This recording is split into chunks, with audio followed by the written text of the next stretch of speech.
Good morning and welcome from Harare Sports Club. I'm Darlington Matambanadzo and we are here for the last in the three 50 overs matches between South Africa A and Zimbabwe 11 at Harare Sports Club.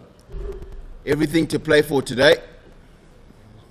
Zimbabwe won the first one, South Africa won the second, and hopefully we get a result today. Teams, South Africa have just made one change. South Africa A, they've brought in Lesiba Ngwepe for Tennis de Brain, and then the Zimbabwe team remains unchanged. And as has been the case throughout this tournament, Captain Sikandar Raza won the toss and put the South African A side into bat. We've had issues with both games have been shortened by rain, and it's likely that we'll have the same today.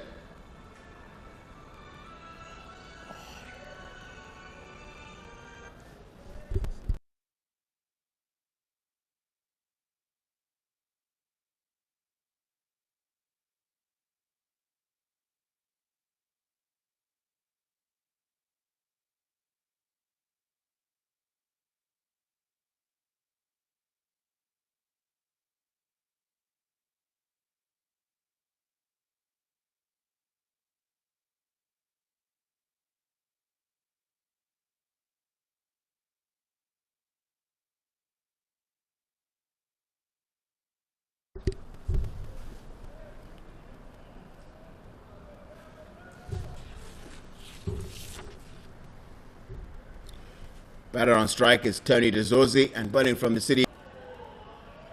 We've moved to what's called wicket number 9, which is the furthest on the left of the big square at Harare Sports Club.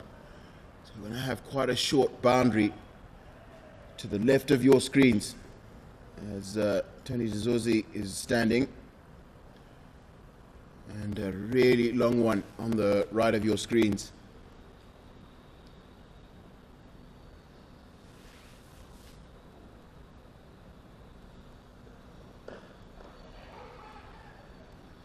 Immediately, Dezorzi is putting the Zimbabwe fieldsman under pressure.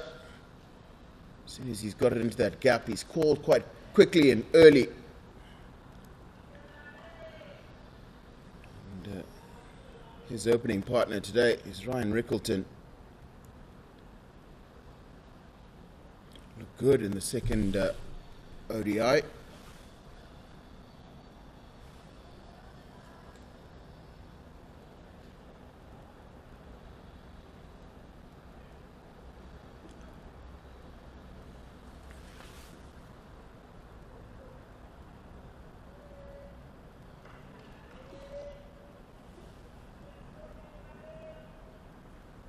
Chatara throughout this tournament has bowled really well up front. He went wicketless in the first session of his bowling in the first one day, and then got a couple in the second. But he's been really tight. Got a little bit of swing both ways, a little bit of movement off the seam. He's really understood the conditions at Harare Sports Club and bowled very effectively.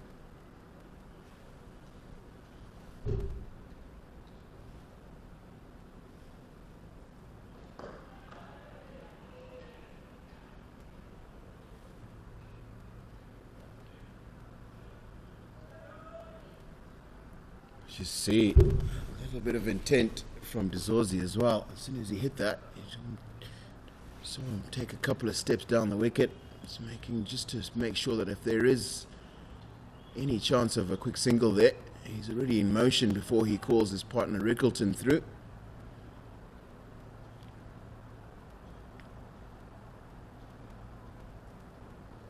And that's off the inside edge. That's a good delivery from Tendai Chatara. It's Tanaka Chiwanga just tidies up at fine leg boundary.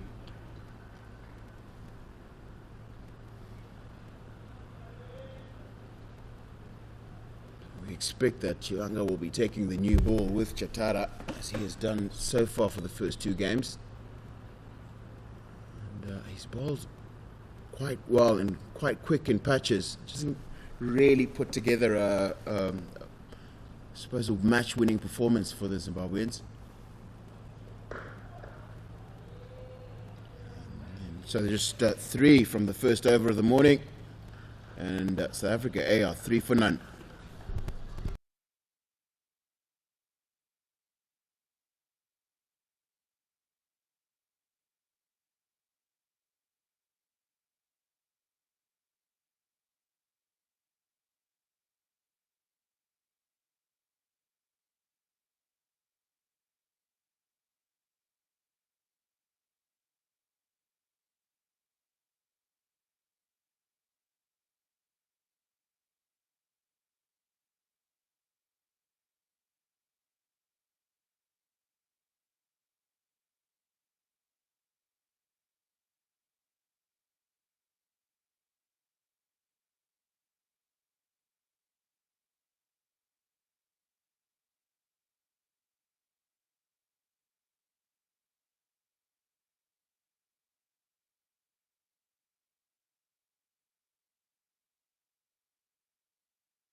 And Tanaka Chiwanga it is from the golf course end. Expectation is we'll see a quiet period as the South African A batters just let Zimbabweans dominate as the ball is quite new and hard and swinging a little bit. And that's a little bit of bounce for Chiwanga immediately. Tony Dezorzi has just got enough bat over it to get it. He's got enough bat on it to get over Prince Mashara, who is at second slip.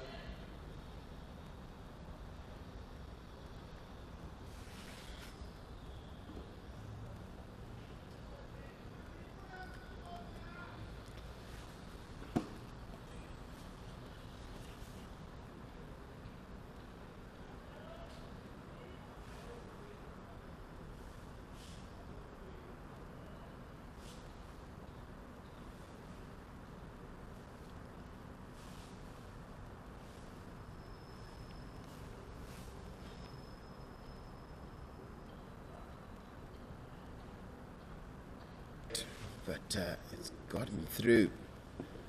Ryan Rickleton's defenses, you see him rubbing as he was running down the wicket.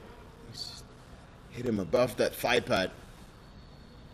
Can be quite a painful blow.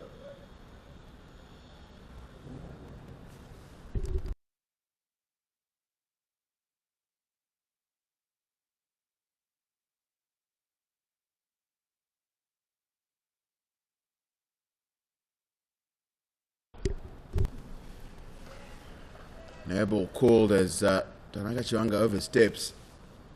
And you see a signal for a free hit. My first instinct says that he's going to probably bang it in. It's usually been where he's posed most problems. So I think he's probably going to be relatively short. Try and hit it hard, ball it hard, just to try and prevent Tony Dezorzi from getting any runs from this free hit. And that's actually quite well done.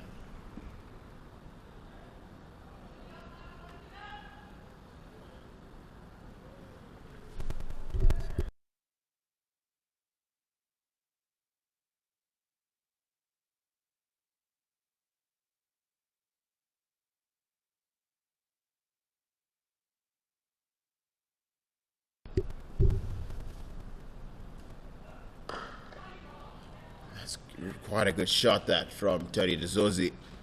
Wasn't really full enough, very full to drive.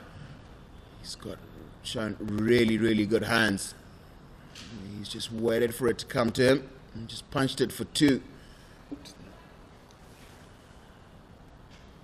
Tanaka Chiwanga is wicketless in this tournament. Just bowled, as I said, he's bowled really well in patches. Just hasn't gotten I think the consistency that builds up the pressure and creates wickets.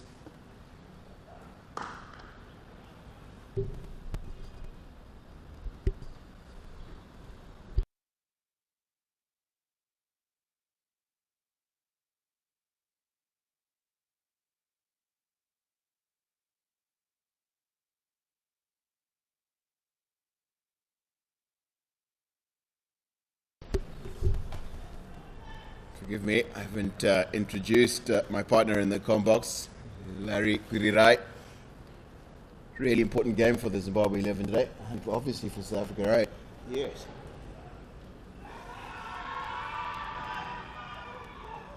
It's a bit of a shout there. And he's absolutely begging. I was just earlier that Tanaga Chivanga still hasn't taken a wicket in this series. And you could see he was quite convinced. I think it might have been just a bit high. So at the end of the second over, South Africa A are 9 for none.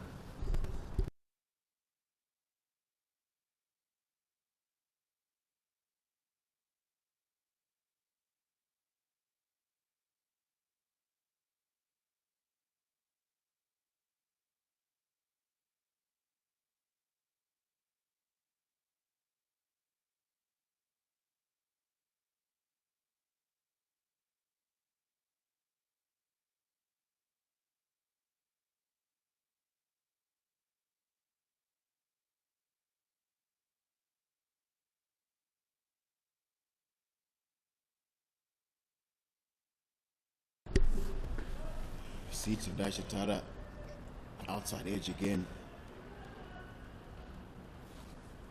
Well, Tony Dizosi has played that quite well. He's played it with soft hands, so it doesn't go carry into the slip cordon. I've been really impressed with the way Shatara has bowled in the first power play, in the first 10 overs of every game he's bowled in the two before this. He's looking good today. So no changes. Who go with the same teams that they've played over the last couple of days. Well, South Africa's got one change after two changes in the first match. This time, Tennis de Bruin sits out and Lesiba Ngoepe comes in. Otherwise, everyone is all as before in the last match.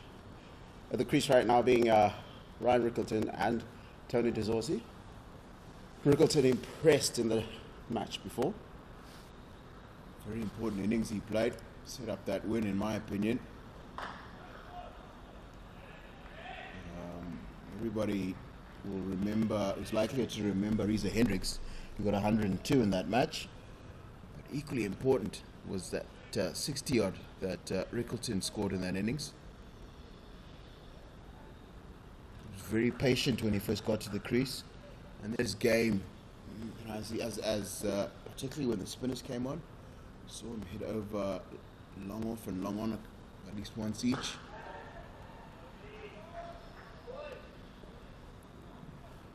See, the outfield's a bit slow this morning. You would expect that to really run all the way to the boundary. So we're saying that is the shorter side of the boundary at Harare Sports Club today. Usually, on average here, it's about 75 meters from where the batter stands to the boundary edge. I think that's probably more in the sort of like low 60s, about 60 meters. It's about 15 meters closer than is usual.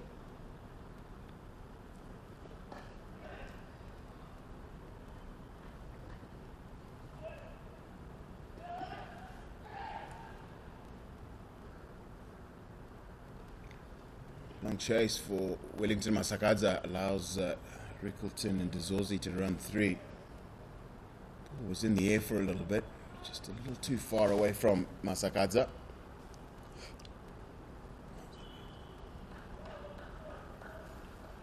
So it's partly cloudy and temperatures are mid over Harare. No rain expected today. That's what the weatherman says. But I think the issue we're going to have is probably going to be light as opposed to rain. As soon as our winters come here, it gets dark fairly early. That's a beautiful delivery from Techeta. He's gone a little bit quicker at Ryan Rickleton to end the third, and South Africa A 16 for none.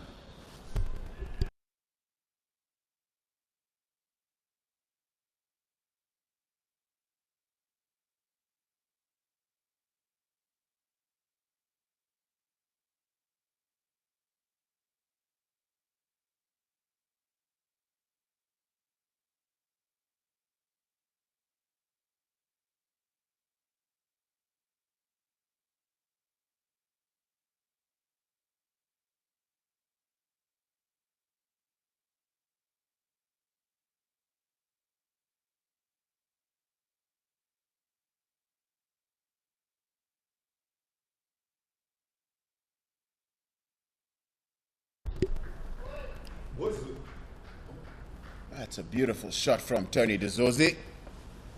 And Wellington Masakaza has done well to pull that in. Looking at his bat, didn't feel he quite timed it right.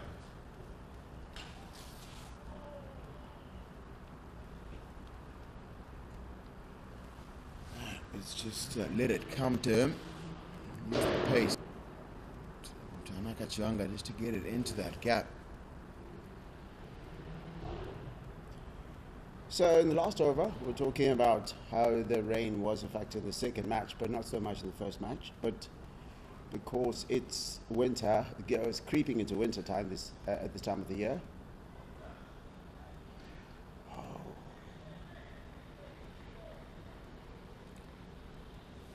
Beating the edge there, but because it's winter, we're creeping into winter, it means that it gets dark a little bit earlier, doesn't it? That's right. So normally when we have international matches here, we start our games at about 9:30.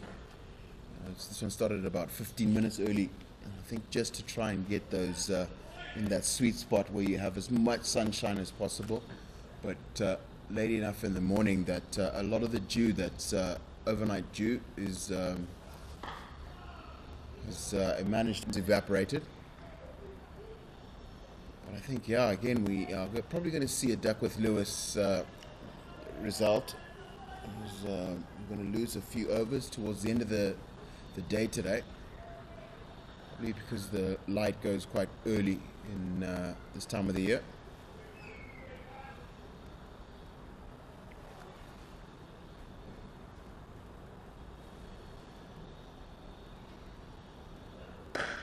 Four runs from the time it's left the bat from Ryan Rickleton. Really emphatic extra cover drive. It's one of those that leaves the bat like a bullet, and sort of seeing the way he's played it, he's very satisfied with that shot because it's a tracer bullet. It goes right between the fielders, and the fielders, by the time the fielders moved, it's already on its way to the boundary.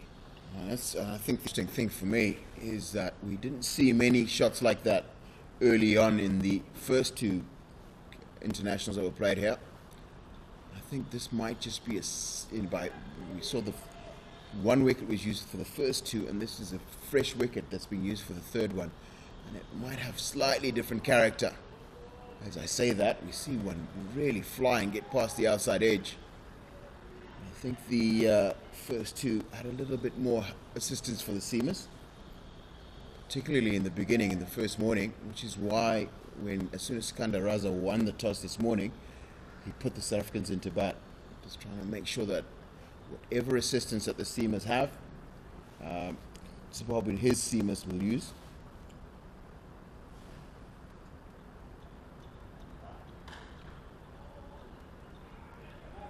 So you're suggesting that it'll be a little bit easier to bat later in the day? I think so at the partnership of 23 already, and at the end of the fourth over, South Africa 23 for none.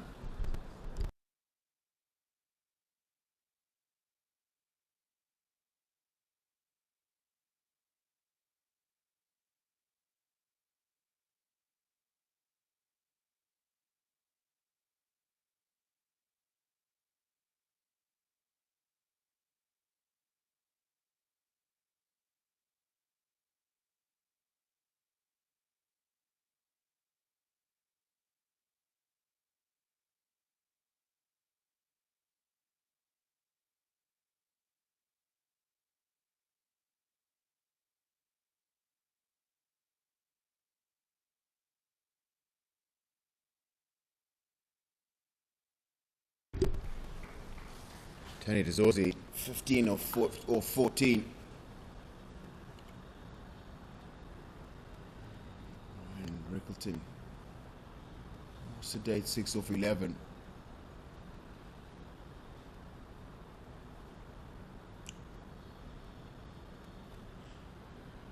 Would you say that South Africa may have acclimatized to the condition? That's why they're playing with a little more aggression? I think probably, yeah. I think that's probably a very, very valid point. I think they are starting to understand what's required to make runs here at Harare Sports Club, how you play.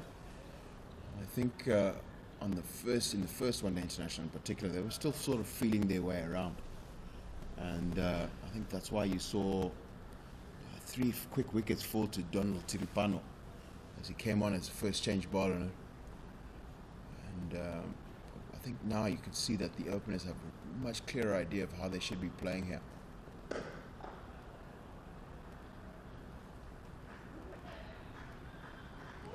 like it's going to be the 3 runs as Tony Dezorzi just turns back quickly.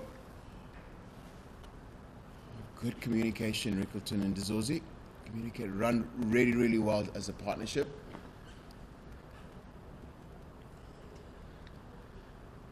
Southern end of the ground, and the city end.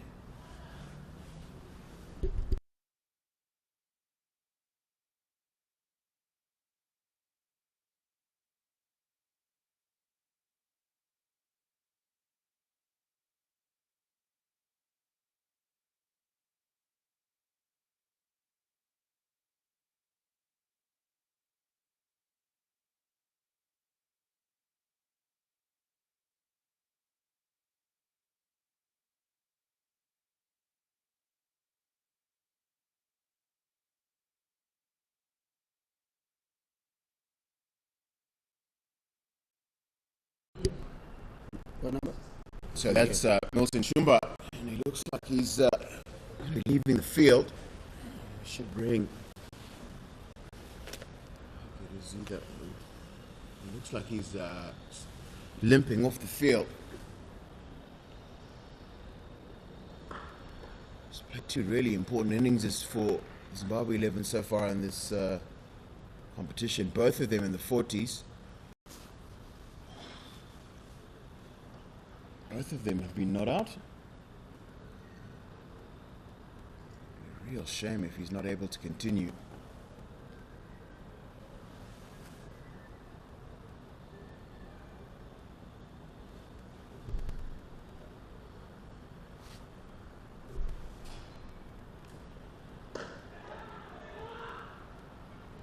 Just interest for a moment.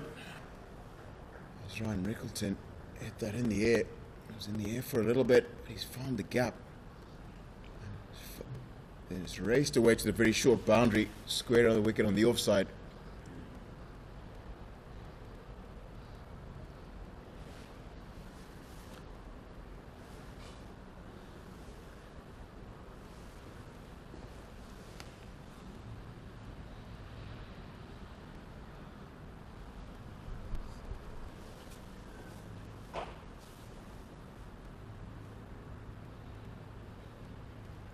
Very productive over for South Africa, 7 off it so far. And tonight, Tara's been uncharacteristically expensive this morning.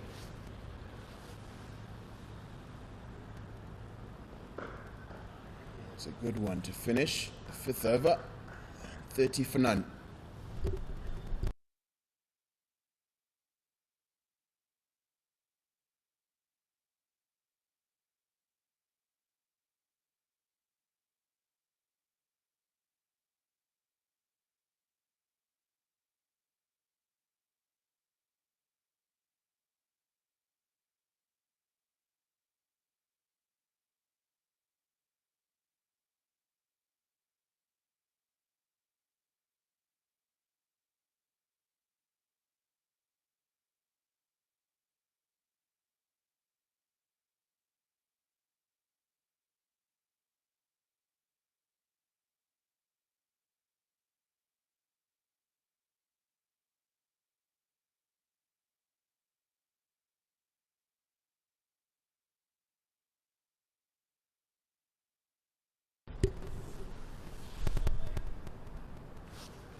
So I'll take this opportunity to tell you that the Zimbabwe Cricket app is where you can get all the stats. It's not a case of us remembering off the top of our heads, because it's things you'll remember, like the 100 from Reese Hendricks, but you can check out the leaderboard for this particular series so far between South Africa A and Zimbabwe 11.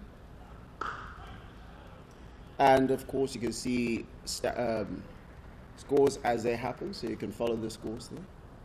And also, there's the National Premier League that's going on Sundays and Wednesdays, so you can follow that happen. So anything that's happening within Zimbabwe cricket, within the country, you can get the stats there. You can follow the action as it happens.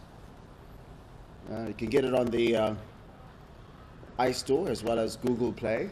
And I know you've got a copy of it. Yeah, a very useful tool actually. Lots of very, very interesting information.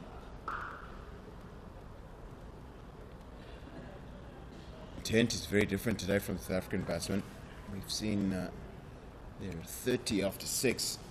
I think this has been the fastest start we've seen. Actually, we would have expected them to be around about sort of 12, 13 runs on the board. They have nearly 3 times that.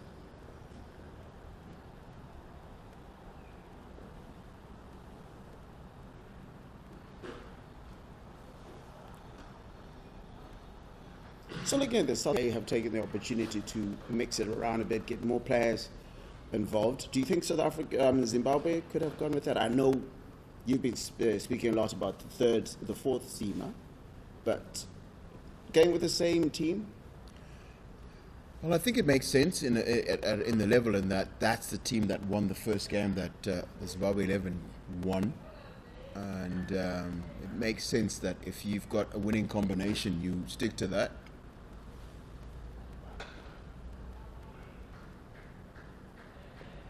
And then I think if you notice the changes that the South Africa A have made have made quite a lot of sense. I think they weren't really aware of what the wickets could play like. And when they realized that it was good for their seamers, they went and replaced a batting all-rounder with a genuine fast bowler. And that made a lot of sense. And then send Darren Dupavela back into the side. And replace Vian Luba and Jason Smith.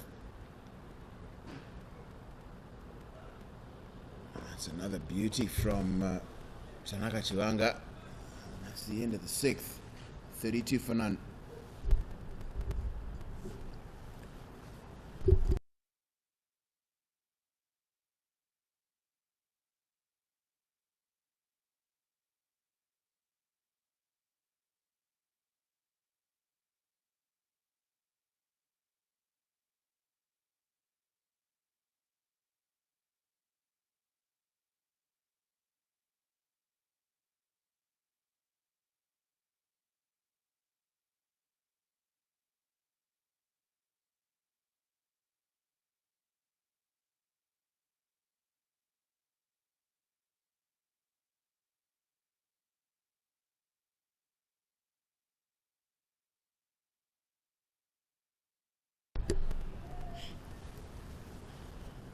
So just picking up from what we've been talking about in terms of making changes, guess because Zimbabwe A are out in Nepal, just arrived yesterday.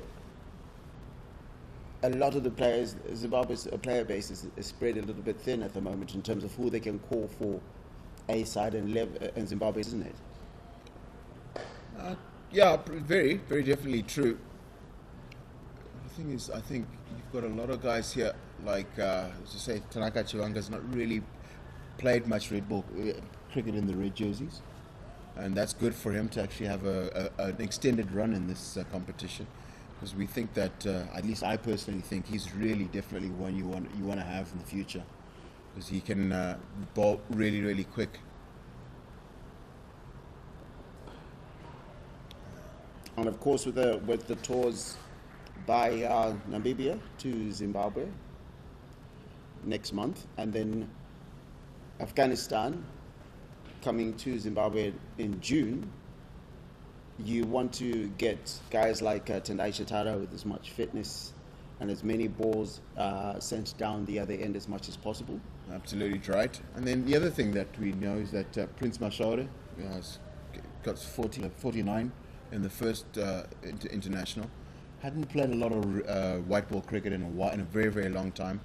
Had good statistics in the local franchise competition. and that's how he got picked here. But that's also a good sign to see players of that sort of quality and experience making this transition into another format of cricket. He has played white ball cricket, sorry, but he'd been sidelined for about 4 or 5 years.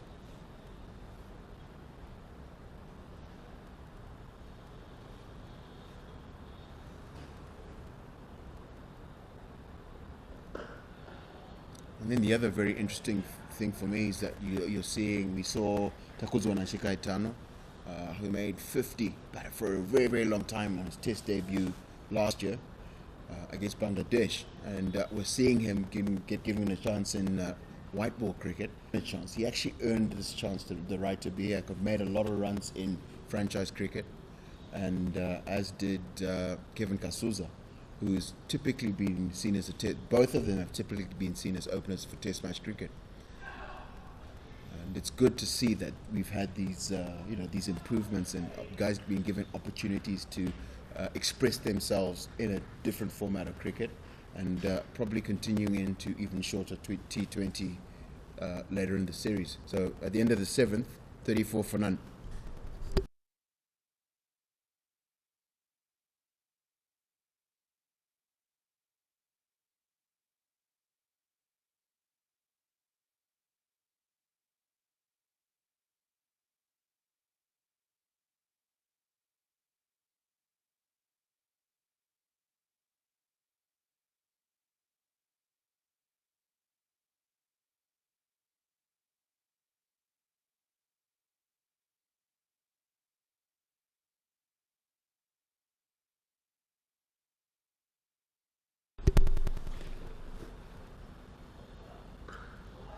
A little bit of an inside edge.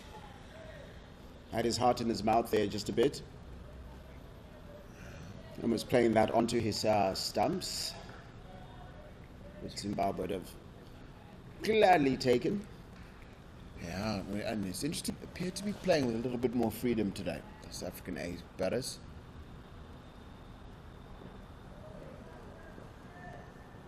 He was really looking to force that away on the offside.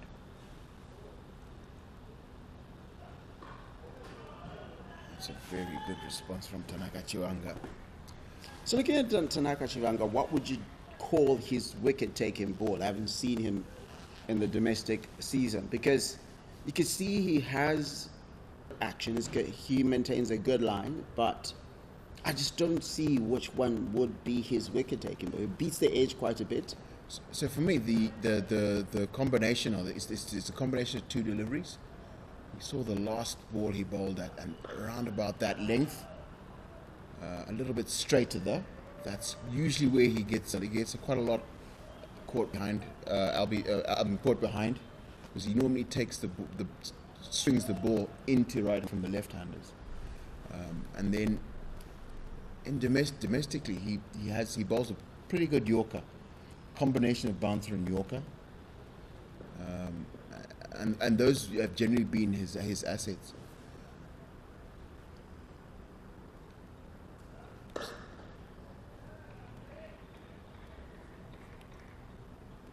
But I think today we just haven't seen the same movement off the pitch that we saw in the first internationals. And I think it's going to be a little bit harder work today. And my gut feeling is that we're going to probably see the first score over 300 today.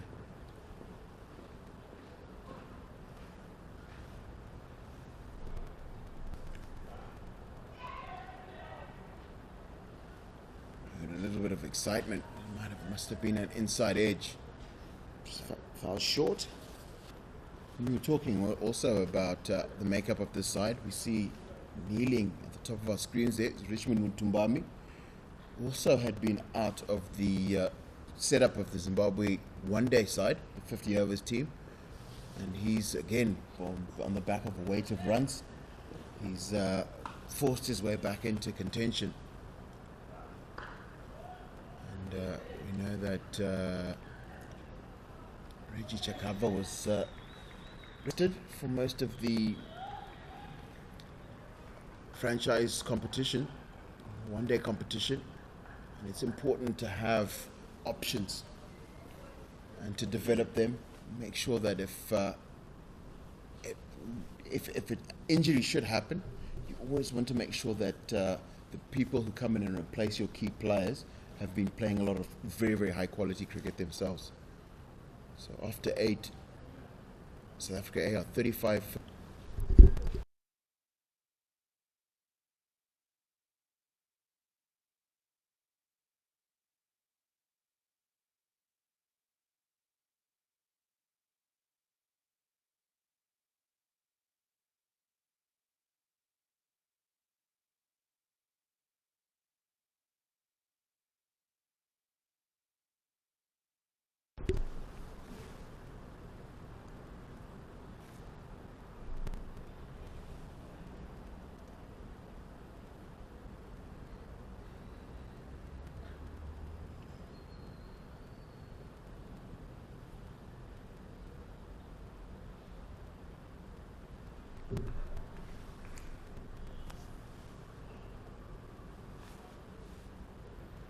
Again, of course, it's a sunny day out in Harare. If you're close to Harare Sports Club, do come and check out the match. Just make sure you have your vaccinated with you.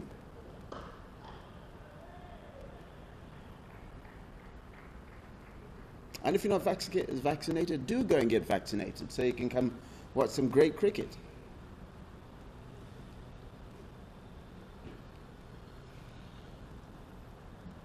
Expecting a crowd today, being a Friday. I think guys are just going to probably do whatever it is they do for work for a little bit in the morning. And then from about after lunch, pretty sure we're going to see a few hundred people in here today.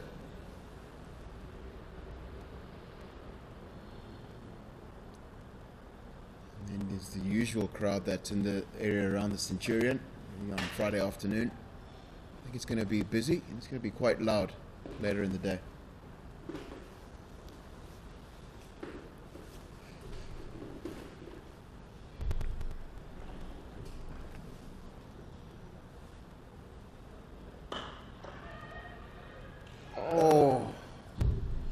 Tough chance, but at this level you should expect that to be taken. I think the thing that's really done him, I think that looks like Donald Tiripano. I think he thought that Ryan Rickleton has hit that a little bit better. He didn't quite get it. He didn't get it off the middle, not by a long way. It didn't get to Tiripano as quickly as he expected.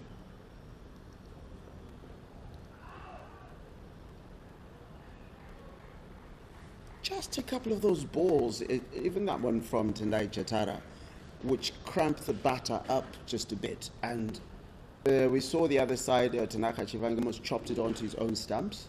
That is, I think it was, almost chopped it onto his own stumps. And again here, the ball that comes into him just a little bit quicker, he seems to be not timing it well perhaps, or maybe not judging it as well as he would like. I think the key thing is, as I said, it's a little bit quicker. And what for me, Tendai Chatara has done very, very well. He's mixed his pace and he's mixed the direction in which he gets the ball to swing.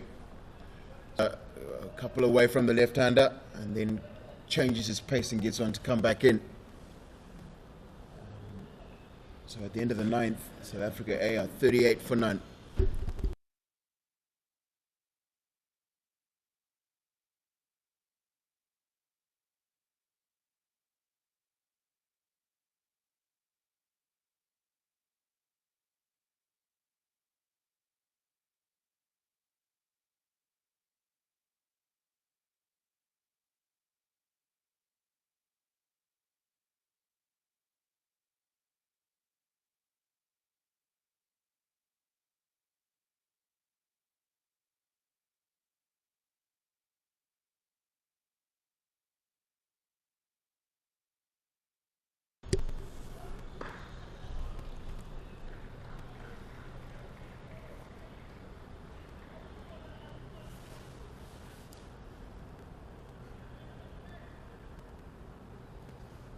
So that's my nice start from Tanaka Chiwanga.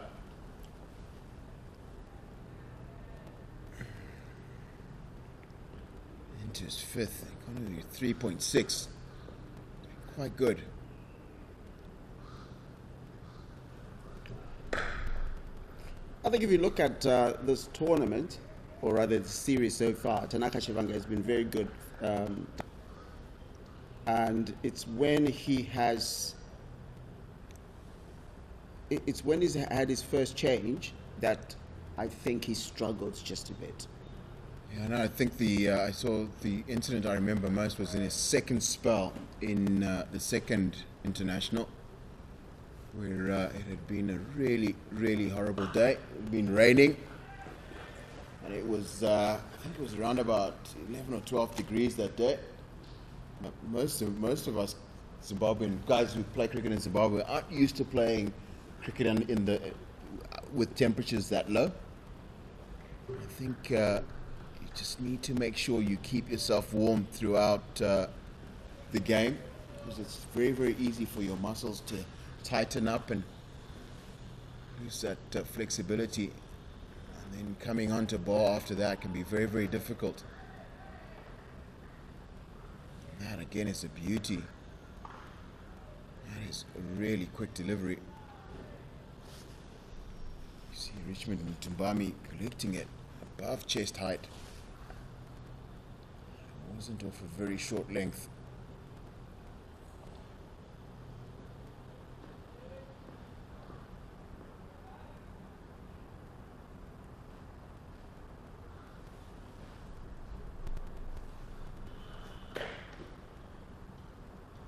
It's nice to see, because we see a little bit slower that last delivery from Chiwanga.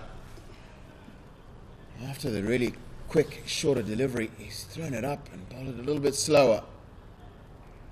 It's really intelligent bowling. So if you're the captain, Sikandar Raza, right now, knowing that he doesn't do well with a change-up, that is Tanaka Chiwanga, do you then say, okay, I'm going to bowl him out, or bowl as many overs up front, maybe leave 2 or 3 for around the 30th over, rather than leave a whole 5 for later? I think bowling all your overs in one go is a very special skill, because you've got to be totally in control of the batting, because you can set yourself up to get hit if you bowl a little bit longer than you're used to bowling in this format of cricket. We'll just discuss it a little bit in the 11th over, because after 10 overs, South Africa A are 38 for none.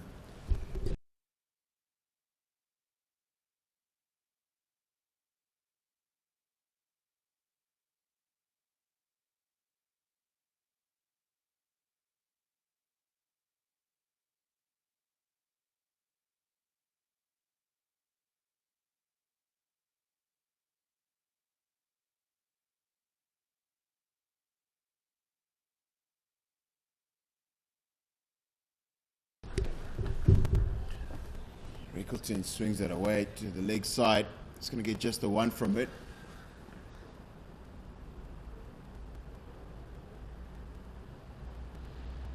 Tendai Tanaka Chiwanga has bowled a maiden.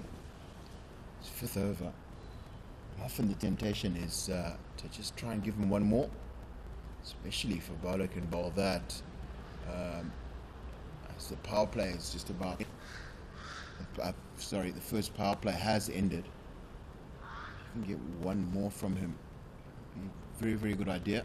Maybe save him 2 for a spell later on, and then 2 for a spell at the death. See, the reason I'm asking that is because more often than not, the captains can be formulaic. I'll get to the 11th over and just put a spinner, because that's what I do. But if he's bowling so well, he's just conceded 15 from his first 5 overs. And these guys, the South Africa A player, openers, are going at a very comfortable rate. If you want to keep it down for a bit, maybe, make it frustrating for them. Frustrate them with a lot more dot balls. I think for me, it's mostly more about knowing your player. We've just seen a run up. Skandaraza's done very well to get to that. He's had to dive to his right and fails to hit the stumps. Gives away just a single, but he's done very, very well. Had to cover quite a lot of ground, dive and throw from on his knees. Ryan Rickleton in no man's land. He wasn't even trying to get there, because he knew it was well short. If that was a direct hit, he's done. I'm thinking at that point, if the keeper is closer to the stumps, makes the run closer to the stumps, he stops. He's close. It gives him more of a chance for a run out, doesn't he? Beautiful shot from Tony Dezorzi. And the thing is, he's not trying to hit it very, very hard. He's just timed this splendidly.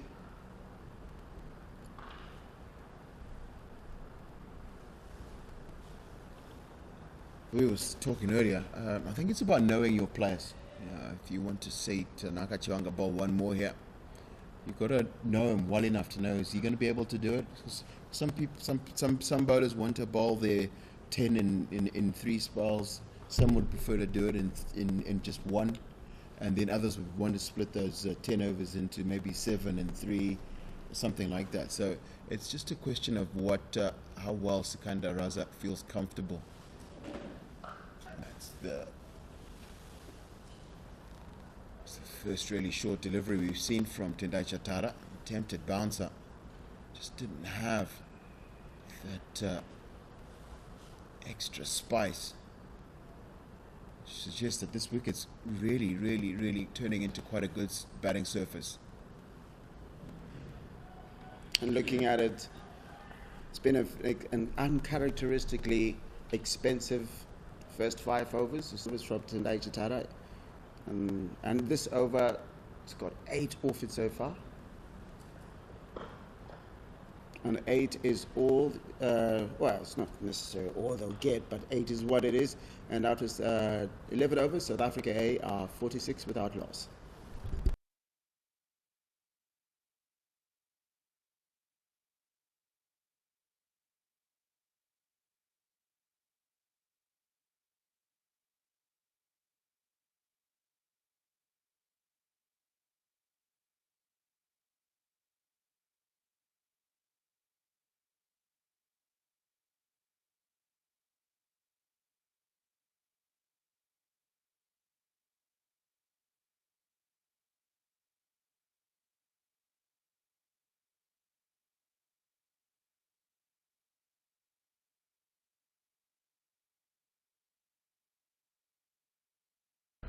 Well, Skandaraza's answered your question, Larry. Talking about a bowling change, and there has been one. Wesley Madewere replaces Chiwanga from the golf course end. Got hit for quite a few in the second unofficial ODI. And he bowled 3 overs, conceded 23 runs. And it was a really beautiful 6-over wide mid-off. Ryan Rickleton.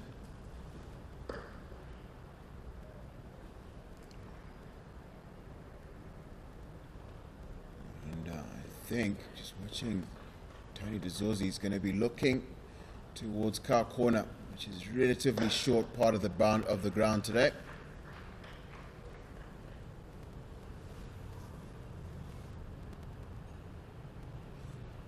Partnership 47.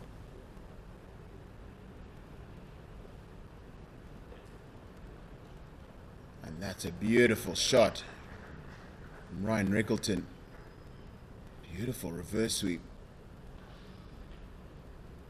One of those, if you connect and you beat the fielder, his maximum runs. No fielder right in the deep there.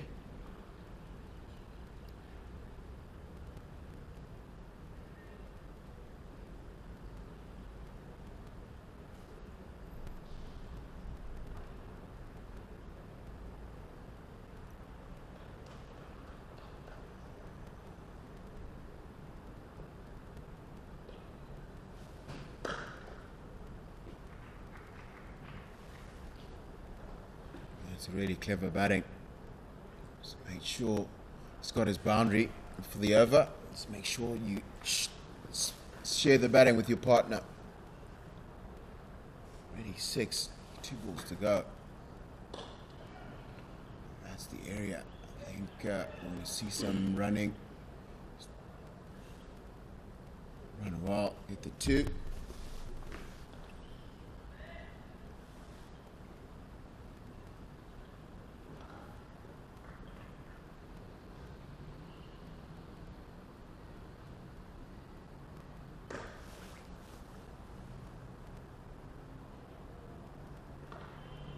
So 8 from Wesley Madure's first over. South Africa 8, 54 for none.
Second bowling change. Donald Tiripano replaces Tendai Chatara from the City end.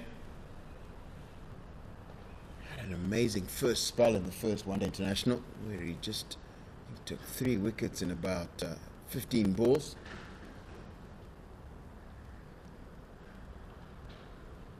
Got it to seam around a bit, nip around a bit. Then South Africa A were dug out of the trouble by a very good partnership between Beth Lukwayo and Captain Henrik Klaasen.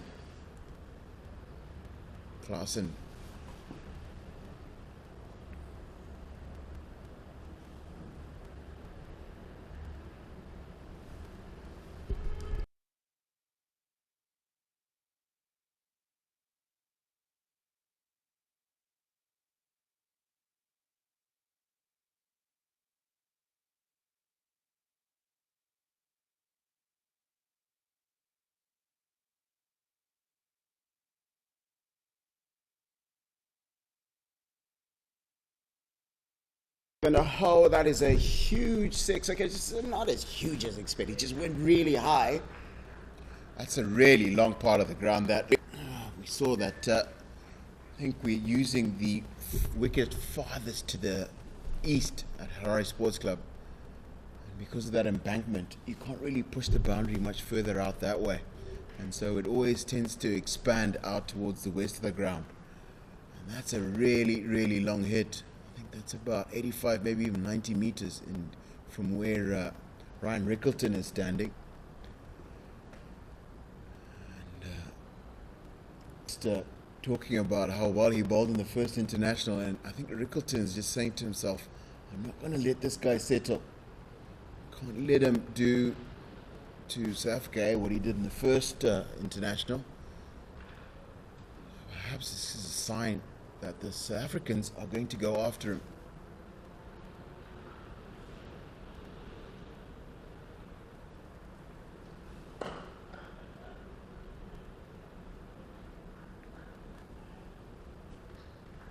Helped by a little bit of misfield on the boundary. Coming back for 2. So he's Donald Tiripano has gone from 8 for 8 from the first 4 balls he's bowled.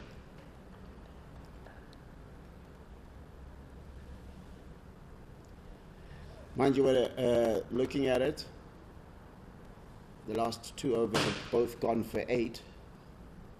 Go for more here. That's a really clever change of pace from Tiripano. You saw that Ryan Rickleton wanted to lash that one through the point area, and he just halfway through the shot, he had to check himself because he didn't quite have the pace to play that aggressive shot he wanted to play.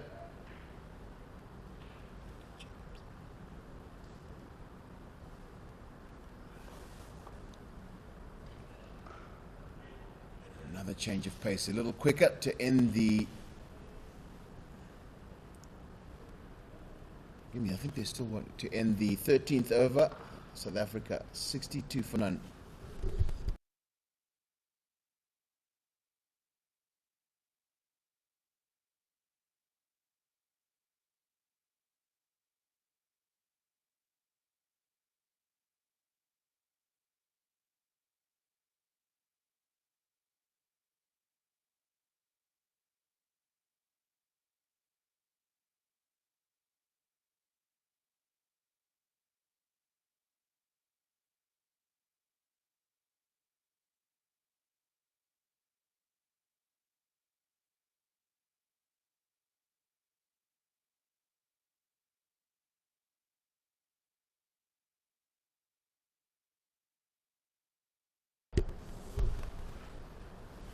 Just looking at it right now, Zimbabwe bowlers are bowling, but it's essentially a good length, but maybe a little bit fuller. I mean, the spinners and seamers. Sorry, I was talking about the pace, the seamers. I don't know. I think if you bowl a little bit fuller than that, it might make it a little bit easier for South African batters to attack them. I think it's just a question of just finding that really, really good length and mixing up your pace in and around it, and occasionally going a little fuller or a little bit shorter.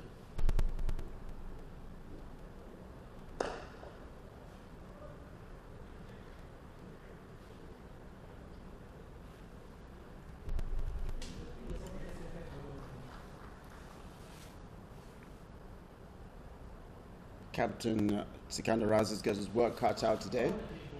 Expecting him to bowl his 10 overs in a row as he did in the last two matches. Unless, of course, he goes for a bit and pulls himself off. But this partnership going quite well. Wouldn't say chanceless. There was a dropped catch by Tiripano and a shy at the stumps.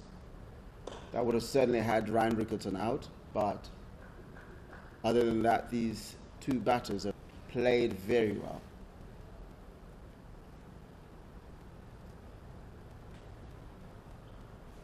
So at the end of the 14th, it's 65 for none.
Great single from Tony Dezorzi.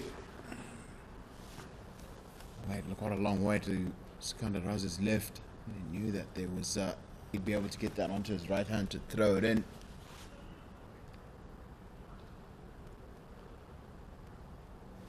I'm guessing at this point you got to find a way to shake it up just a bit. Donald Tiripano, I think, has bowled just a little bit predictably, and it's been a lot easier to hit than the first match. It's a slow bouncer.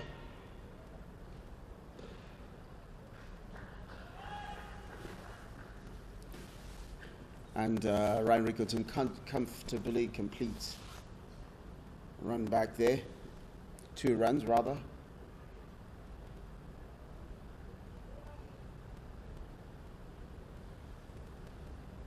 Seeing Ryan Burl out there, which means that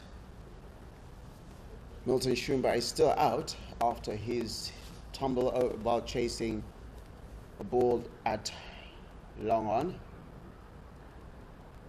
Zimbabwe camp, not just for this match, will be keen to see him recover because there's quite a bit of cricket back-to-back happening between now and end of July, which is the qualifier.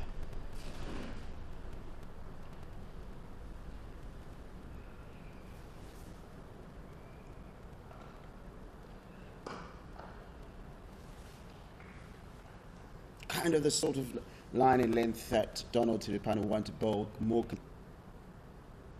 into the batter. Doesn't give him enough to free his hands and get it over the top. Of course, if he gets you, if he uses a bit of ingenuity and hits you over the top, fair play to him, but you want to cramp him in so that he has to do something as opposed to just hitting it.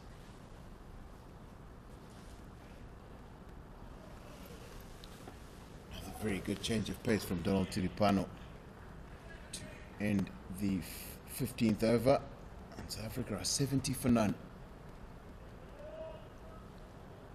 I need tea. Oh, I'll go drinks after the next over.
Really important passage of play, I think, now for Zimbabwe. Need to get one of these batters out. Something to excite the crowd that is coming in at the revered Castle Corner, sitting right at the top there.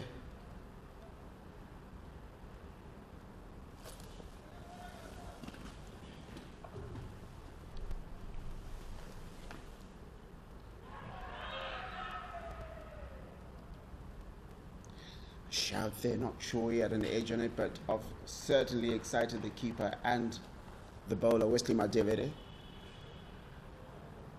It's a good little delivery, that. A little slow with a bit more turn on it.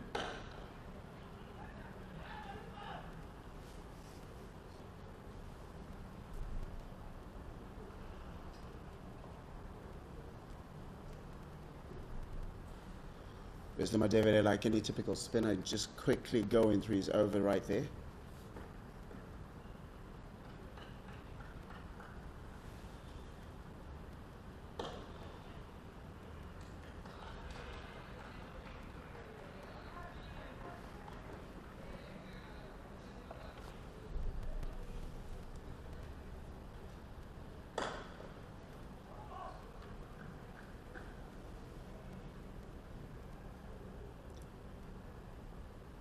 Because that's what the South Africans want. Just get the runs ticking over. Even as the bowling is happening, you just want to make sure you're getting runs. Wesley has not been easy to get away, but definitely want to get the ones and twos off him. And at the end of this sixth over, South Africa A are 75 without loss.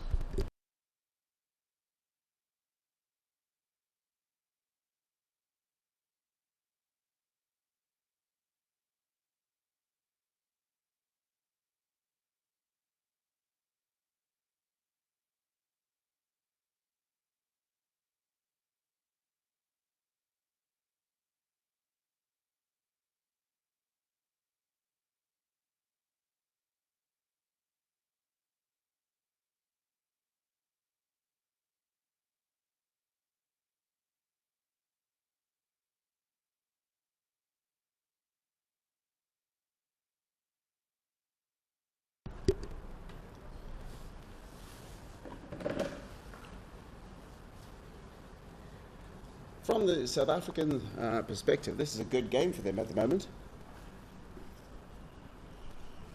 Certainly got control over this match. I think from a Zimbabwean perspective, it's probably very ominous.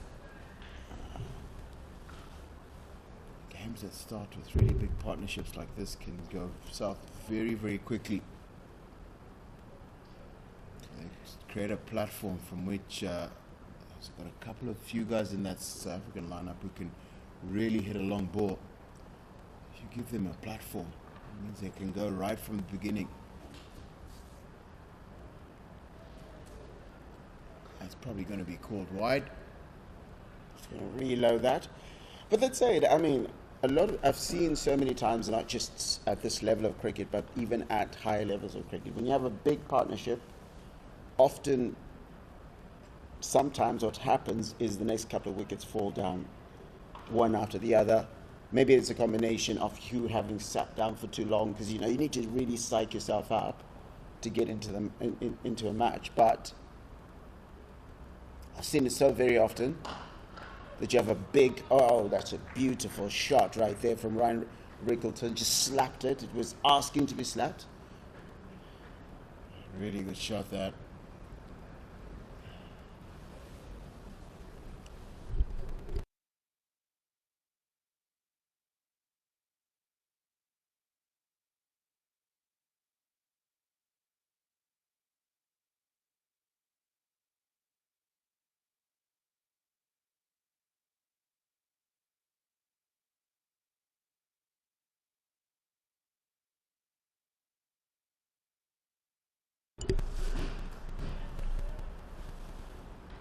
Another wide from Adolo Tiripano.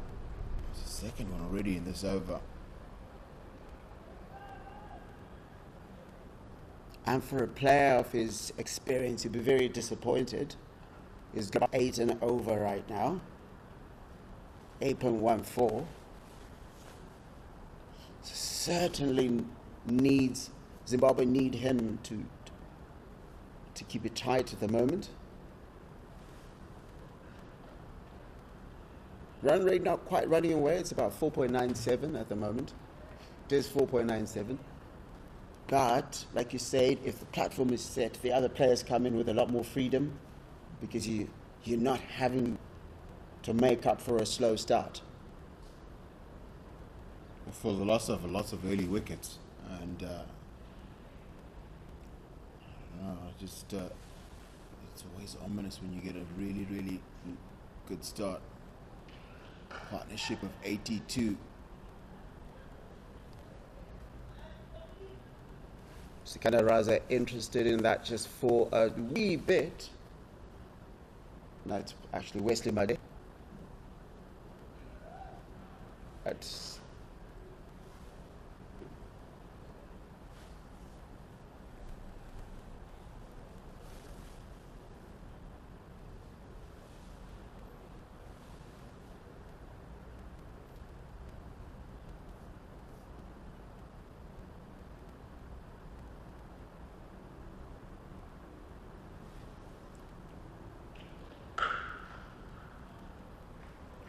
getting very well hit ball, and that's going to find his way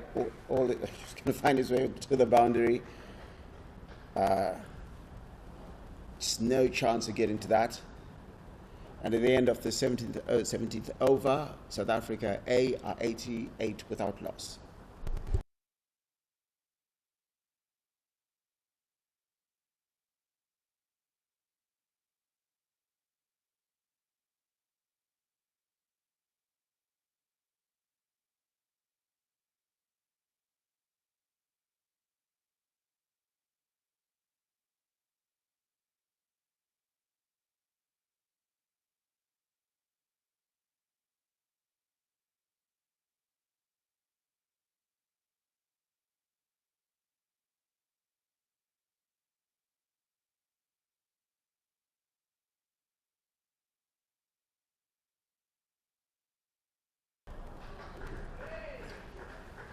Just pushed a reverse sweep there by Tony Dezorzi. Just Down to fine leg. Goes away to the boundary.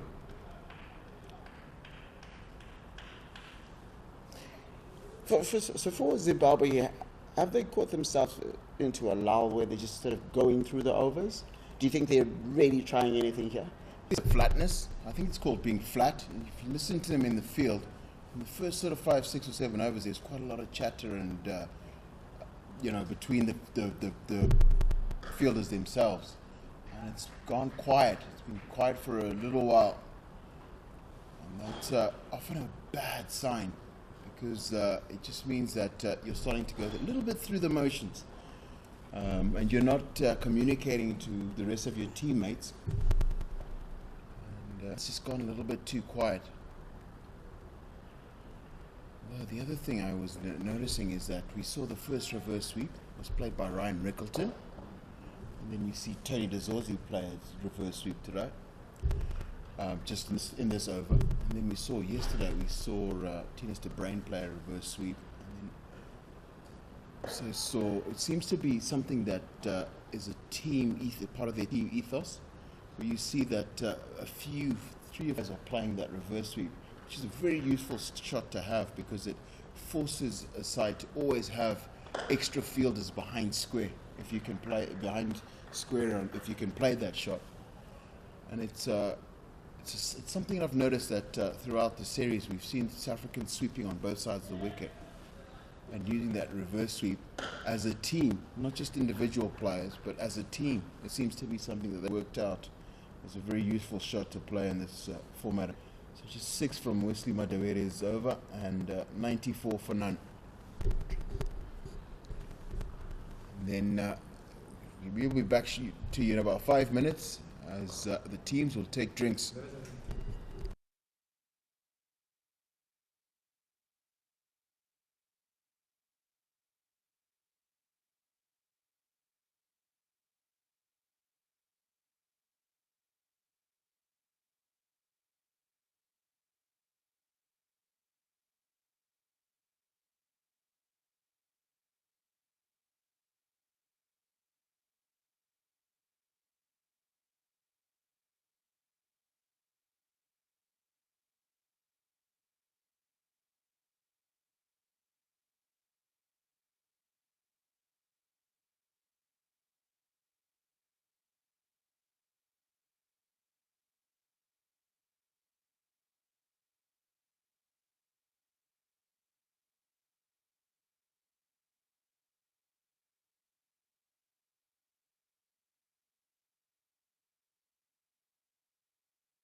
I think after drinks, we see that Wellington Masakadza has replaced Donald Tiripano from the City end.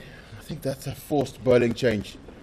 They've played that really, really well, have Rickleton and Dezorzi. Donald Tiripano going for about 8 and over. Forced bowling change.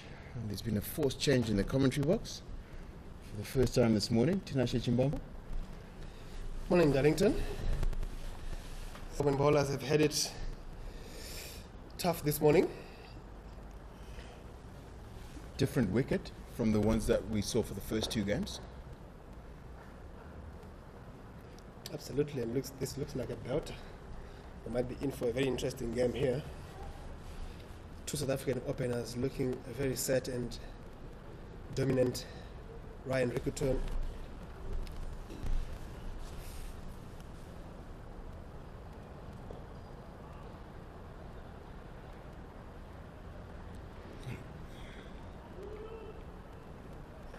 Just 6 short of a 100-run opening partnership.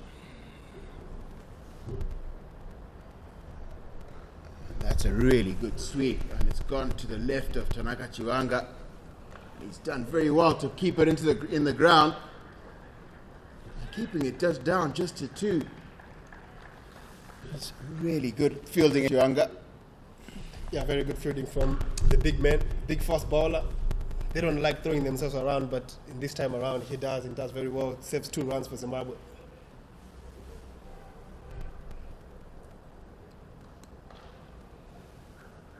A little bit more work for Chiwanga to do.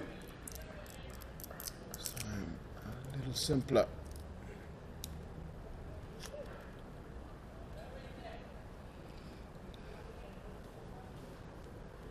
Both batters just 3 short of 50.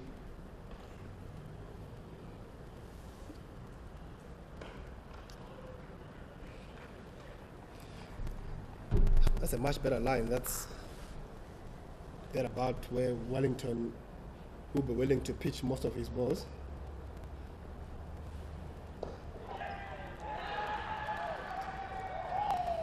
Finally, Zimbabwe get a breakthrough. Just talked about, Tinashe just talked about a better line, and immediately pays gets the benefit. And it's Ryan Rickleton caught Skanda Raza for 47, and South Africa A on 98 for 1.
.100 in the last game.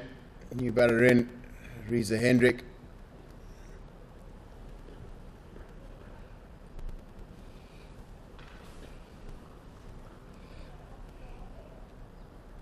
He's not the man on strike at the moment.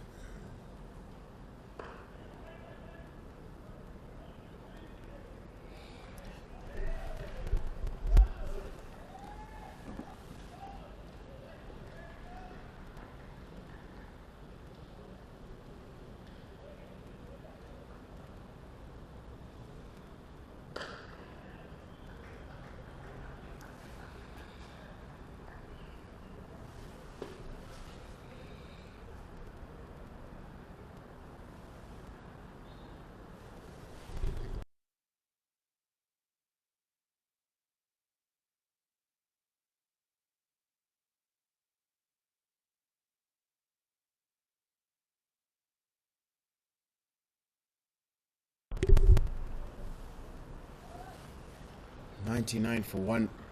Finally, Zimbabwe 11 get a breakthrough. Really, really important part of the game. Dizorzi and Rickleton were looking like they had the game by the scruff of its neck.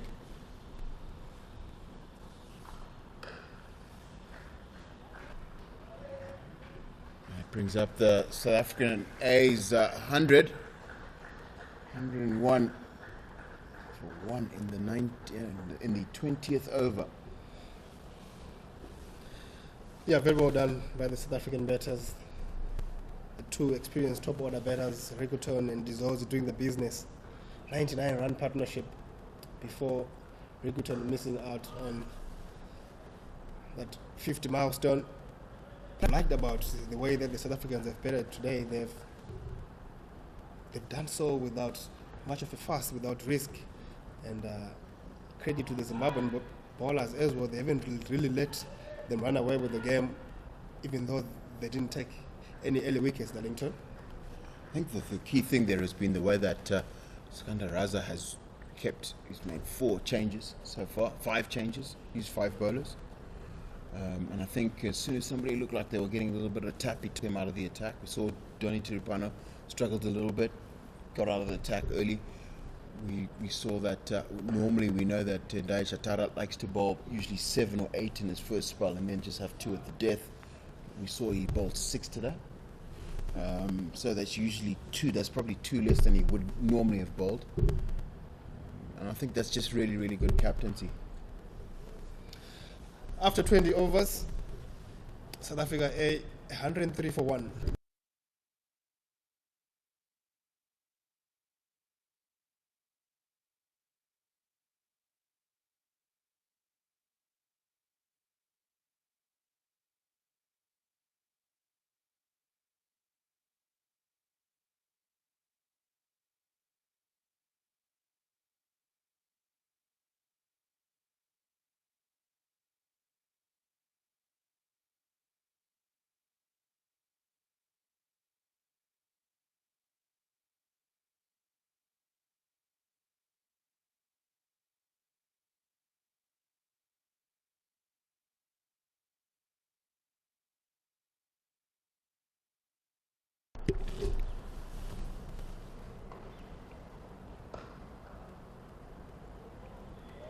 Really good footwork. I really love that cricket shot from Dizorzi. He's danced around in the crease, got deep in the crease to try and get that ball away square on the on the offside.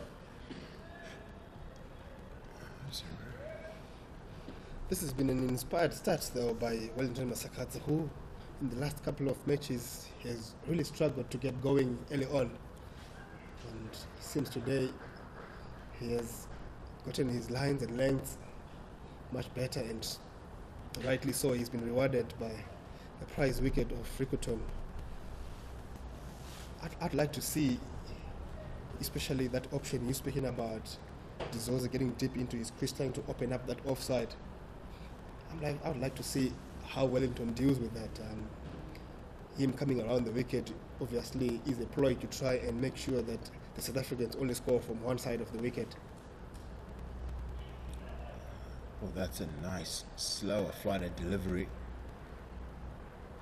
Reeza Hendricks is new to the crease. He's just faced 5 balls. It's usually quite a good idea when a man is new to the crease. Take some of the pace off. Maybe get a little bit of turn.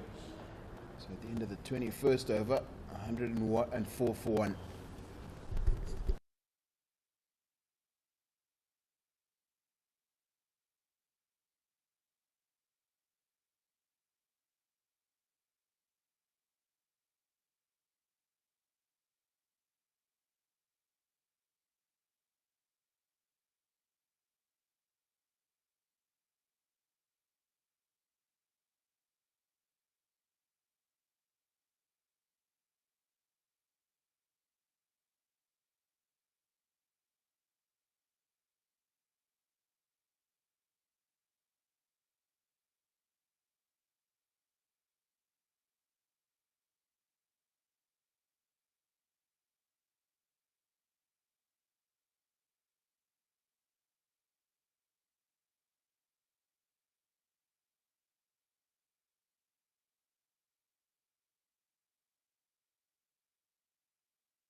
captain finally brings himself into the attack, replacing Wesley Madewere from the golf course end.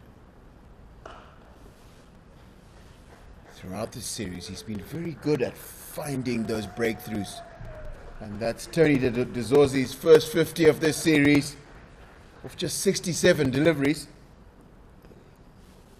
Sorry, it's 70 deliveries, a strike rate of 71. In the context of this game, very, very important knock. Yeah, very well played. He had to come on to his own today. He's taken his time and he's picked the right options to attack. Just 2 boundaries in that 50. Means he's run well, he's rotated strike very well. He'll be looking to build from that 50 and try and get to those 3 figures, which would really set South Africa up in this particular contest. Yeah, and pressure game, this is the one that decides who wins this series. I think in pressure games it's always on the board. And he's batted very responsibly. And if he can bat to the end of this game, then a really good score becomes possible. Becomes not only possible, but actually really likely.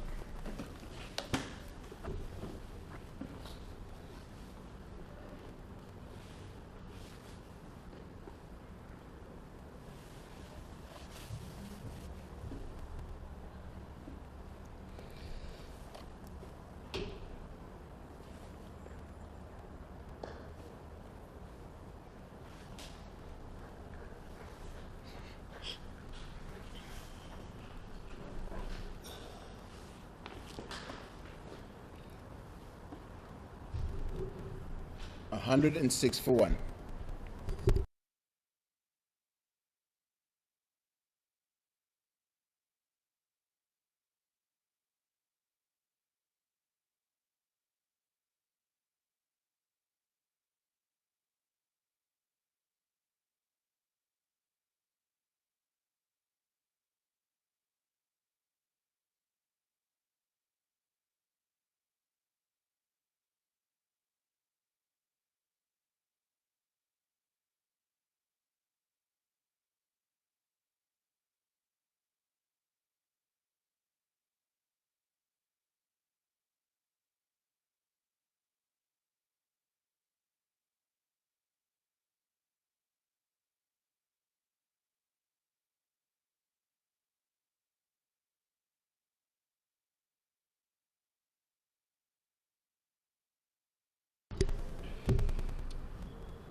A little bit of a quiet phase of play. So Wellington Masakadza has found exactly what Zimbabwe was requiring. Actually got the breakthrough, got the first wicket to fall. And then he's bowling really well. He's going around just a little bit more than 3 runs and over. Bowling lots of dots and only going for singles.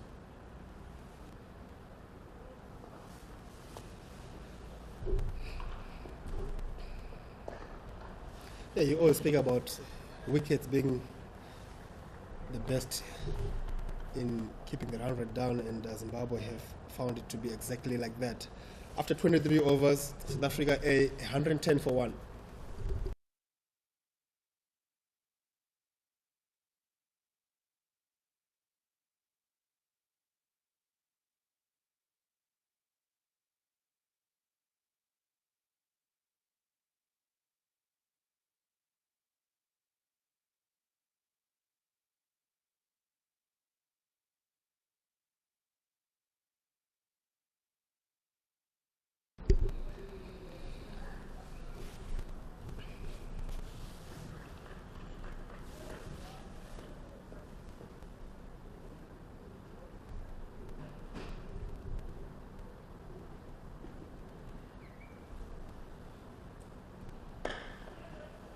Just been eyeing that gap at car corner.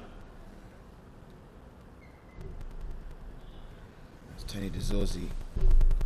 Not quite short enough for him to get underneath it and get it there. That shot's always been on the cards. Not seen Dezorzi reverse slug. No, not entirely. I think Dezorzi prefers to open up that offside and probably try and access that gap over extra cover.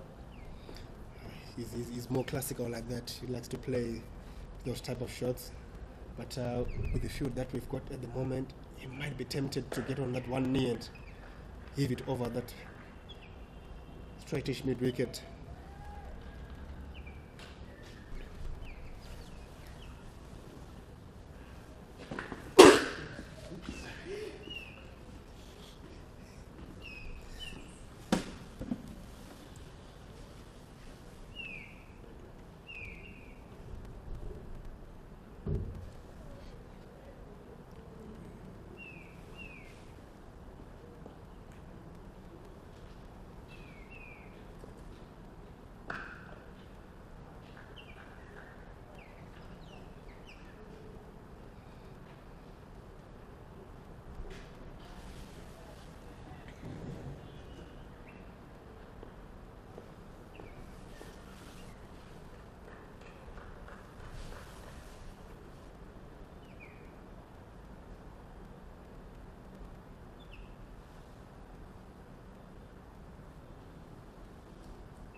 End of the over, just 4 from it. South Africa A, after 24 overs, are 114 for 1.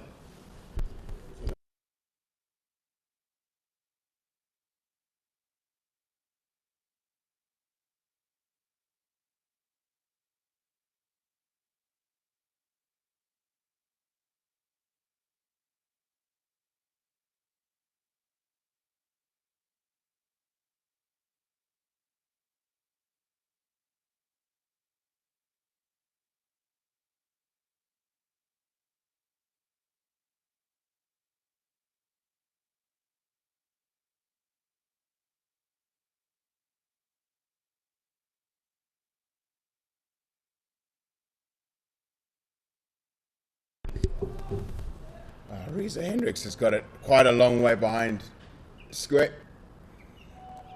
Waited for that beautifully.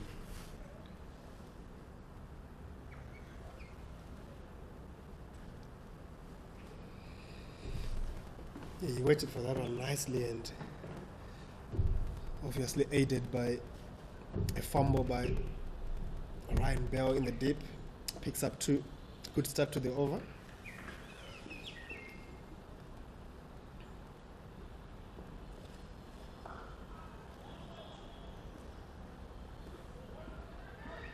Full and straight, swept away.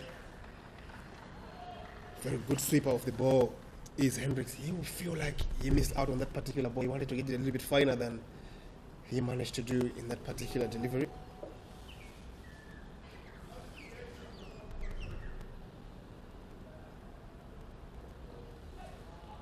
Reverse sweep and it's pick the gap behind square on the offside. Much needed boundary by the South Africans. Really good shot. I think that's actually the first boundary that Wellington Masakadza has been hit for in this morning. It required a really high quality cricket shot.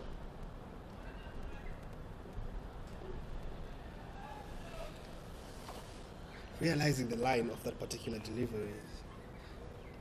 It's actually a very safe shot to play, Darlington, because if in any case he doesn't connect that particular ball, it's missing the stumps. So it's the first time that he has strayed outside that off stump. I think there was pace to work with as well, and very good judgment by Dizosi.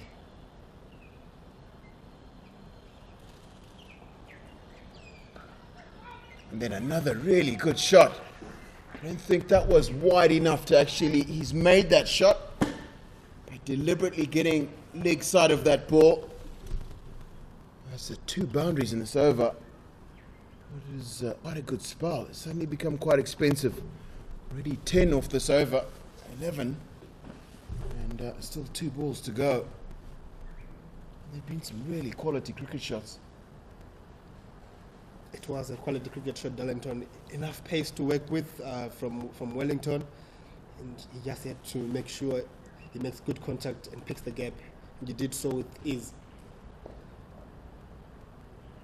You see that he's held that one back as Willie Pasakadza. Slower through the air. Very important that he mixes up his paces really well.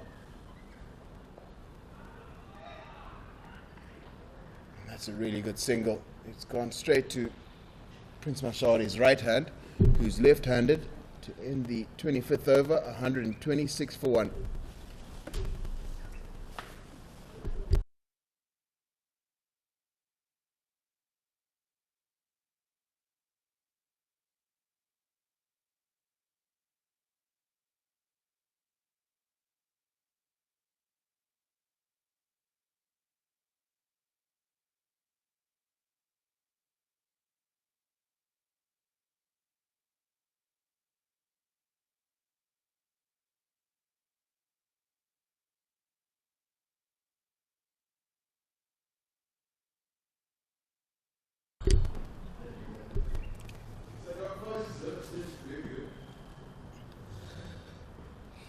Skanda Raza continuing from the golf course end, starts with the dot ball. With that, changing the commentary, Darlington Masakadza is relieving himself, and we are joined by Larry Quiri. Larry, good morning. Morning. How are you tonight, Zimbabwe? 80 the other day. I saw it on the Zimbabwe cricket app. Or was it? Yes? Yes. Was it a run out? No, obviously not, because I wasn't betting with Darlington. Oh, great cricket out here. And as always, whenever I go off air, a wicket falls. And when you go on air, a wicket falls. So maybe I'm the bad omen for Zimbabwe in this case. Take fine, and Donald Tiripano's dive is not enough boundary. Really nicely played. There was a little bit of straightness in that delivery, and Dizosi on 60 odd is not going to miss out on that particular delivery. Very good shot. Nicely played. Very low risk, Larry.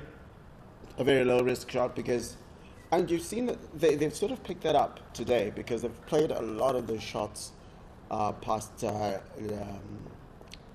Lake Gully or Fine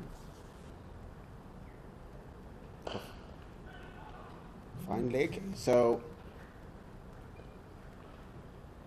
they've really gone and had a look at these players, what Zimbabwe's play like, and say, look, we could either get bogged down like we did in the first match, or we could take it to them by manufacturing shots, so to speak. And they're low-risk shots. If Donald Tiripano stops that, you get at least one, but if he gets past him, you get the maximum, or rather...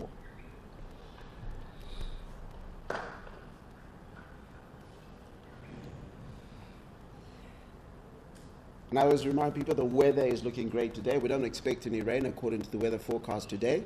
So we should see a full match, unless bad light stops play. But at the end of the 26th over, it is 131 for 1 to South Africa A.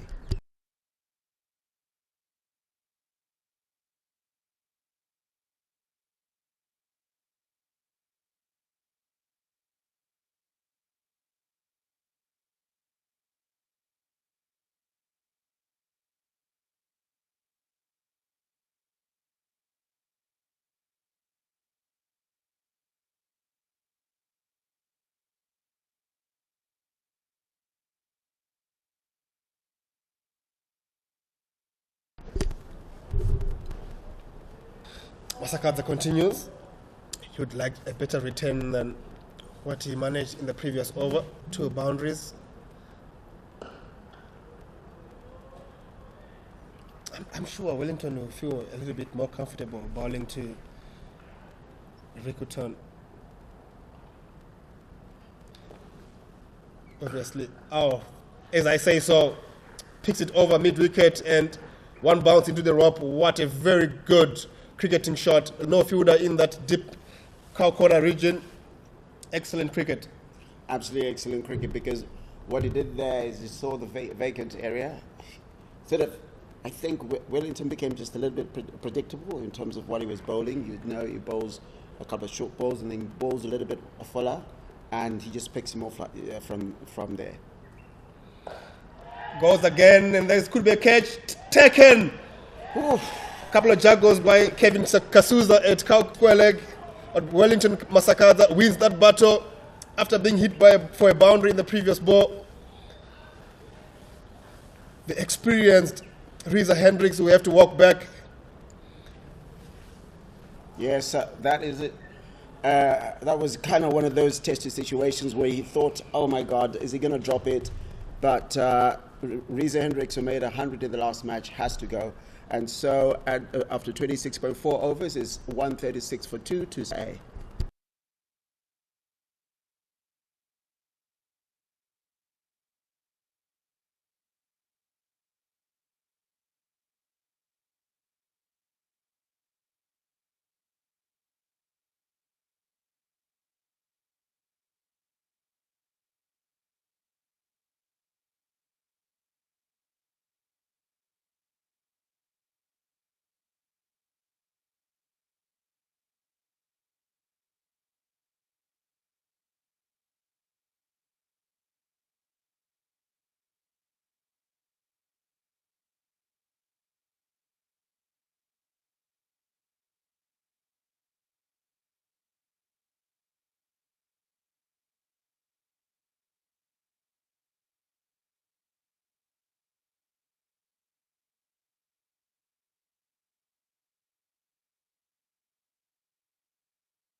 Kaya Zondo, the new man in, vastly experienced in the List A arena, and he hasn't really got going in this particular series, and he would like to right that wrong in this pressure decider.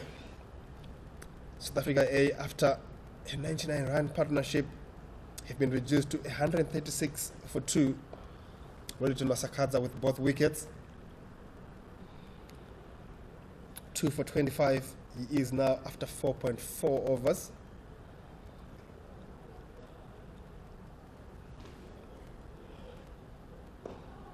Nicely bowled. Straight onto the stumps. You miss, I hit. End of the 27th. 136 for 2.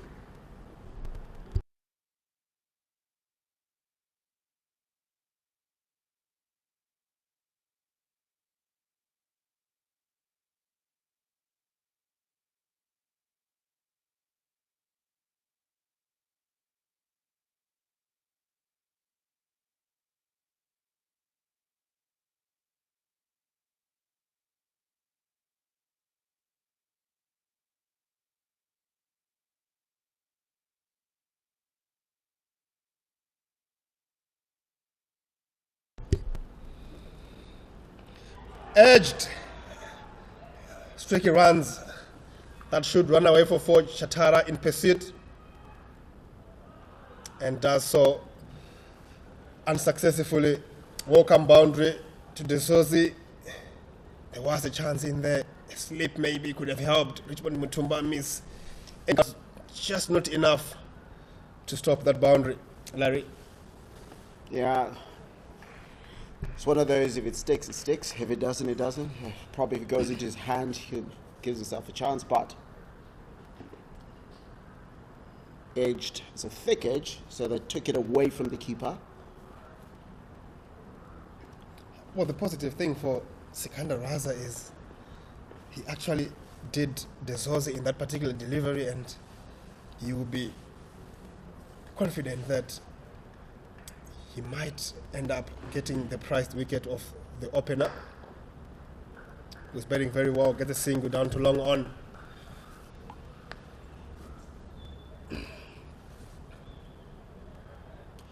So the last wicket of 4 was the top run maker of the tournament so far, of the series so far. I keep calling it a tournament.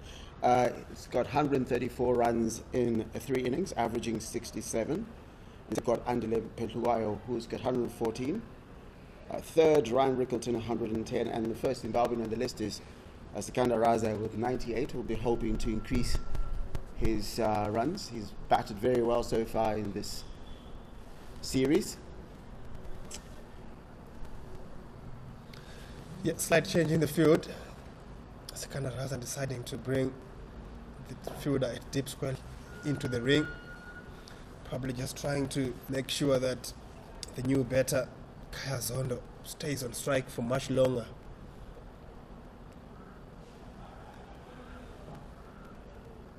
Dangerous ploy though.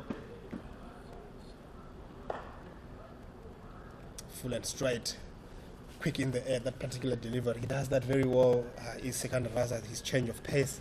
I think in that particular delivery that Dezozi edged, I think it was done by the lack of flight rather in that delivery.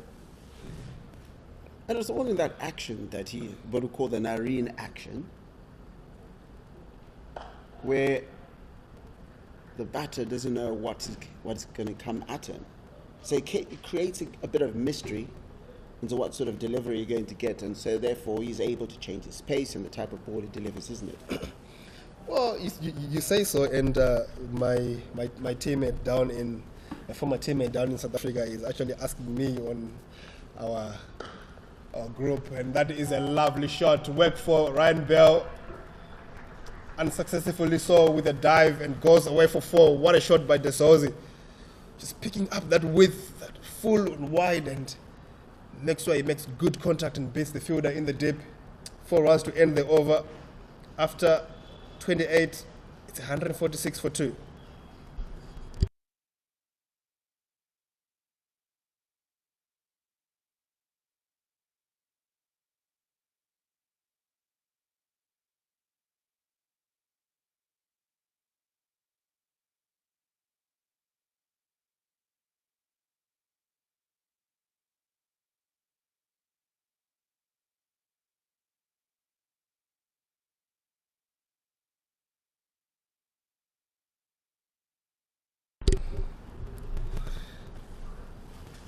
Wellington Masakadze continuing from the city end. Starts with a dot. Kaya Zondo feel like he missed out on that one. There was a little bit of width and pace to work with. Picks out the fielder. So Aviwe Mgijima, my former teammate down in South Africa, is asking me, why does Sikandar Raza hide the ball? Ultimately, probably just to deceive the batter, maybe. Because the ball has a lot of variation in Sikandar Raza. So maybe he changes his grip. Sometimes he balls with the same up, sometimes with the normal off-spinning grip. But ultimately, I don't think it really matters, because most batters, experienced batters, good batters, they watch that wrist, they watch that point of release. And good players of spin, like Aviwe Mgijima, plays in the middle order for the Western Province team. Good players of spin, and they look right at the end of that release point. So yes, it does work for Sik, but ultimately at this level, I don't think it matters if you're hiding the ball or not. It's an action that he started after a stint with the Trinbago, say after this delivery. Top edge. Taken. What a catch by the big man. Tanaka Chifanga running in and grabbing that diving catch. Dezozi is happy, but we have to go. A little bit of a top edge. It got stuck in the wicket a little bit from Wellington Masakadze, and he picks up his 3rd wicket. South Africa, after 28.4 overs, have been reduced to 147 for 3.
So the fall of the last wicket that of Toy was looking very good. Comes in the classy Heinrich Klaasen. And it's good cricket all around that's being played here. Not bad, great cricket, because probably gave it a lot more elevation than he'd have liked to. And he is hitting towards a longer boundary, so it was never going to go as far. Yeah, perfect scenario here for Zimbabwe. After what looked like a perfect start, actually it was the perfect start, 99 without a wicket, and then that breakthrough. They now have two new batters in Kaya Zondo and Henry Klaasen. After 29 overs, South Africa 148 for 3.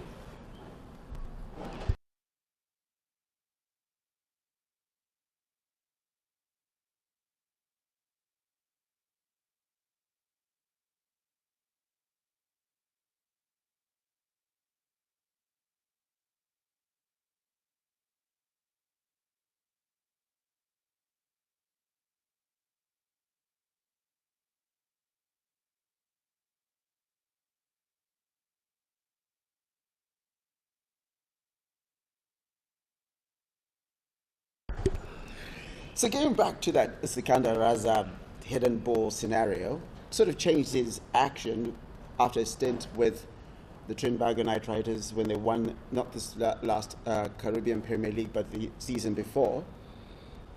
He was part of that championship winning team in the T20 league out in the Caribbean.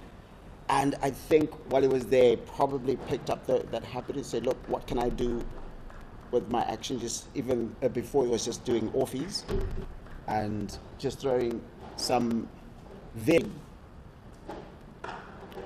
And I think on the first day when I was doing a commentary stint with your run-out mate, Dana Damanazo, talked about the fact that sometimes an old dog gets himself to learn new tricks. So maybe something that he thinks improves his bowling. But I think what is lost a little bit there is that the one that used to be sort of like his wicket-taking ball. Absolutely, Larry. And healthy edge from Kaya Zondo there, gifting South Africa 3 more runs.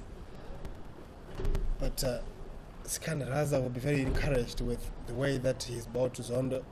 A couple of forced shots, a couple of maybe half chances.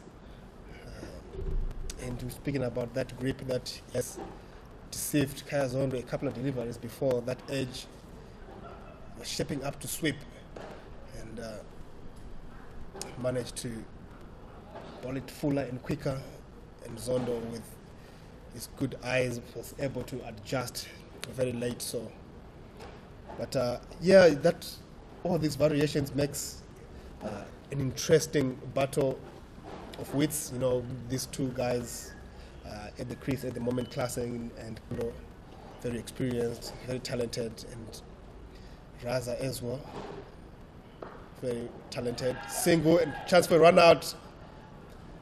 Wellington Masakadza usually very good in that mid-wicket region, doesn't collect. End of the over. 6 from it, 154 for 3.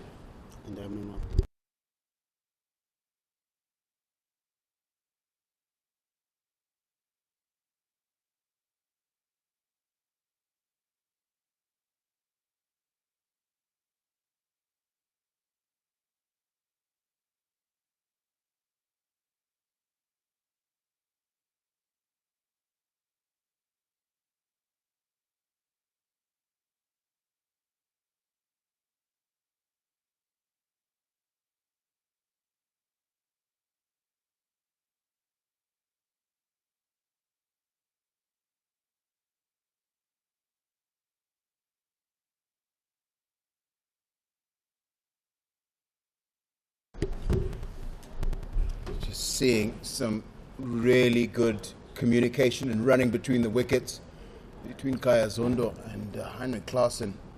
The last 2 singles they've taken have been from the top draw. Really good quality cricket.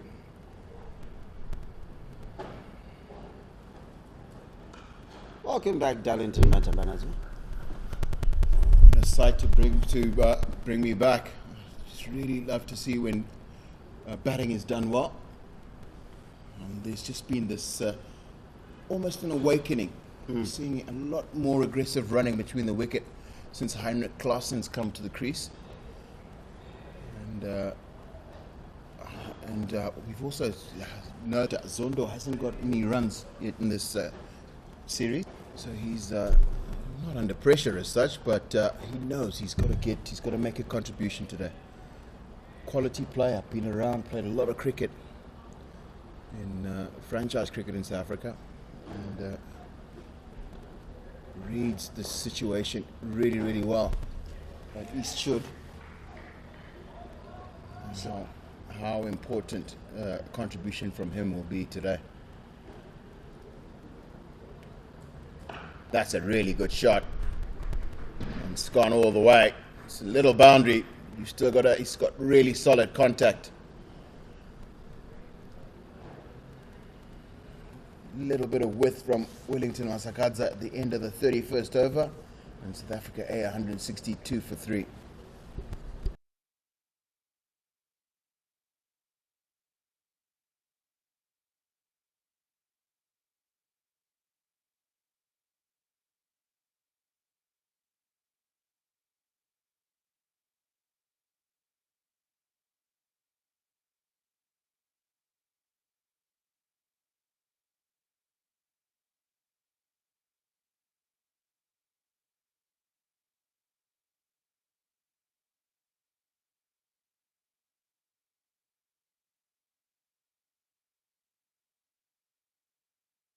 It's basically the first one that Heinrich Klaas hit. He's on 505, and he's been pushing them to the boundaries off the middle of the bat. It's the first really aggressive shot he's attempted.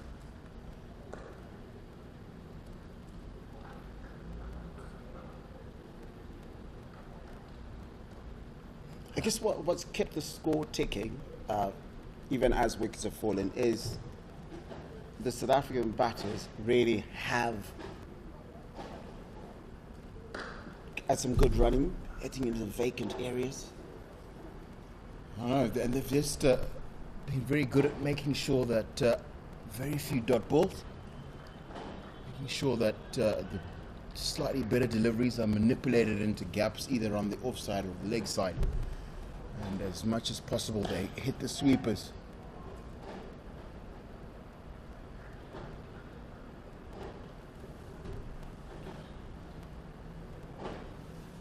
So during the drinks break, I saw Milton Schuber coming in, but it looks like he hasn't come back to field because Ryan Burl is still fielding deep, and that one's gone over the top. No one there. A little bit of improv from Heinrich Klaassen. Normally, you thought you'd be looking to pull it towards car corner, and he's given himself a little bit of room. So the man is in at mid-off. He's gone over mid-off's head.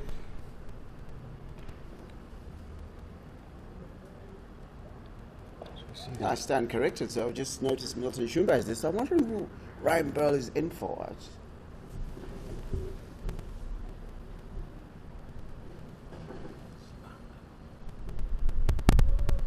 Looks like he's in for Tanaka Chiwanga. Someone who's missing at the end of the 32nd. South Africa A 171 for 3.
see Richmond Mtumbami getting some attention from team physio Trevor Wambe.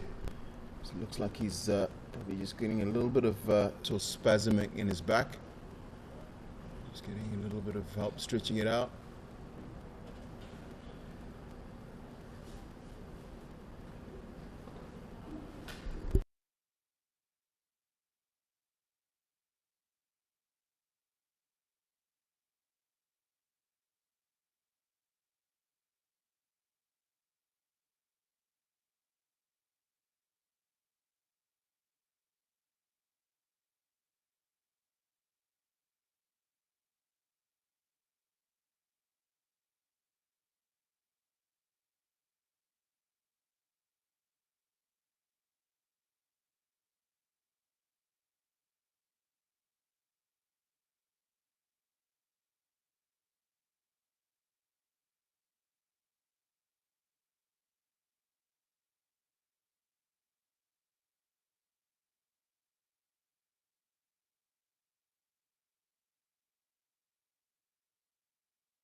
Trevor Wambe's managed to work his magic.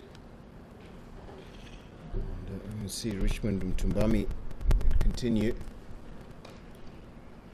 We keep seeing Heinrich Klaassen is looking into those open areas towards Cow Corner. That one was flatter, bowled into the wicket. Didn't really get up enough for him to get underneath.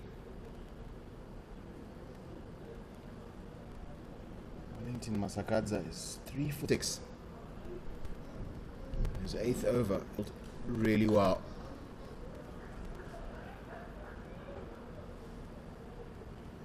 So Wellington Masakadza is the top wicket taker in the series so far with 5 wickets. Economy, which of course we just look at that a little bit later. And then we've got a couple of guys with 4 wickets: Lazard Williams, Tendai Chatara, and Donald Tiripano. Donald Tiripano's 4 wickets all coming in the first. Didn't get any wickets in the second and hasn't taken any today. And then Sikandar Raza on 3, who will be also hoping to increase his tally. And all that information is available on the Zimbabwe Cricket app. You can download it for free on Google Play Store and iStore. And you can follow all updates, what's happening within Zimbabwe cricket, down as far as club cricket. You can get a lot of statistical information right at the palm of your hands.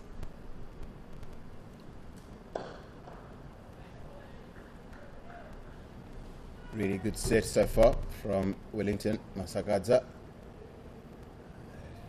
It's just to show you that he's gone for 5 singles. Just says something about the way Zondo and Klaassen have gone around about this. They've really played it quite intelligently. 176 for 3.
Tony Tiripano from the golf course end. Nice start. Hit the bat quite hard off a good length.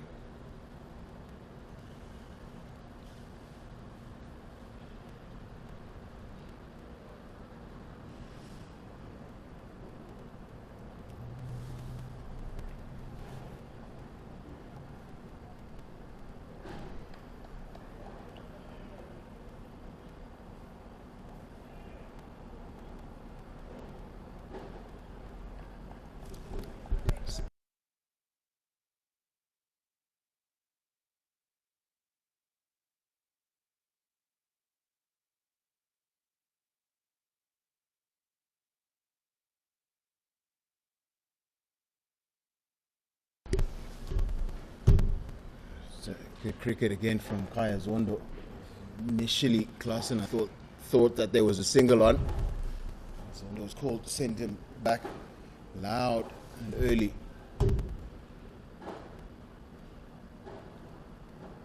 Decent start from Donald Tiripano. That's a really good length he's bowled so far. He's bowled really straight.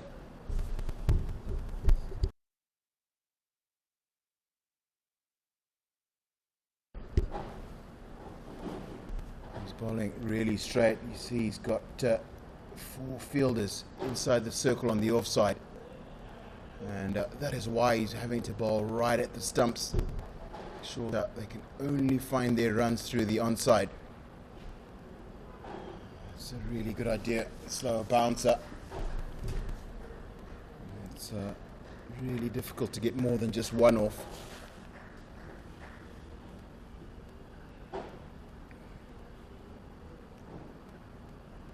A really good start from Tiripano. Struggled from the city end this morning.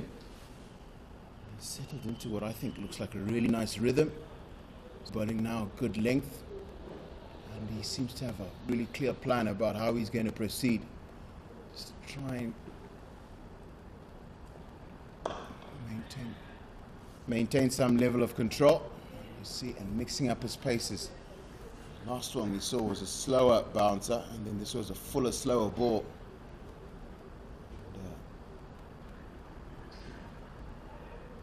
Just the 3 from his over so far. 1 ball to go.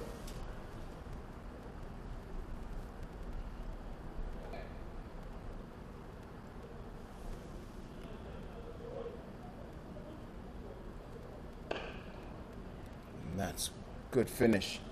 The end of the 34th over, 179 for 3.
Wellington Masakaza continuing from the city end.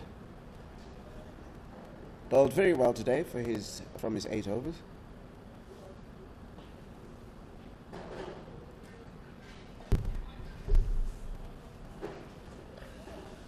What South Africa have done well when they've reverse swept or swept is keeping the ball down. Whereas if you look at Zimbabwe, a lot of the time when they sweep, it tends to go aerial. And you can see from the second match, to negate that, what South Africa did was to put fielders at almost leg gully and gully positions, which almost eliminate shot. So I think South Africa, Zimbabwean batters would work on that.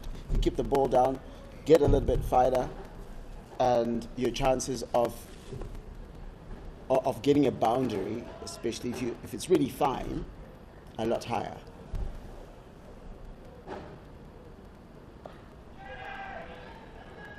And that's going Zondo's up. troubles seem to continue. So that's here, Heinrich Klaassen looking for the sweep shot.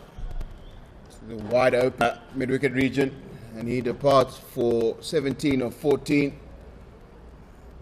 Wellington Masakadza picks up his fourth, and South Africa A are 181 for 4.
So just as I was praising the sweeping of South Africa there, the captain Heinrich Klaassen mistimes that one and top edges it.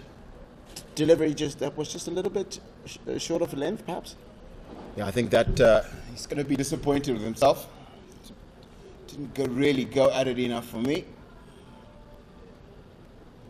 Big man, got a long reach. I think he allowed himself to get tucked up a bit.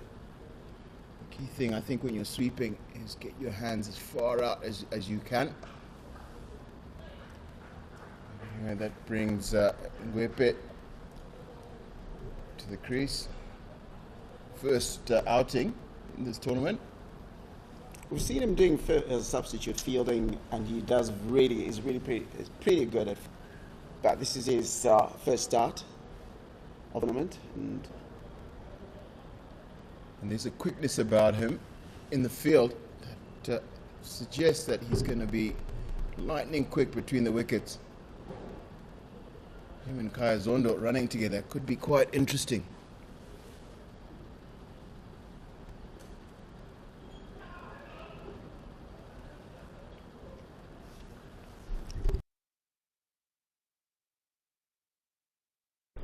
So at the end of the 30th, 182 for 4.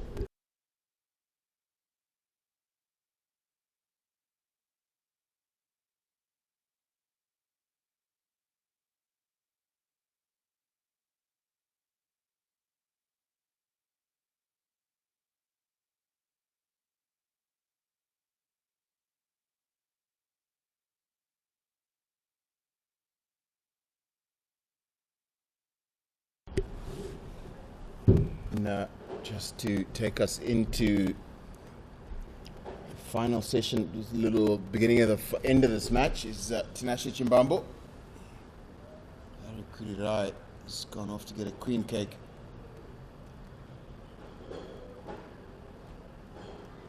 And, Tinashe, at one stage, it looked like got a long way past 300, and then Masakadza's bowled very, very well today. Yeah, he has. I think he'll be very pleased with the way that he has come back very strongly into this series. I think we spoke a lot about how he didn't really bowl with the amount of fluency he is known for, especially in those middle overs. And today he has come back strongly and has gifted Zimbabwe some brilliant wickets actually, and the most important one being of the captain, who can be very destructive in these periods of time. For me, the other very important bowler has been this man on screen, Skandaraza, in for around just a little bit more than 6 and over. But in the context of where he took the game from, very important that he was tight enough and supported Wellington Masaka through most of Masaka's spell. We saw just 1 over from Doniti Ripano, and then he's come back. He's brought himself back in as Skandaraza.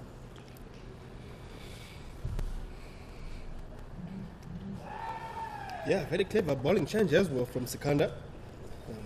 Seeing that he will be taking the ball away from Lesiba Ngoepe. He just thought maybe I will come back here and sneak in a few overs unnoticed, as he has in this over 3 dot balls.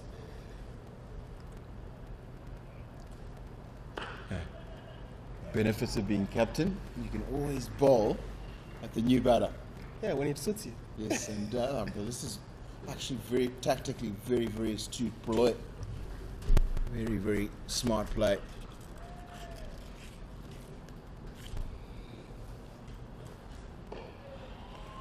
Lots of pressure on Lesiba. 5 dot balls, still no run. End of the 36th, 183 for 4.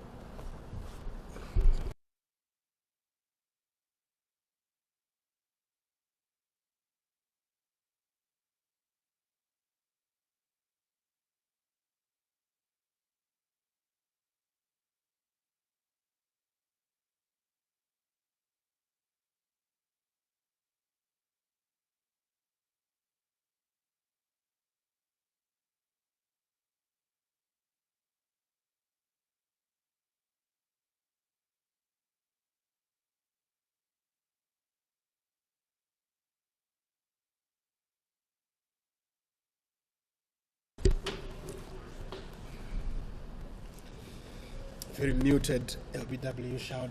Zondo trying the touch reverse sweep, trying to access that gap between keeper and short third Donald Deripano. And in the very next ball, Darlington tries the conventional sweep, which has seen 3 of the 4 wickets that have fallen today. What's your thoughts there? It's a difficult shot to play, apparently, here. And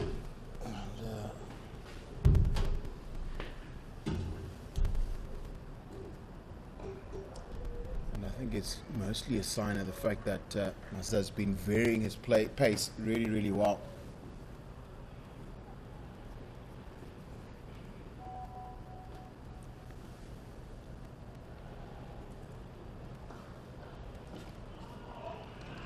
Nicely fielded. The big man. Very odd position for a big fast bowler to be, especially when the spinner is bowling. Obviously, we're going deep into the over, so the quicker fielders are at the boundaries now trying to stop the twos. But, Chavanga there, outdoing himself. Point. Done very well.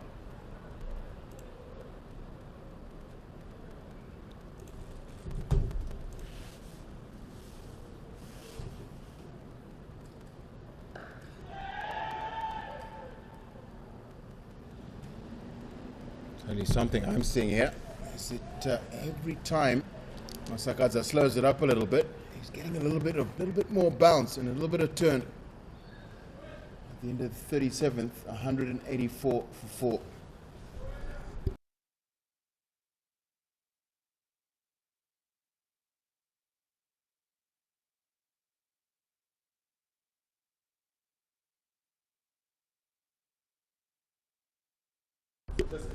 As Masakadza has finished his 10 overs, 444.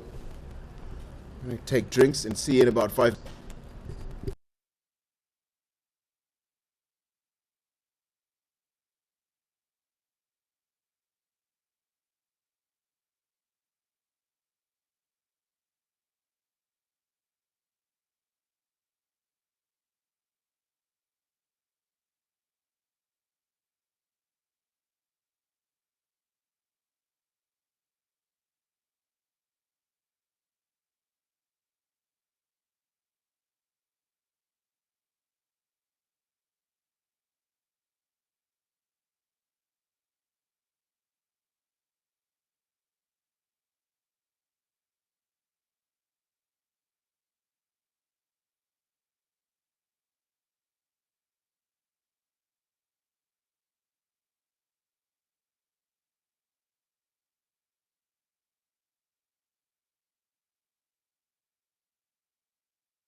Skandaraza resumes cleverly. Darlington fires it into Kaya Zondo's feet just to get Lesiba strike, and you see him back again with his normal deliveries.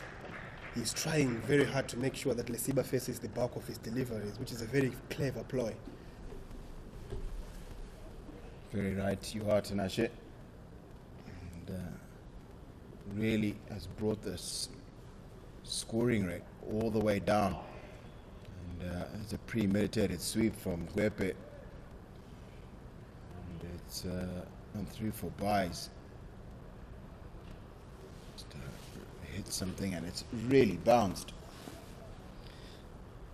And in the grand scheme of things, we're speaking about Raza wanting to bowl more of his balls to Lesiba, and he's created this shot from Gowepe actually, because he has been without answers for what now 8 balls that he has faced, and he's struggled to rotate the strike. So something outside the box is premeditating that sweep shot. Well, sweep shots are premeditated, but that one a little bit off timed. That's just, you just get the impression as the pressure continues to build on Gwepe. You start to see that body language muscles start tightening up. It's been 10 balls now without a run. Yeah, it's been a tough start. First outing, a very difficult wicket, 2-paced, and though I think he has hit fielders far too many times for a batter of his quality. Though he has the ability to come back and balance out those strike rates when he gets going. Very busy person when he gets going. After 38, South Africa 189 for 4.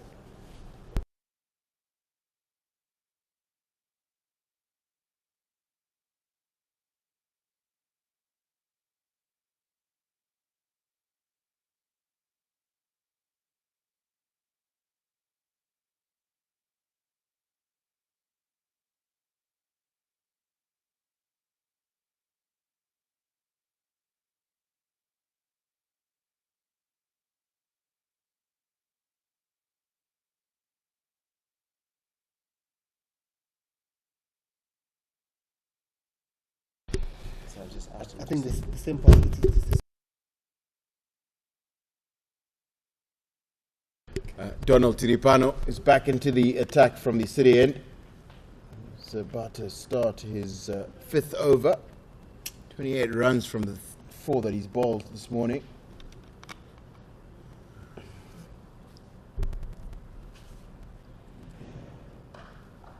And, Wesley Madewere gets a hand onto that square cut. Kaya Zondo prevents it going all the way to the boundary, just does enough. A nicely timed shot and well placed as well. Madevere's hand just taking a little bit of steam off that shot. Lots of work for Tanaka in the dip, not able to keep it down to 1. Donald Tiripano on the other side of expensive, and would want to try and bring that economy rate back.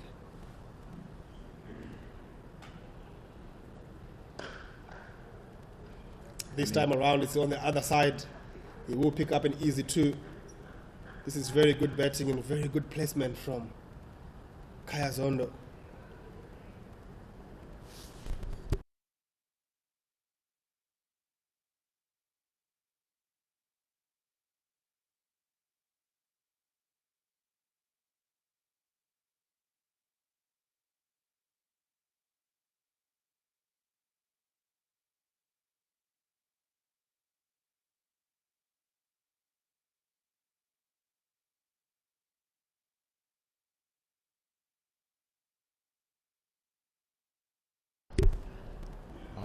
That's a beauty from Donny Tiripano.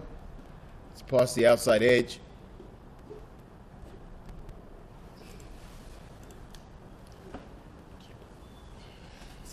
Something very interesting that I picked up today is Richmond Mtumambi is actually fielding with a beanie on. It's been throughout the tournament, and a lot of the time we see him with his helmet on, so you can't really see that he's wearing that. But yeah, it's been like the whole tournament.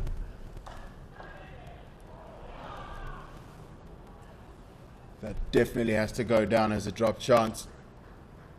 I think the pace is what's done Wesley Madewere there. He expected it to be coming a lot quicker at him. And we were talking earlier about the two-paced nature of the wicket. It's an example of what it does.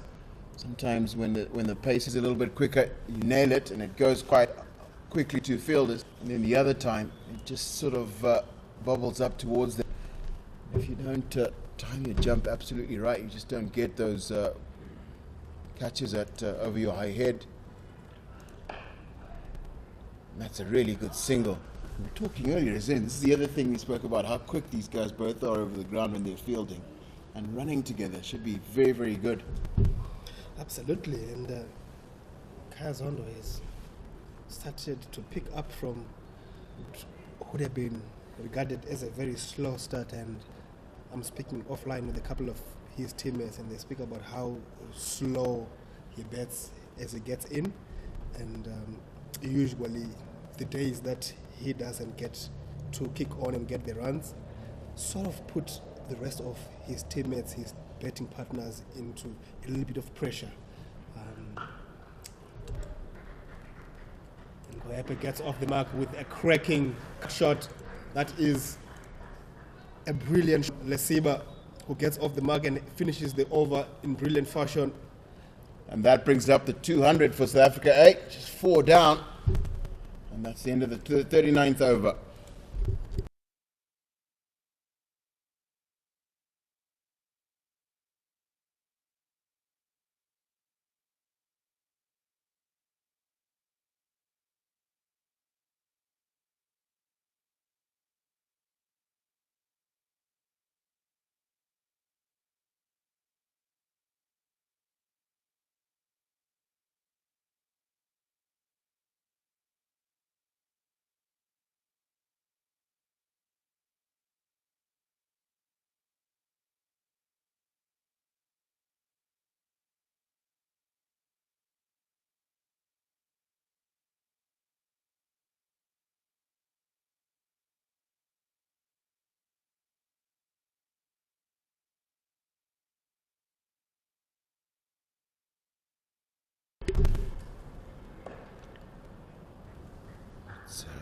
Well worked into the leg side by Kaya Zondo.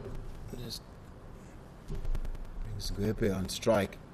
He's finally gotten off the mark. Took him 12 balls to get off the mark, to get a start.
Shot and pulled away.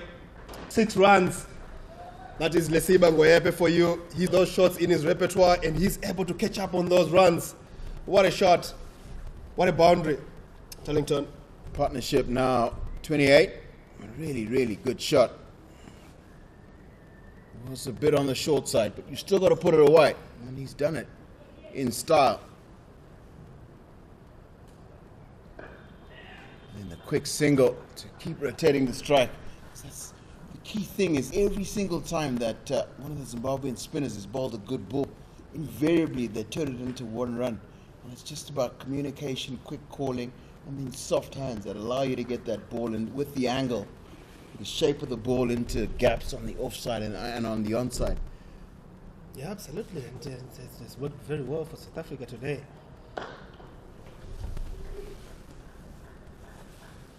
Just the one. And these two know each other very well, and in some instances they don't really have to call for a single. It's just a nod up and they go through. Obviously they play together, the Warriors. After 40 overs and into the last power play, South Africa 211 for 4.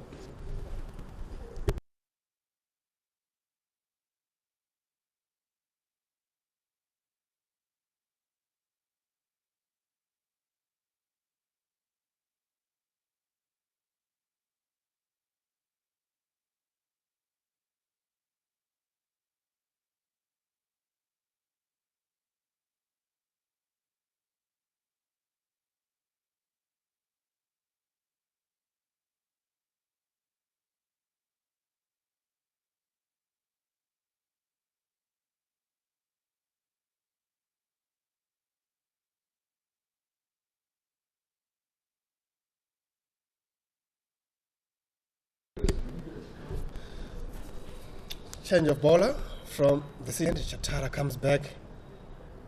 And Donetiri Pano, after an indifferent over that went for 11,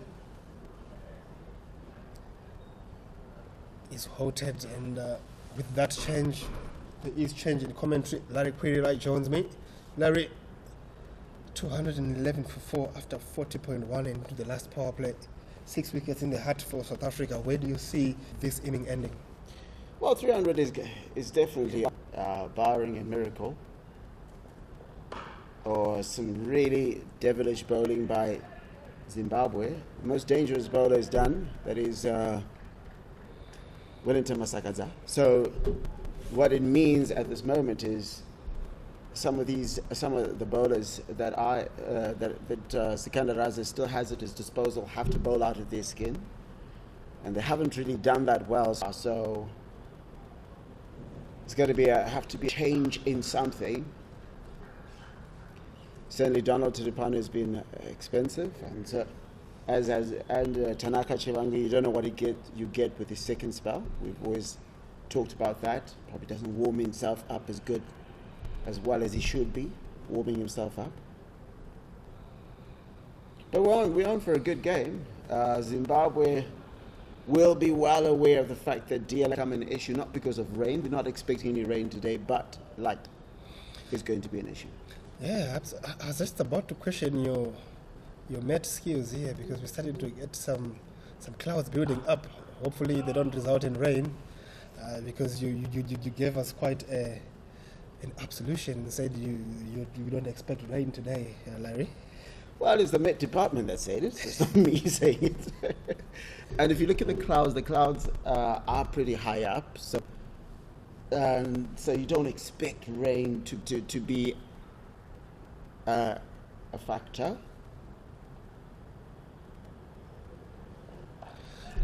Top edged, chance for a catch, but that will land in no man's end. Reprieve for Lesiba. Just tried to pull that one, but seemed to just get big on him, and he will live to fight another day.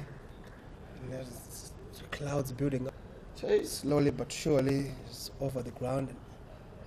Hopefully they don't amount to anything that can, sort of disturb or limit the extent to which we will enjoy this match. Being from around this part, you know the kind of clouds that you get rain from. Those not quite dark and they're pretty high up, but you never know. Just gonna go with the Met. Expected no rain today, which had me excited, and also means if you're planning to come to Harare Sports Club at the flick of a coin, and of course after 41 overs, South Africa A are 214 for 4.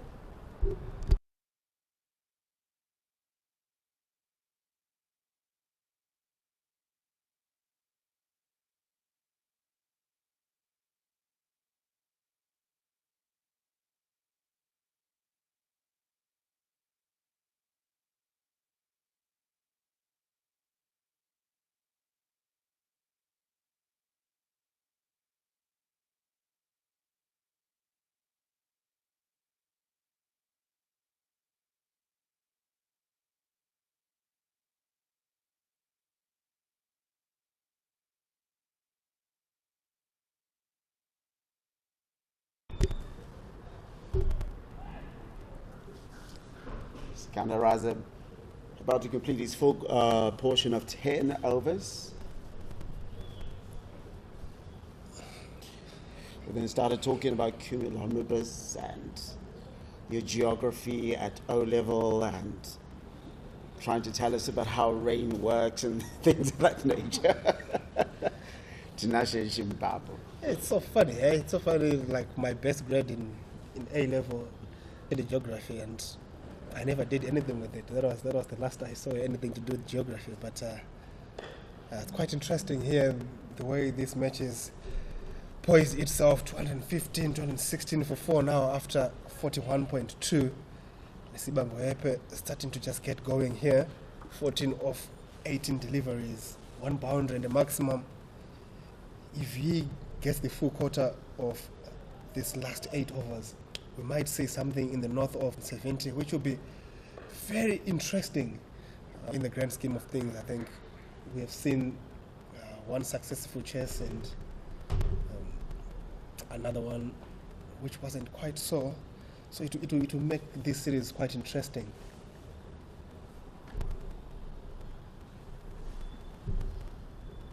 Bowled him. Sikandar with that wicket through the gate. Zimbabwe trying to deposit that over. Swiss misses and is bowled by Sikandar, the captain. And South Africa lose their. And he's bowled for 14. And South Africa now have been reduced to 217 for 5 after 41.4 overs. Yeah, absolute beauty of a ball there. Lesiba trying to shape up for that cow corner region and he's bowled out. Some sort of a commentator's curse there. He will not be impressed. South Africa lose another wicket.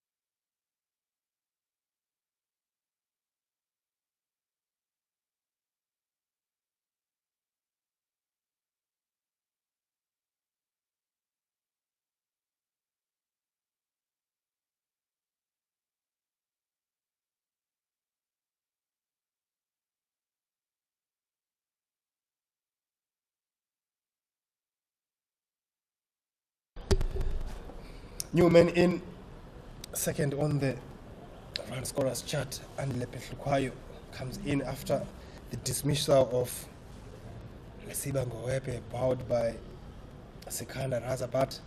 Full straight right into the stumps. You miss, I hit sort of delivery. And he was trying to take aim at that shortest cow corner boundary where he had previously hit Sikandar for a maximum. Lots of work here for Andy Lephehlukwayo. He has to join Kaya Zondo, who's moved on to 37 of 51 deliveries. So yeah, looking at that with that wicket, and always wickets interfere with the run rate, so to speak.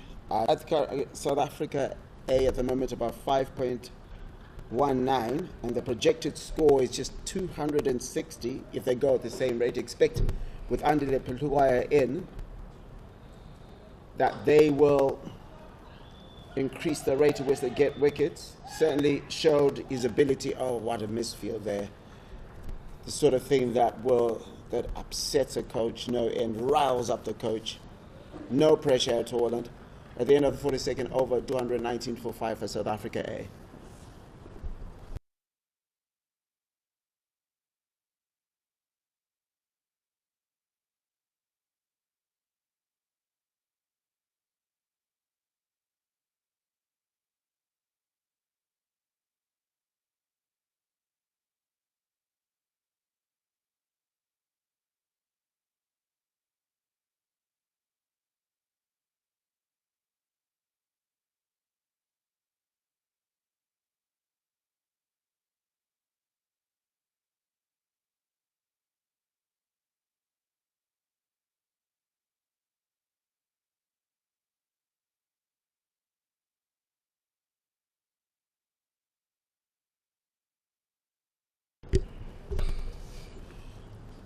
Zondo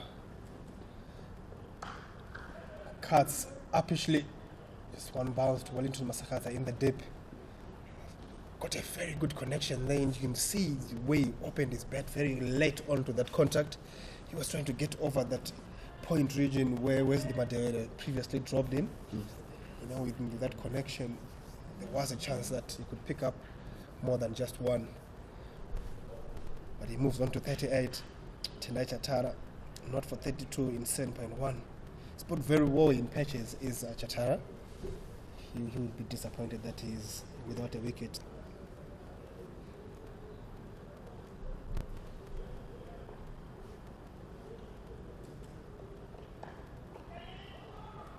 Instead of looking at South Africa, want to get to about 300, they're probably going to have to go about 7 or 8 and over from here. Obviously, when you get towards the back end of an innings, there's that opportunity, there's always a bit more aggression. But that's going to depend on Andile Pletwaya being at the crease. We did in the first match. We at least belted the balls over for sixes.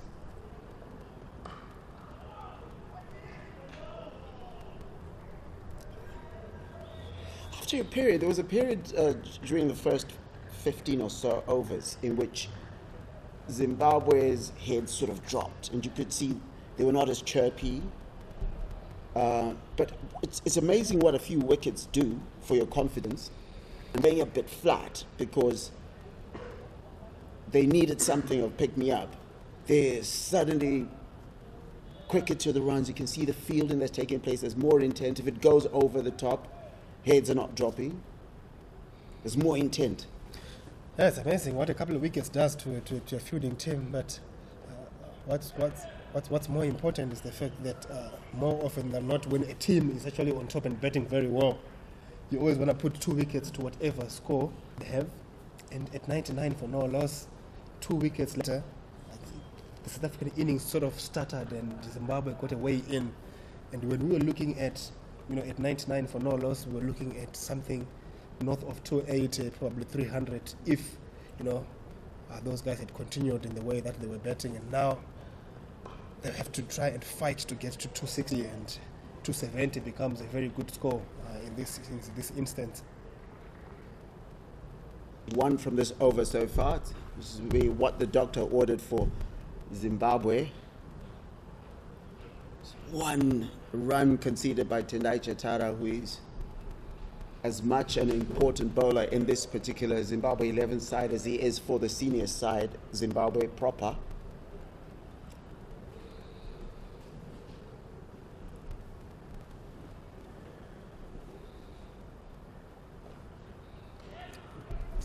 Should run away for more runs here for South Africa. It's just a lack of discipline there from Chatara. That was very short, and Richmond Mutumbami, rather, not Regis Chakava, couldn't get hold of that one. 5 wide. What a gift. And just happens as I was praising Tendai Chatara for having a tight over, suddenly he's conceded 6 from that over, just from that wide, not loading it, attempting a short ball, and everything just goes wrong.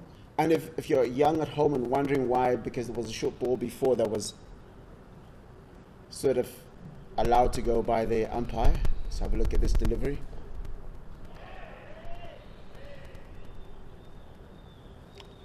And finally finishes that over.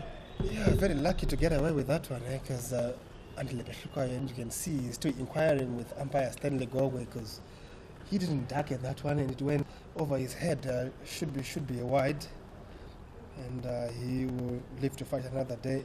225 for 5 after 43.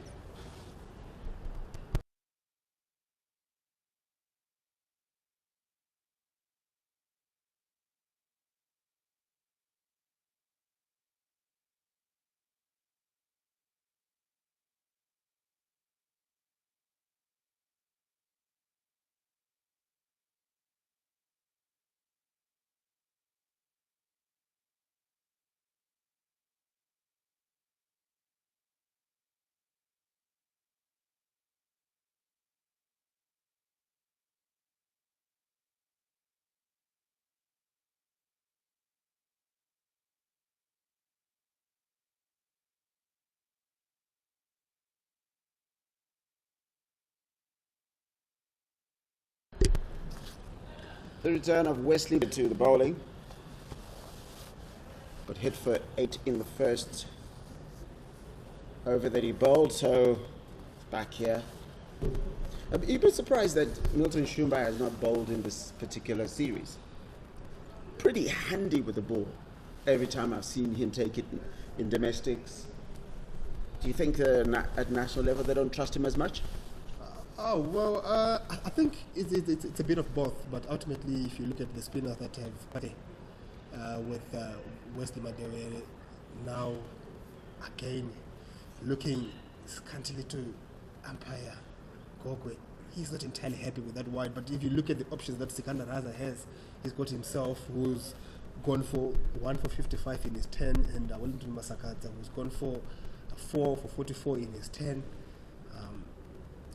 If you are looking at a third, maybe fourth spinner, that's where you start looking at Wesley Madewere. I think that would be a forced bowling option. If any of those spinners don't do as well as you would expect them to do, and on a day like this where Donald Tiripano might not go through and bowl his full quarter of overs, then you're thinking maybe you might need a sixth option or a seventh bowling option.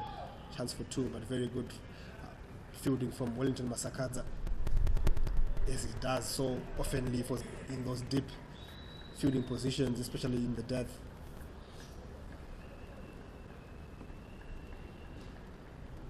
Certainly a good summary of circumstances as they prevail at this moment. South Africa can see that they're really opening up their shoulders at the moment, trying to hit every ball. I think they'll feel at the moment, Kaya Zondo, having faced 54 balls, will feel he can have a go. Under the Petlugwaya, Mila is a bit undercooked after facing 3 balls, is it? Yeah, 9 balls. 9 balls, I beg your pardon, for his 4. Chance for 2. This one will be quite easy. Nicely placed by Kaya Zondo. He does come into his own when it comes to these periods. You'll be surprised how quickly he scores in these late overs without playing too many big shots, and I think that's the experience of him. And obviously the talent that he's got, I think he's done very well for his career. If you look at his list A numbers, are amazing, and the way that he scores in 4-day cricket is second to none.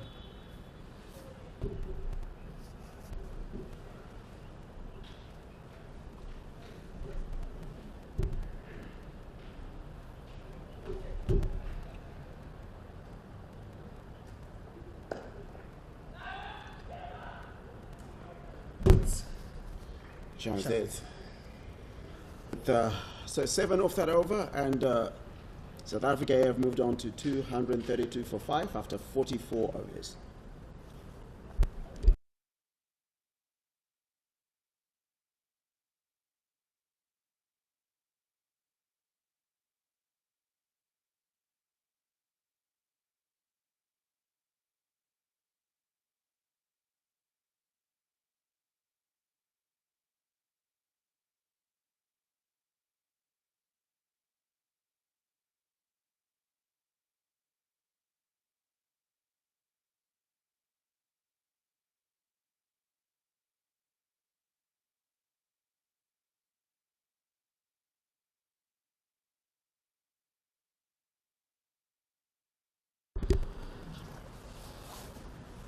Donald Tiripano comes back into the attack. Tendai Chatara probably keeping a few of his last 2 overs for the very end.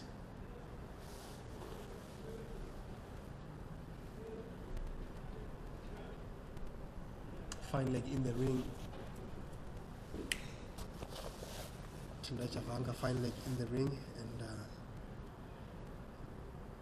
2 fielders in the deep for Donald Tiripano on the leg side. Sort of suggests to go as straight as possible. Stops Kaya Zondo from accessing that offside that is so good at. But he's going to have to deal with the left-handed Andile Perukwayo, who has timed the ball very well today. you hear the sound of the few runs, the sound of the bat when he's actually scored. He's timed many of the deliveries that he has faced very well, and if he is to face most of its remaining 6 overs, South Africa might be just hoping that they can get past that 270 mark. That would be a very mental blow for Zimbabwe.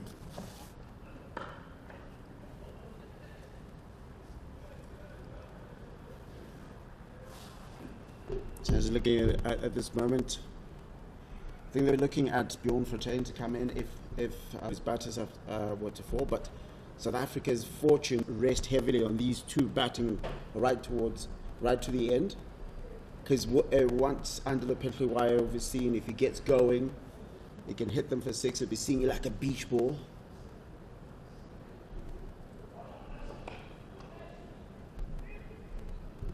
Or in the context of Zimbabwe, like a soccer ball.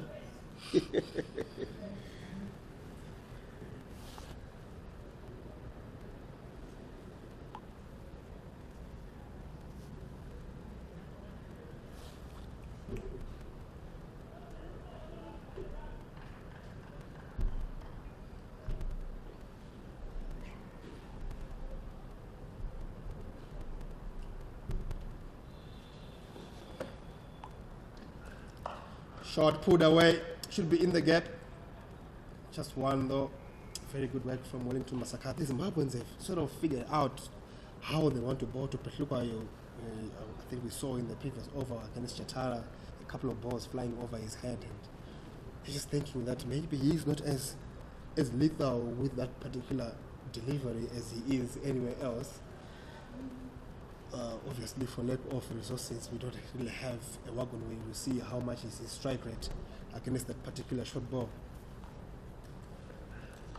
Well, the Zimbabwe Cricket app has got the statistics how he hits it, but I think what has to be sure, what Zimbabwe's 11s bowlers have to bowl a disciplined line at length, because in the first match they tried too many variations instead of just cramping him in and forcing him to be more inventive. So that's allowed him to free those big hands and heave the ball over. But as you can see right now,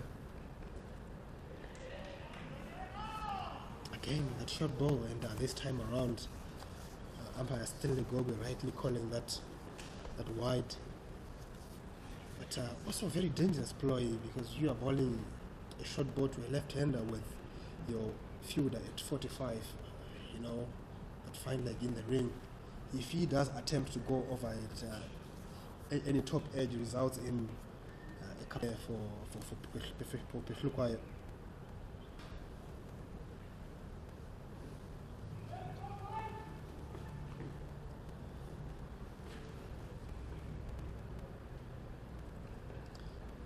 Again, this time around, it's a much easier decision for both umpires. Another wide. I'm not sure why he's trying to bowl that ball. I mean, it sort of introduces that predictability. That around the 4th ball or 5th ball, he's going to bowl a slow. That's what happened in the over before, when he ended up conceding those 5 wides.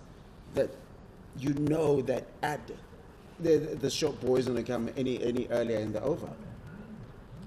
Tiku down leg side, and Mutumbami can't get anywhere close to that. It's going to be a gift from Donald Ripano, and Andile Petlukayo gladly accepted 4 runs to end the over. After 45, moves to 240 for 5.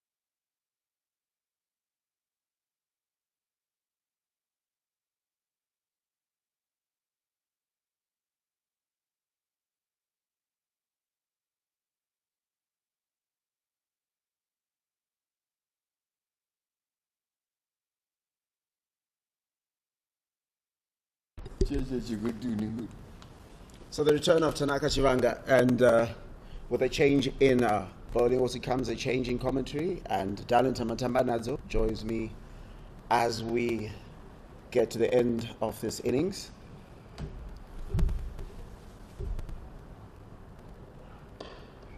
That's a really nice start from Chivanga.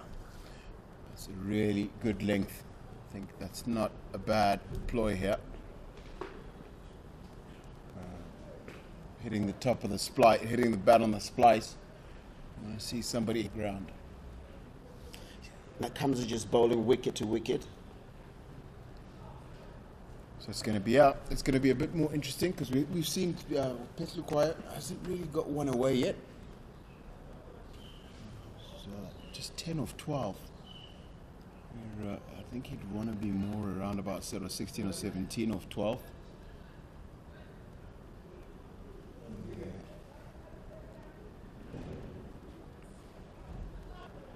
You know that Chivanga still hasn't gotten a wicket in this series. It'd be kind of nice if he could find one right here.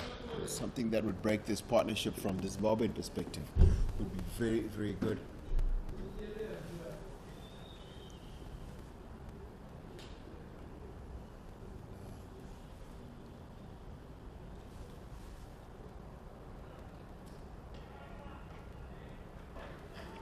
I think that's a really good line at Petlukwaya. A little bit outside off stump, about a couple of feet outside off stump. He's always looking to go over long on and mid wicket. Very difficult shot to hit that way. The ball's about 2 feet outside off. If you keep it really full, you should only be able to. Occasionally you get edges that run down to the finish third man. But that's a good delivery from Tanaka Chivanga.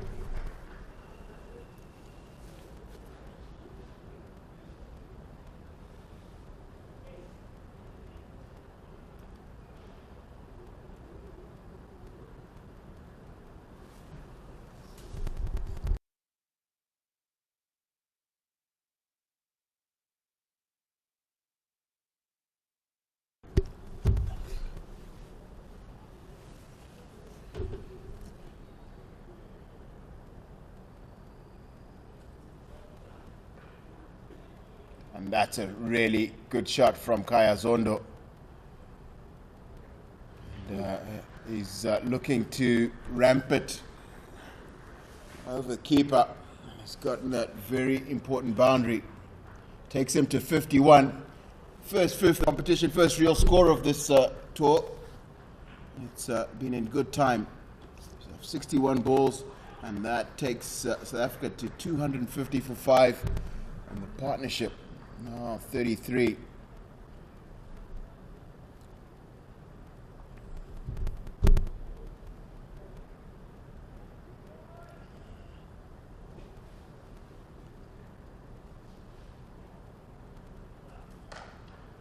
And that's a good shot. He's got it at behind square.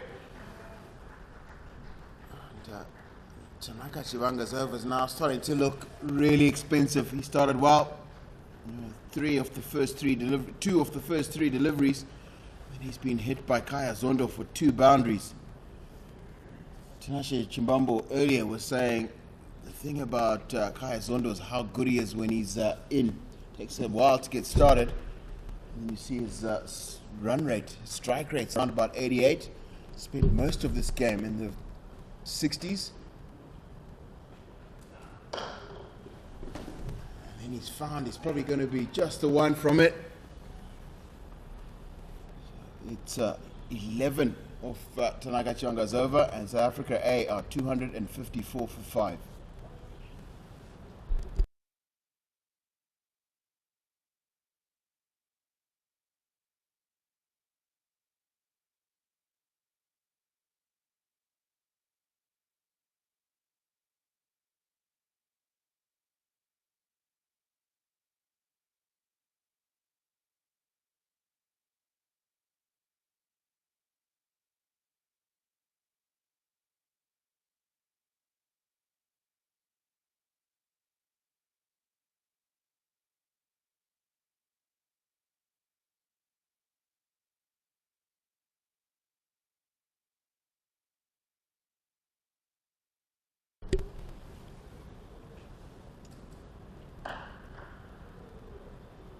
one to start Chatara's over. He's replaced Donald Tiripano from the southern end of the ground. So after that over, do you bring perhaps Donald Tiripano to the city end, or do you persist with Tanaka Chivanga? I think that the plan has to be very, very clear, because it's different with just Andile Petrukwayo just arrived at the crease. So you can bowl length at him, but then when you're bowling at Kaya Zondo, who's now 57, you've got to try and find a way to give him just one run. And usually the best way to do that is to just bowl full and straight at the stumps, force him to hit too long on and long off. Because that's we're starting to see Petrukwayo didn't quite get all of that, but the intention, he's making his intentions very, very clear. He's looking to get that a long way over long on.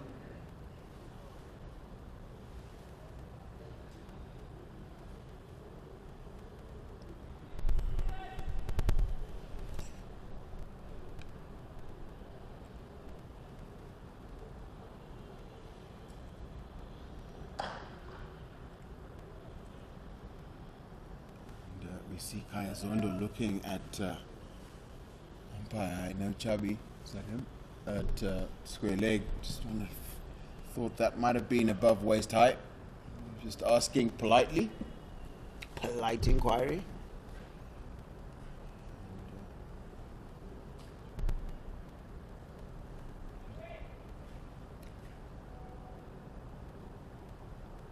Donald Tiripano's changed his angle at Petrukwayo. He's going to come around the wicket for a bit.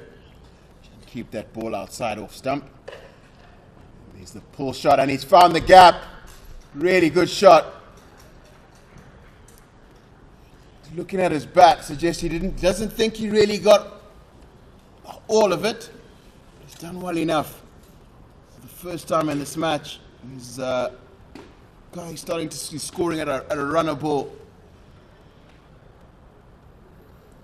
Tendai Chatara just giving him some width. That means you can pick it up quite nicely. Whereas when Donald Tiripano was bowling those, at least when he got them correct, what had happened was he would definitely cramp him up. So if he connected it well enough, but if he it doesn't, then nothing comes off it. That's so close. Almost played it onto his stumps. I also think that is probably the length the majority of the balls that are bowled at both these batters should be. Try and get it right in at the block hole. In the block hole, either at the stumps or a little bit of a long way outside, maybe a foot or so outside off stump. I think it just reduces the areas in the ground in which they can hit. Because you can't really get underneath it. You can only hit it along the ground.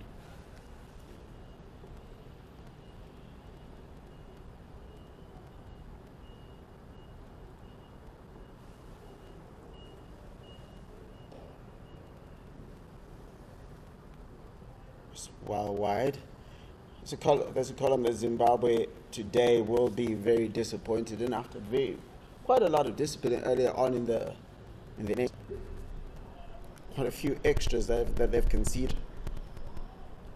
And of course, all that information you can find on the Zimbabwe Cricket app, where you can get all the stats and look at the scorecard.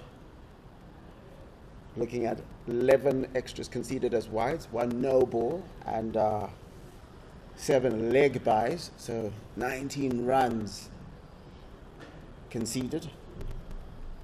And not only that, but some of those, it means we've had to bowl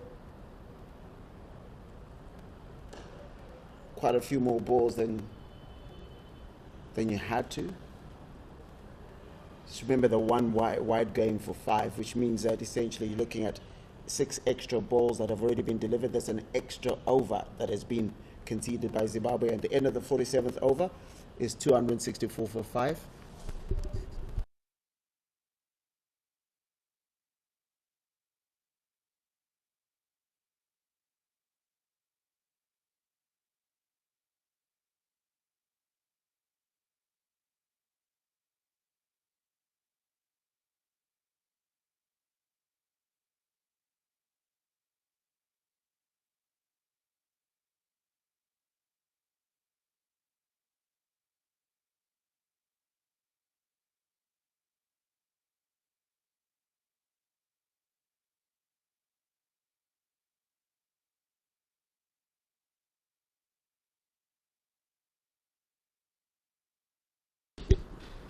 So Tanaka Chiwanga is going to continue. I think he's going to try and get this fuller, and that's exactly what he's done.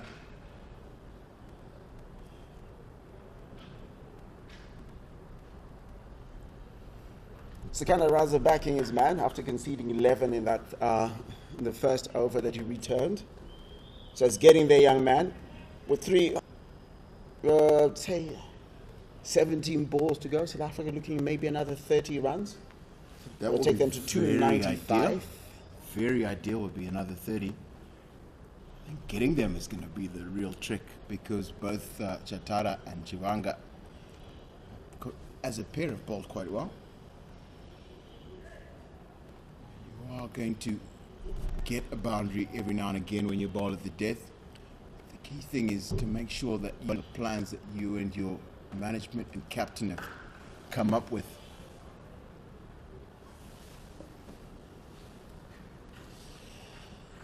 you're always forcing batters to hit where your boundary fielders are, never over the areas where your infielders are. 4 inside the circle. You never really want to be able to allow a batter to hit over those guys. As long as it's going to your ball, it's not usually not a bad delivery.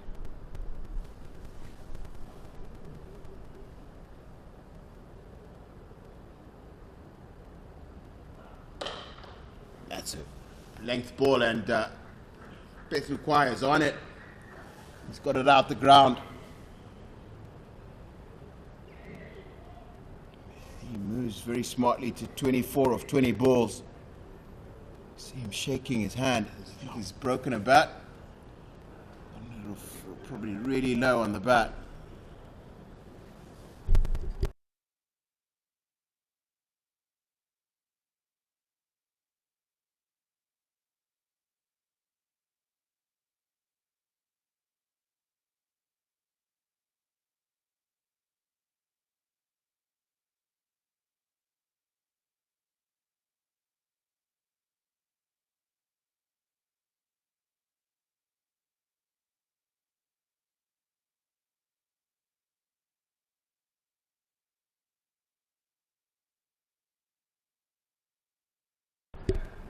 So 8 runs conceded so far in the first 3 balls. And Kai's on his perspective down. Takuzo Nashe Kaitano cuts it off at long off. 9 runs again. One big 6 or a 4, 2 4s here and there gets you towards the 10 runs and over. I was talking about 30 runs in the last 3 overs.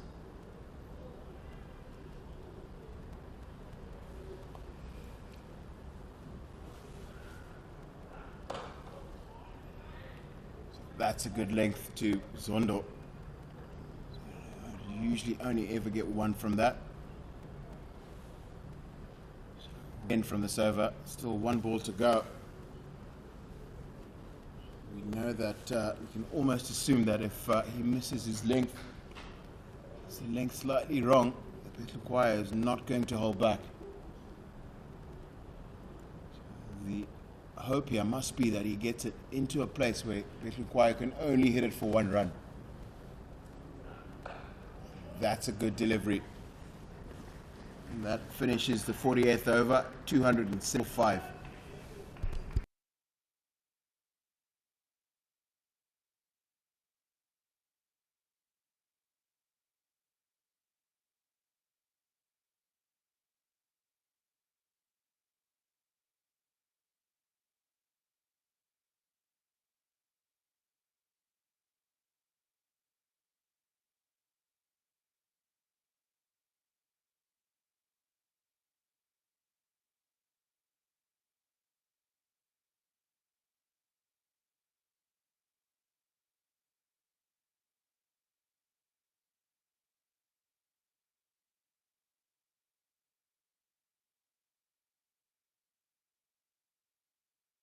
Tendai Chatara to continue.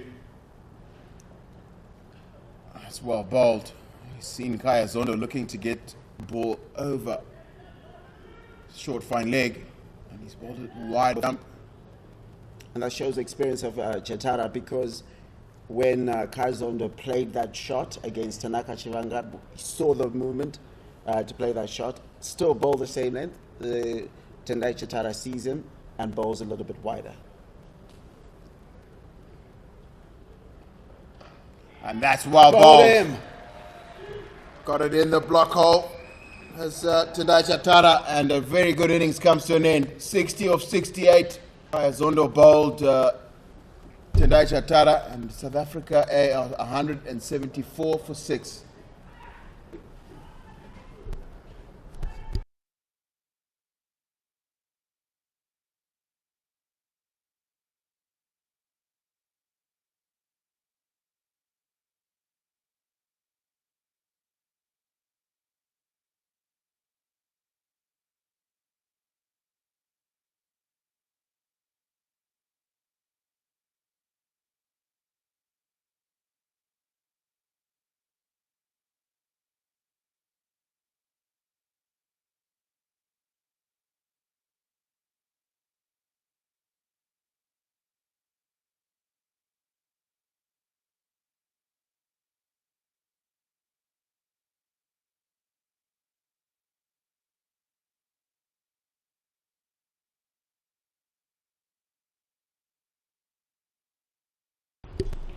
Some brilliant bowling there by Tendai Chatara to remove the wicket, a wicket off.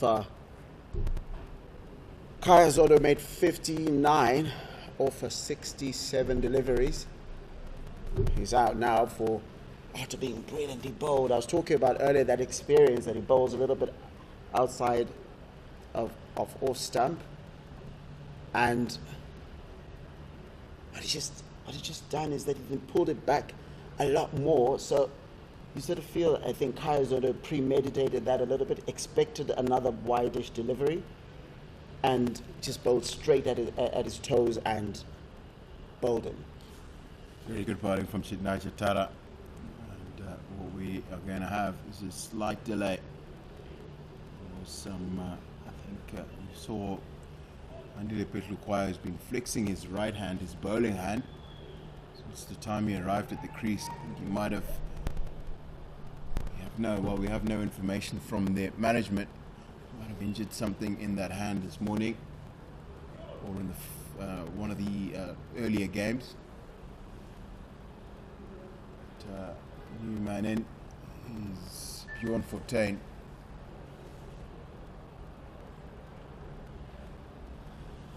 Good start. Immediately gets off the mark. Really good. Just faced 6 balls in his last innings. 9 runs. And in the context of that match, very, very good little innings. And you can see he's got very clear plans about what he's going to try and do when he gets out here. Unless it's a really ranked delivery, he's just going to try and get off strike and leave the big hitting to Andile Petlukwaya. If he gets something that's easy enough to put away, he is going to put it away.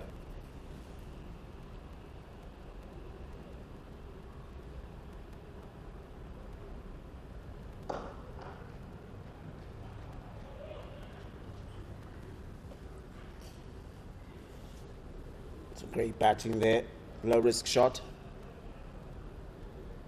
At this stage of the innings, what you just want to avoid is a dot ball. So if you can't get it for 4, for 6, run could be the difference, especially when you a little bit later Duckworth Lewis comes into play. Those extra 5 runs could just be the difference. Absolutely.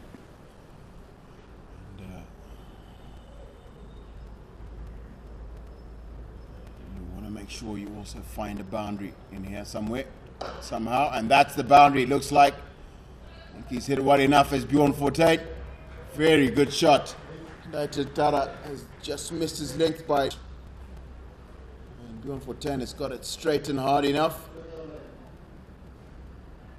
So far 6 of the first 5 balls of this over.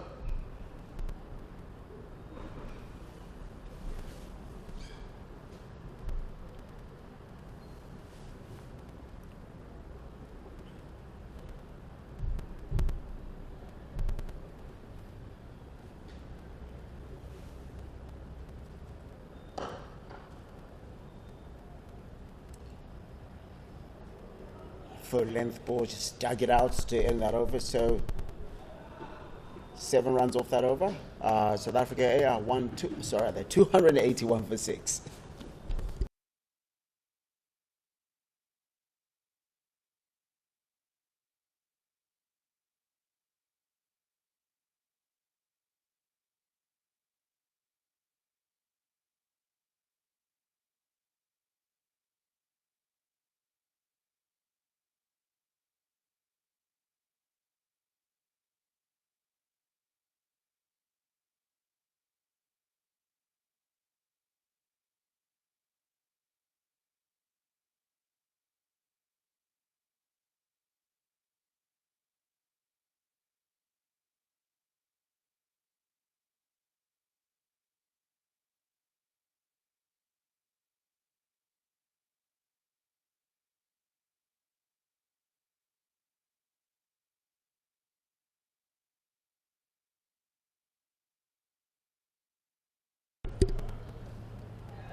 Tanaka Chivanga has just got his first wicket of this series. Good, quick, full delivery. It's the top of middle stump. And Bjorn Fortuin is dismissed for 6 of 3. South Africa A now 281 for 7.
Just what the doctor ordered from Tanaka Chivanga, getting his first wicket of this particular series. Going through the gate as Bjorn Fortuin was trying to hit that over, trying to do the right thing at this time of the innings, but gets it wrong. And with 5 balls remaining, South Africa, who are looking like they would get to 300 quite easily, are limping towards 290. I would say limping would be still a very good score. That's a good one to bowl to a new batter. Right in, aimed at the armpit. And Gerald could see it as well to just get off strike. Says to Andile Petlukwayo, I'm trying to give you 4 balls to find a couple of boundaries here. I think that's what the minimum that South Africa A would be expecting from Petlukwayo here.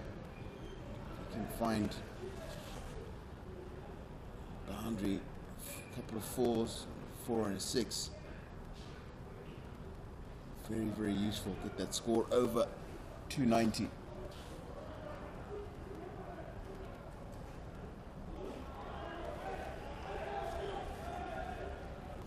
Might have been bowling at the other pitch over there. Need to reload that one.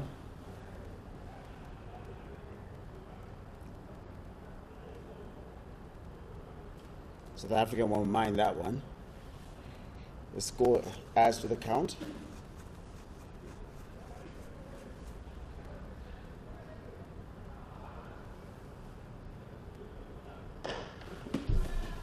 Petlukwayo smashed that down the ground. He's calling Gerald Coetzee back for the 2. And he gets back quite comfortably. Very good work from Takuzwa Kaitano. The long off boundary, keep that down to just 2.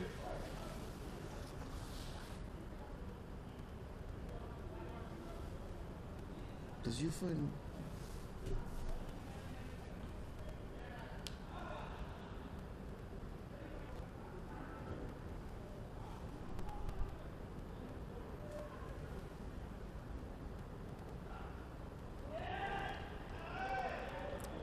Umpire says he needs to reload that one, calls it a wide.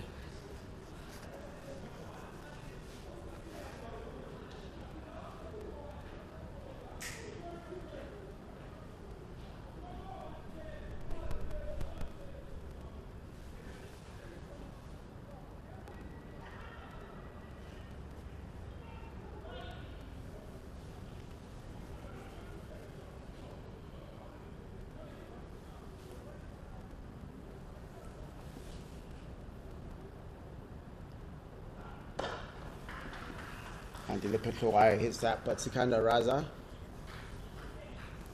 around coming under from long off, picks that up, or long on rather, picks that up, and concedes only one. Past score for me, I think, would have been about 270. This might be just more difficult for Zimbabwe later this afternoon. I don't know, I think this is probably around about right. I think this is a little bit easier to bat on, and we're just talking really marginally easier to bat on than the wickets we saw the other two games played on. Tanaka Chivanga gets his second wicket, of course, of the tournament.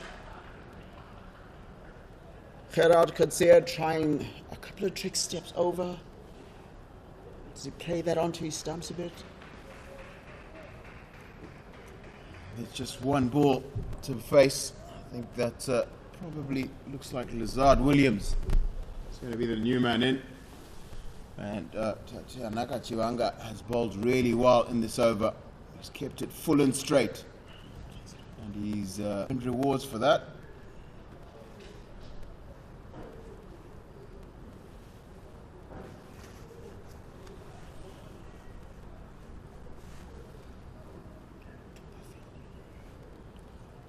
Man, new player in is actually Darren de Pavillon. He's going to have to just face one delivery.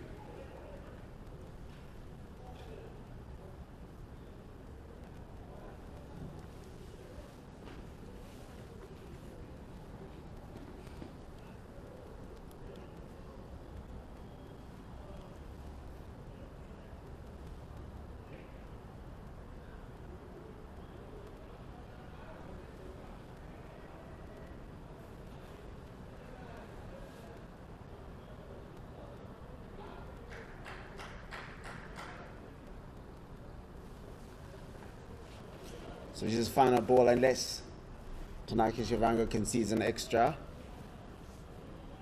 Be a good effort in the final over. And he's bowled him!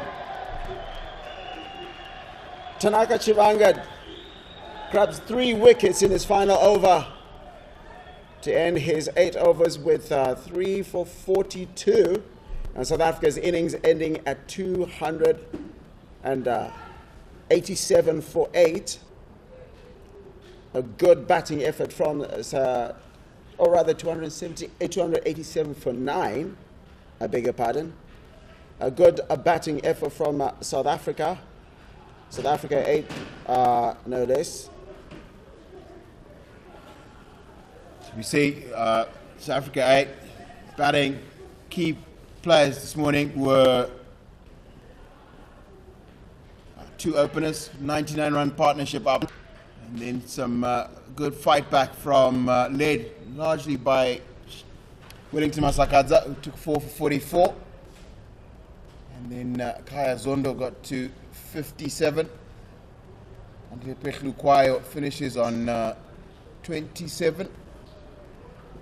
And really good bowling at the end of that game, particularly from Tanaka Chivanga. Took 3 in 1 over. So Zimbabwe 11 now requires 288 from 300 balls, and we'll see you in about 35 minutes for the start of the Zimbabwean run chase.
Good afternoon and welcome back to the Zimbabwean run chase. It's Zimbabwe 11. We need to score 288 of their 50 overs. Today looks like it's going to be a little bit clearer. And we do have a little bit of overcast in the... I think today we're going to have a longer game. There's no threat of rain today, according to the weather report. And so we expect that we're going to get close to that. Joining me is Tinashe Chimbambo, and bowling from the city end is Lazard Williams. And two batters in, facing the first ball is Takudzwa Nashikaitano and Kevin Kasuza at the non-strikers end. Difficult job is Zimbabwe have to go through this new ball. And the South Africans have been very good with the new ball, Darlington. They've always gotten that 1-2 wicket in that first power play. And they don't really give much to get away. So they don't allow you to get off to a flyer. Because I think the reason why they've gotten one or two always is just the discipline with which they've bowled. It's not just been that the bowling has been quick, it's been also been very, very accurate, and they've had very, very clear plans about what the bowlers are trying to accomplish. Lazard Williams, surprisingly quick. He's a bit skiddy as well, and if he gets it in the right areas, especially in and around the stumps, he tends to get many LBWs and many bowled out wickets. And it's very true. And then the other thing about him is he bowls a really good bouncer. We saw him get dropped at fine leg, and it's just got onto him and rose sharply. And then a little while later we saw him also get Takudzwa Nashikaitano playing the pull shot, getting the ball over slips. This is a really good bouncer, and the key thing he does for me is it's a little bit quicker than everything else that he bowls. He can have that element of surprise. Kevin Kasuza partnering Kaitano at the top of the order. Kaitano getting off the mark.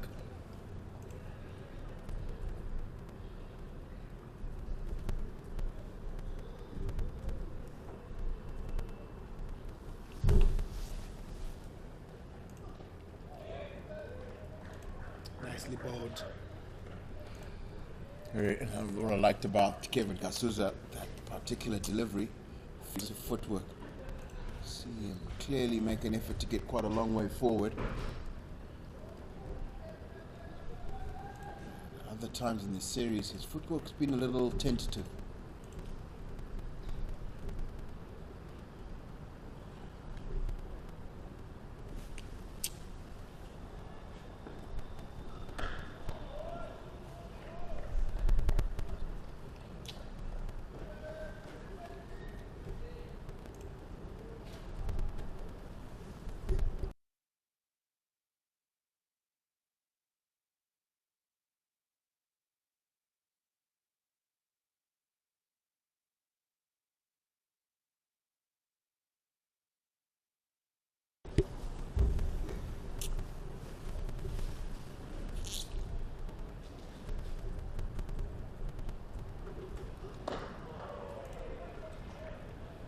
So just for the first over, and Zimbabwe 11, yet to lose a wicket.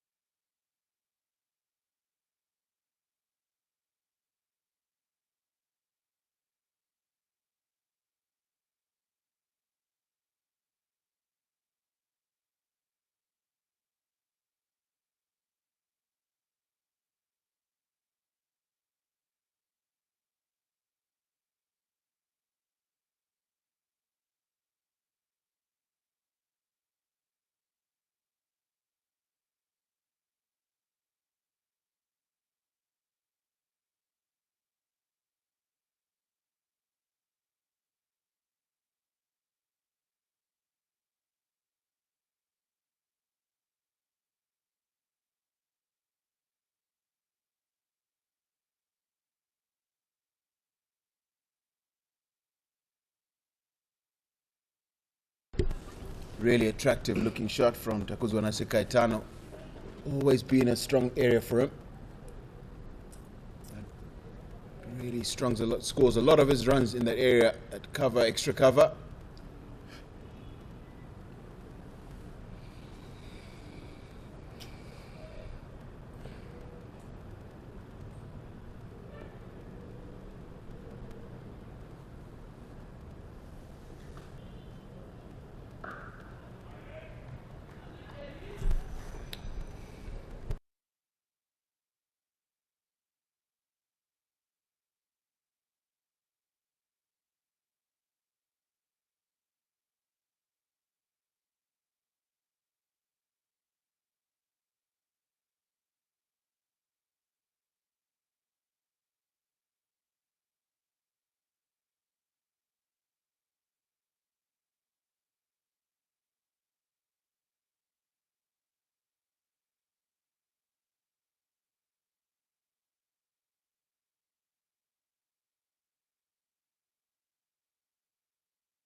Through that shot quite earlier than he intended to get the top edge.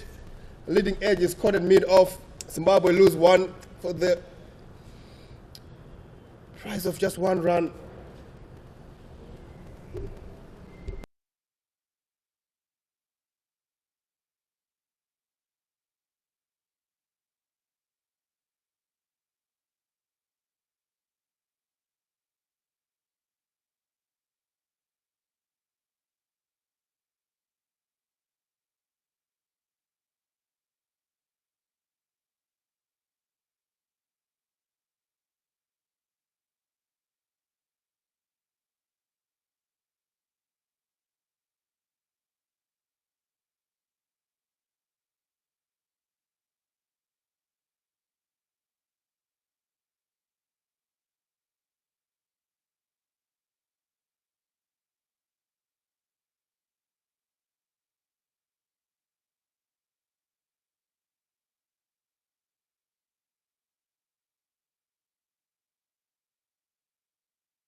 New batter at crease is Prince Mashaure. One score of 49. Didn't really get many in the second innings, in the second one-day international. And he's got a lot of work to do.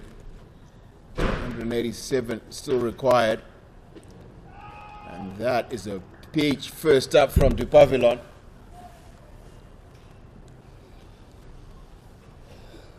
What a start for South Africa. And just off air, when we were discussing Kaitano's technique, you're speaking about how he tends to get inside the line of the ball with his head slightly outside the line of off stump, which makes him judge the lines and lengths wrongly. And that particular ball was actually outside off stump, maybe fourth, fifth stump. And to him, it might seem like it is a little bit straighter than it is actually. Yeah, actually right. For me, ball release, he looks like his weight is going towards extra cover. Where ideally, when the ball's released, you want your weight, your head to be pointed towards the bowler where the ball is coming from. And it's just a really difficult thing to fix in the middle of a series, I think. And but yeah, it's just like one of those really difficult techniques that makes it very, very difficult to play shots down the ground, which is ideally where a ball that's on about off stump or fourth stump should go. We're going to mid-off. That's the end of the second over, and that's a maiden wicket for Dupavilon, and Zimbabwe 1 for 1.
Really nice set already from Lazard Williams.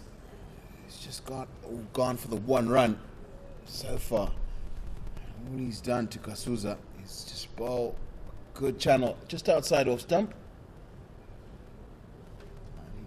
He usually gets it to go away a little bit. We saw one that came back into him.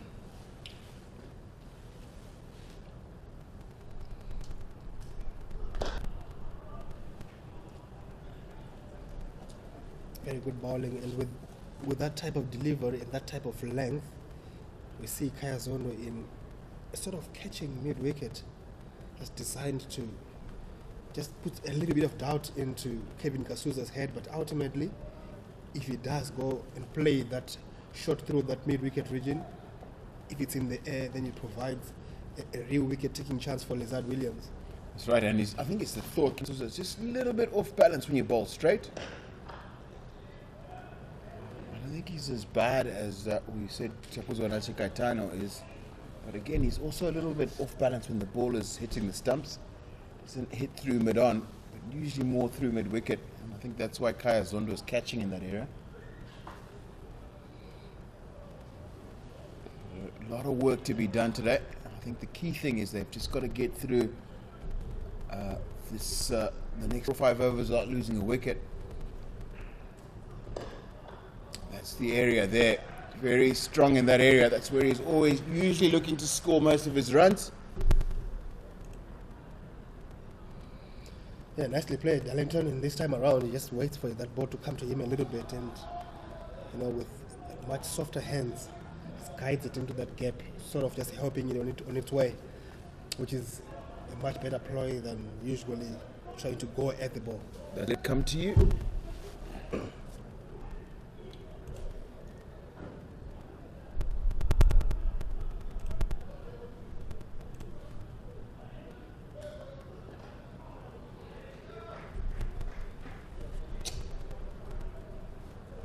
So 3 from that over, and Zimbabwe 11 are 4 for 1.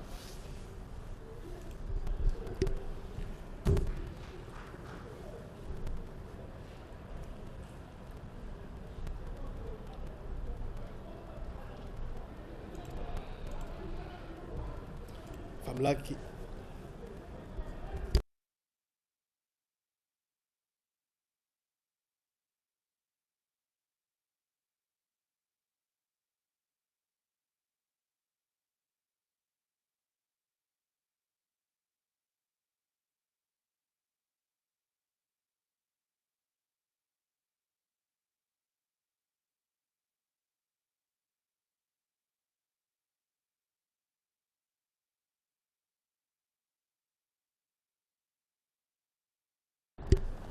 Pavilion gets past the outside edge of Kevin Kasuza's bat. Again, it's just about a very nice length. It's line and length. I think this as a wicket is a little bit less in this wicket than we saw in the wicket that was used for the first 2 matches. Yes, absolutely, and I think you can tell with South Africa's return in that first innings of 287 that the batting was much easier. What a ball. Deceived Kevin Kasuza there in the air. He's probably drifting in before the bounce and then just straightening, and did Kevin Kasuza there. What a spell this is becoming from Dario. Yes. Really good bowling. Just a little bit of a lack of foot movement, because he's gone it with his hands. I think the feet have followed his hands. I think generally it's the feet that lead the hands, isn't it? That's a great shot. It's put away emphatically by Kevin Kasuza. A little too straight and too full from De Pavilion. I think he was looking for the Yorker, trying to bowl the wicket-taking delivery. And always in most cricket, it's usually the one that turns into a 4-ball. Absolutely, Darlington. That's a good shot. And what's what's also very good about that shot, the way that he keeps his weight going at the ball, and just at the very last minute closes his fist and uses his wrist to access that square leg gap. Very strong area for Kevin Kasuza. For him.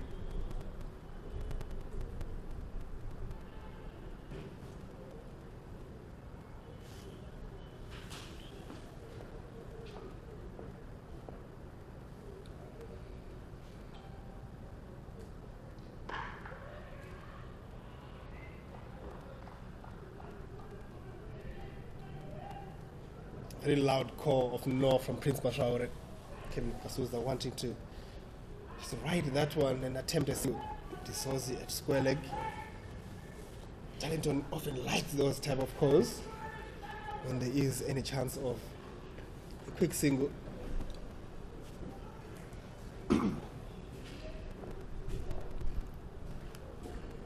I always think that when the bowling is good, you try and share as much of it with your teammates. And I always think you want to share it with your teammates. When bowling is poor, you want to face as much of it by yourself. So,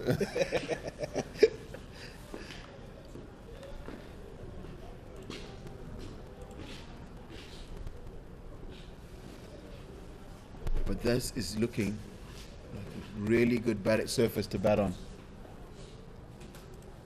We haven't seen any attempted bounces yet. Sure, we will see one or two. As you say, a little bit wayward, but that's as close to a bouncer as we've come today. But I'm sure as soon as Kotsia comes into the attack, we might see one or two. So we know that the next man in is probably likely to be Wesley Maduere, or Milton Shumba, then Wesley Maduere. We saw Kotsia get Wesley Maduere out twice in the series with the short ball, with the bouncer.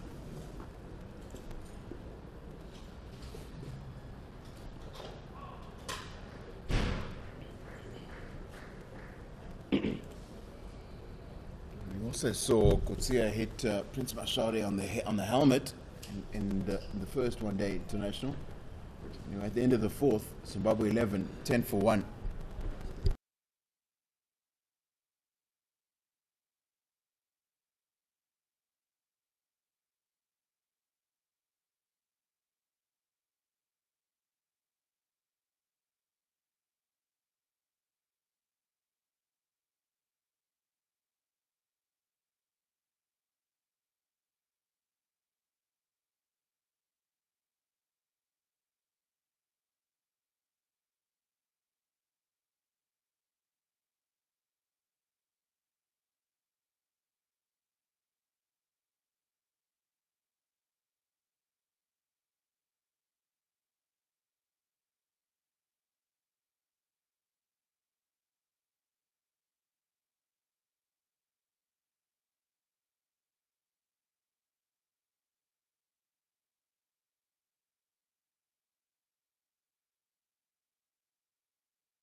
Partnership just beginning, just the 10 runs added. Zimbabwe lost their first wicket when they were one down.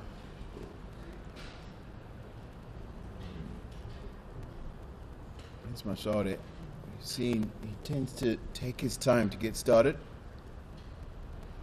We expect him to bat another 3 or 4 overs before he really tries anything.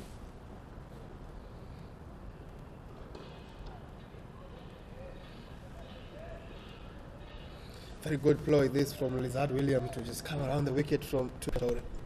He's trying to get that angle into the stumps, and then if he does get anything away from him, it'll be an added bonus.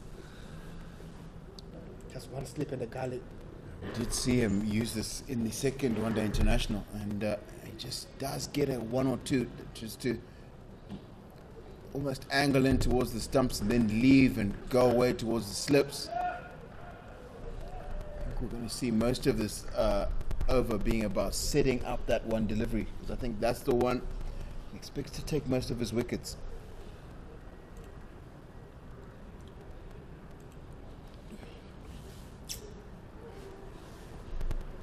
See next to wicketkeeper Ryan Rickleton, we have Reza Hendricks at first slip, and then we have Kale Zondo at a gully.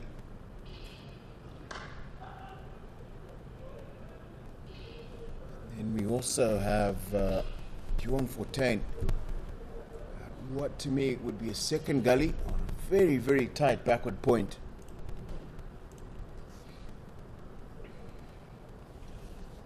So they're expecting that ball to tail back, to tail away from Prince and end up a chance in that region.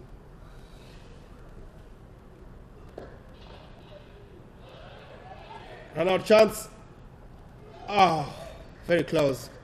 Brilliant work from Tony De Souza and mid wicket. Prince Mashawe thought he had gotten that past him. That dive is making sure that it remains a dot ball. 5 overs gone, 11 for 1.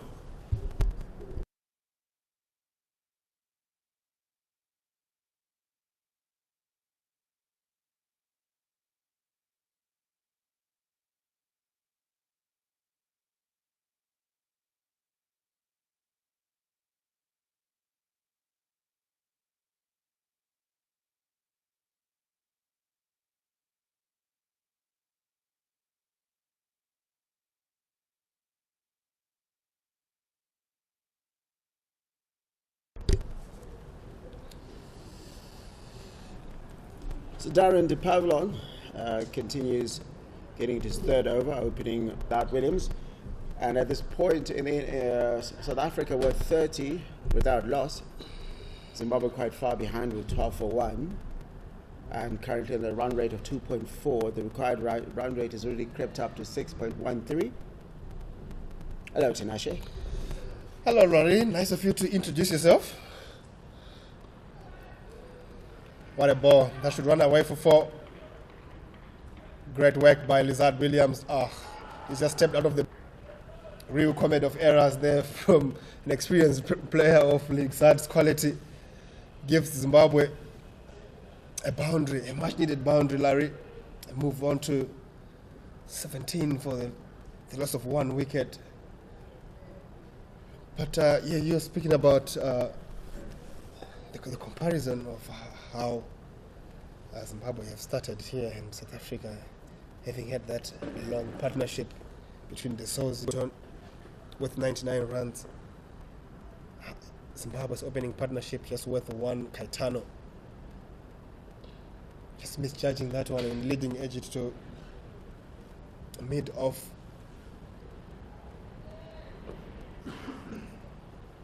That's the thing though for Zimbabwe at the moment. Every so often, what often happens is that the crowd needs something to work with, and the players also need something to work with. So we've got a small little crowd here. If you notice the first match when Zimbabwe were going about at it, get the crowd excited. That also gets the players moving.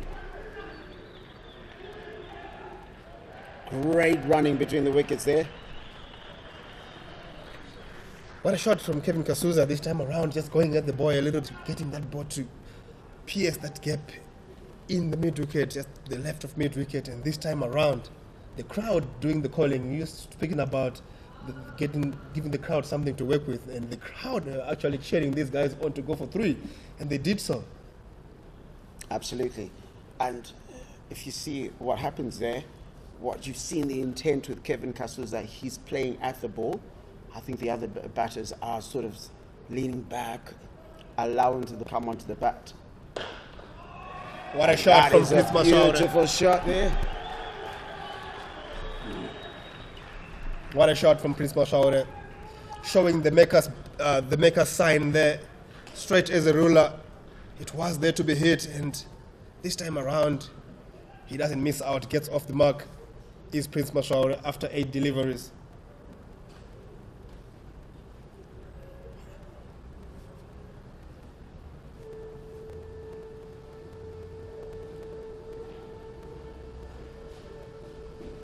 Dario there at the pavilion just erring a little bit full and paying the price.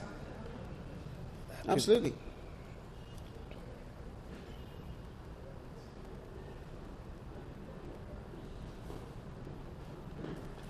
Probably a lot more expensive over than he'd have wanted, especially after the previous over had,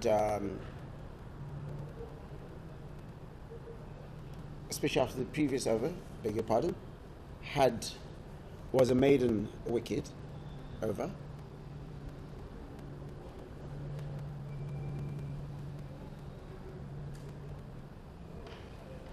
Much better length that from the pavilion to end the over. Duly respected by Mashaure. After 6 overs, Zimbabwe move on to 21 for 1.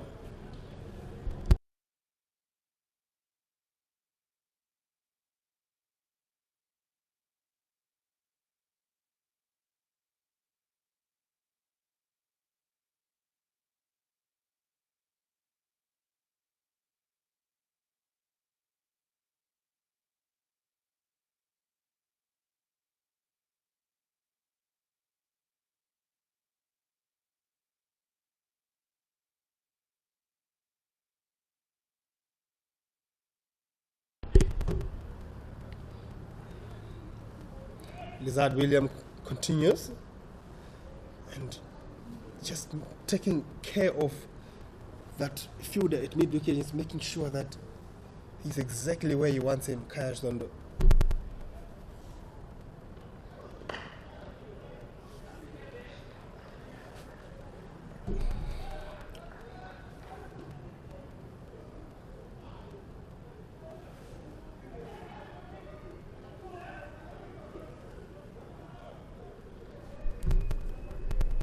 Live cricket action, of course, taking place at Harare Sports Club, and if you are in the area, please come through to Harare Sports Club. Got quite a bit of a crowd here building to watch Zimbabwe 11 in this series decider.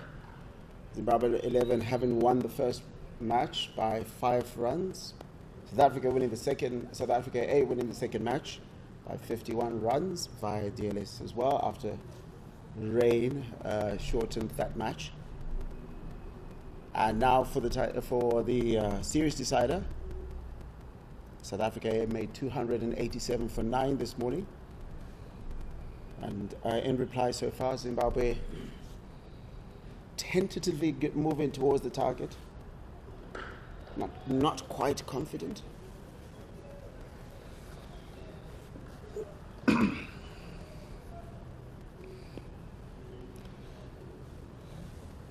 Well, in their defense, Larry, I think South Africa have bought very well.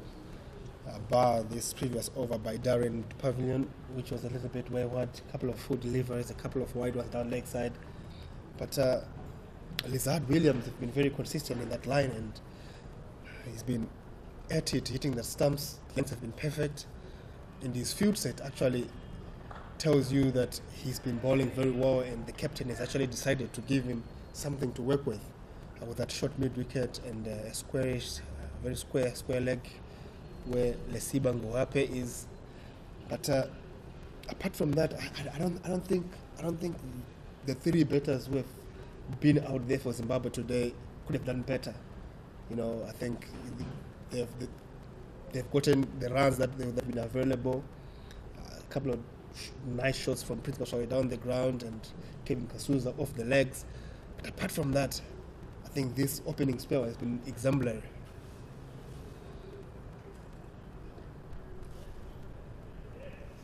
Slower delivery from Lizard Williams. He's trying to get Prince into a shot earlier than intended.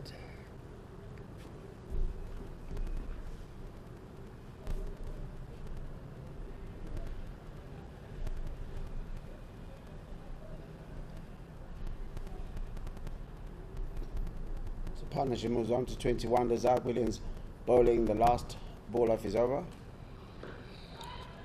And just one off that over, South Africa after, or rather Zimbabwe 11 after 7 overs are 22 for 1.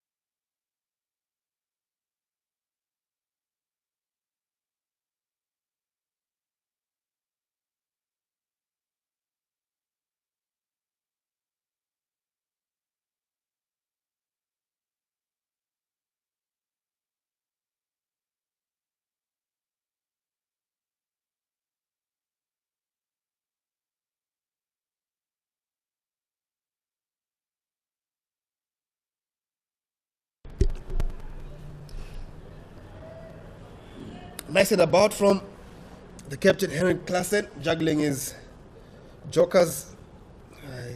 Brings on Kotsia from the golf course end. Just an injection of pain. Starts off with a really average delivery, and Lizard Williams has got some work to do, and the ball wins. Very good shot from Kevin Kasuza. He's been very strong in that area. Picks up another boundary. Absolutely, Kevin Kasuza very strong off the pads.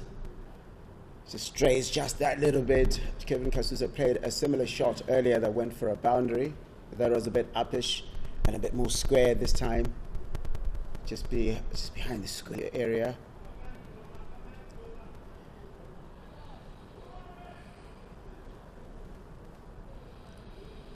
And this is something we've seen from Kevin Kasuza, watching him in the domestic league. Loves to play that shot. Much better bowling from Gerard Kotsia. And obviously he gets Talington Matambanazo, who was not entirely pleased with that first delivery.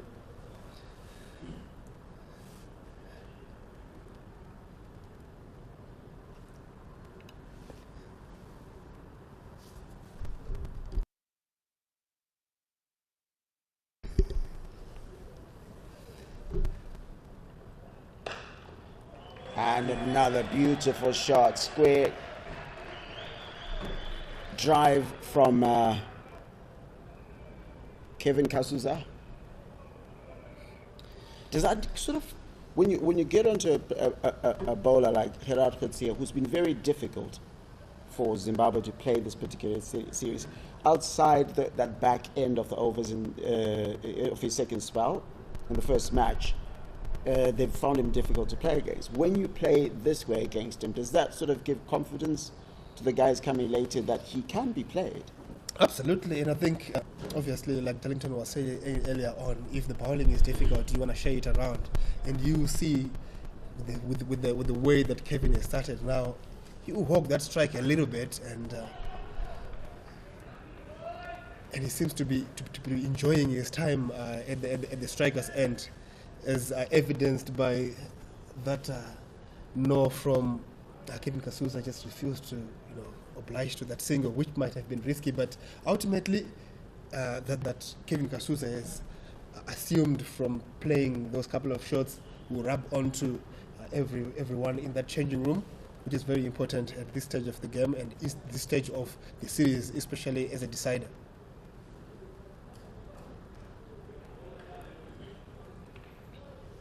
Very well bowled into the body. Not much that Kevin Kasuza can do there. And he's happy that he mistimed it, because square leg catching sort of position might have come into play if he had caught it a lot better than he did right there. I beg to differ, Larry, because that's actually a leg stump short ball, and you want a player of Kevin Kasuza's caliber to be scoring off those. Those are your strike rotation balls. If he is able to put a little bit of bet on that, it might be one, but if it's finer than that, there could be two or even a boundary. So it's a missed opportunity for Kevin Kasuza there, because balls like that, which you can do anything with, and he will feel like he missed out after getting 2 boundaries in that over. He thought maybe he could have gotten more. After 8 overs, Zimbabwe moves to 30 for 1.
Lizard Williams into his 5th over. A little bit foolish than you would have expected, or would you have liked. A couple of hands on heads.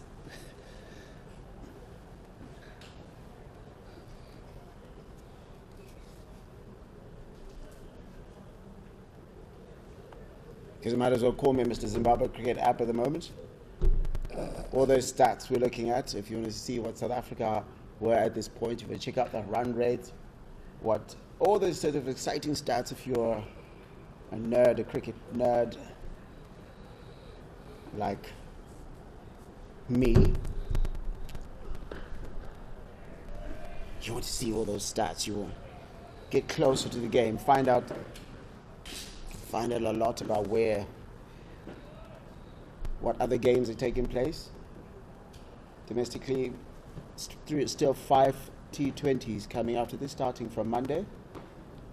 5 T20s between Zimbabwe 11 and South Africa A. So you can get all that data, find out what's happening.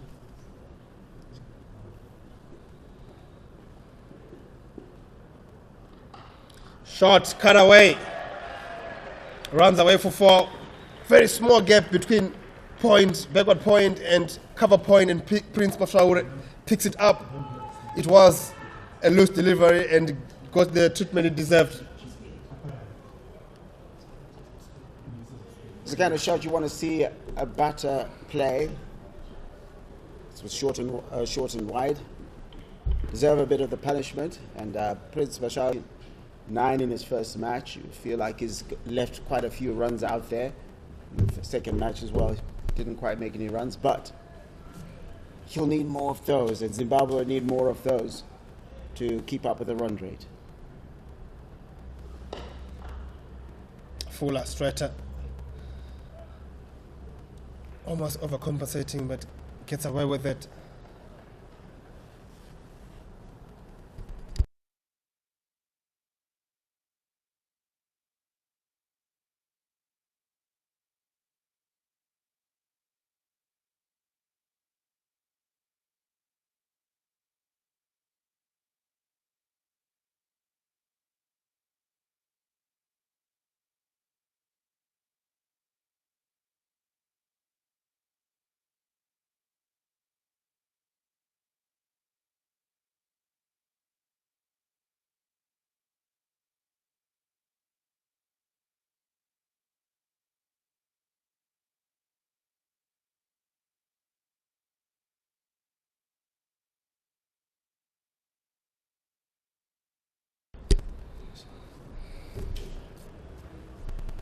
A lot of the difference between South Africa early in the first 10 overs, 10, 15 overs, is that they were getting incremental runs.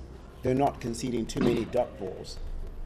And even as the bowling was tight for Zimbabwe, what you notice is that they would always find a run somehow. And after 9 overs, it's 34 for 1 in Zimbabwe 11's reply to South Africa's 287 for 9.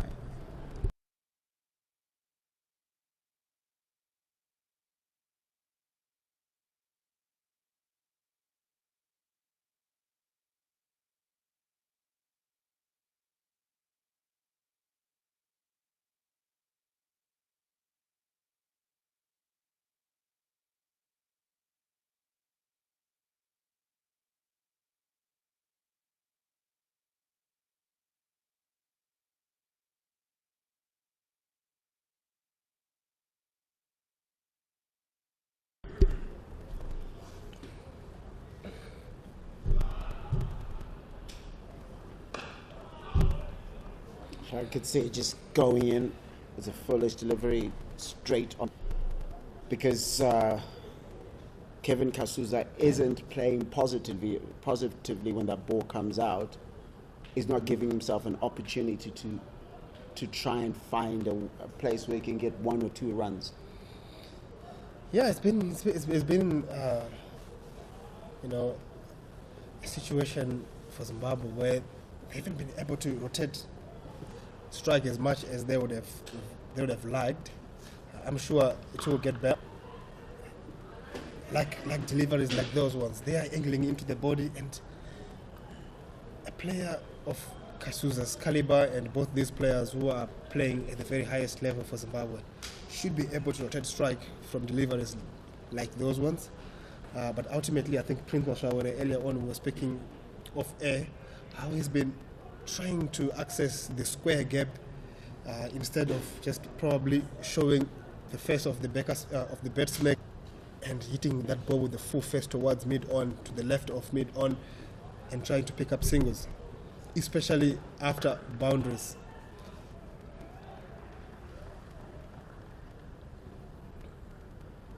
Much better line and length in this over from Gerard Coetzee after conceding 8 in his first over. So far, after 3 balls, he's still yet to concede. And it's not dot balls that will hurt you a little bit later. Those balls, this run rate is not quite going up aggressively at this point, and as they always say, once you get to around the 25th over, the run rate starts going up incrementally. It is all down to how many of these balls that you're letting go and not building enough of a bank by the time you need to play with more aggressively. Well, Larry, it's a bit of play. I think we cannot rule out the fact that South Africa have fought very well in this period. Obviously, they have given Zimbabwe something to work with here and there, but ultimately, I wouldn't falter them much in this opening spell. I think the Pavilion aired a little bit with a couple of half volleys, and Klaasen had to replace him. But apart from that, Lizard Williams have been very mean with his line and length. I think he's bought very well into his field sets. He's only gone for 10 in his 5. But apart from that, I can't see many areas where we thought maybe Zimbabwe could have scored, apart from a couple of balls that they could have rotated strike. Perhaps. Still sort of that situation, as I said, an extra 10 runs have been left out there, and that makes a difference. It's 45. It would have been 45 for 1 now, but it's just that.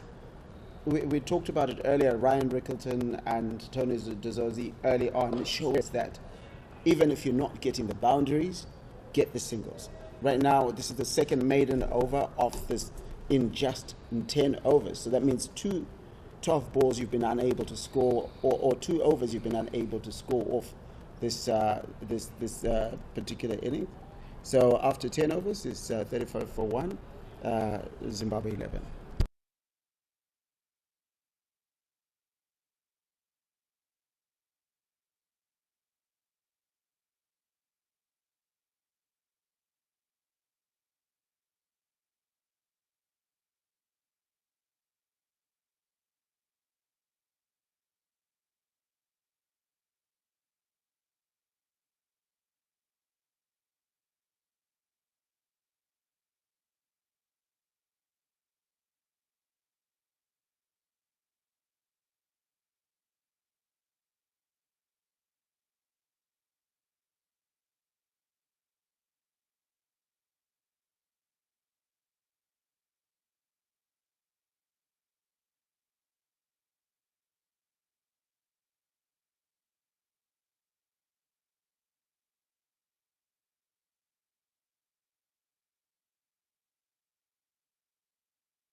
Bowling change immediately. We saw Henrik Klaasen did it again in the second one, where he brought his spinners on as soon as the power play was over. 14 bowled quite well. Good afternoon, Darlington Mantabanzo. Good afternoon, Larry. Could be right. How are you? I'm great.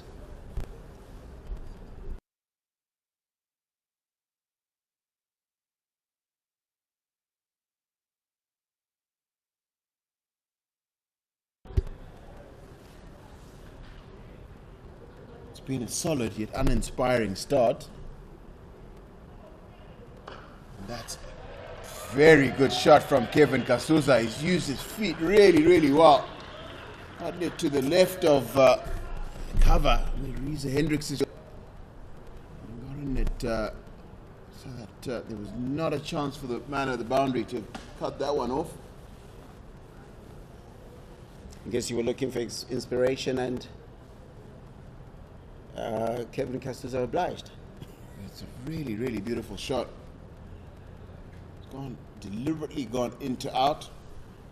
Not looked to go down the ground, but looked to go quite square on the offside.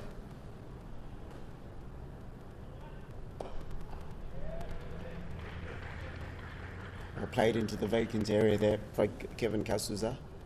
It's all you watch. We watch you to see if you're a young man at home, a young lady at home, and you want to know how to play after the forward, not try to hit it unless it's there to be hit. Collect that single, accumulates, and it adds to a total in the end.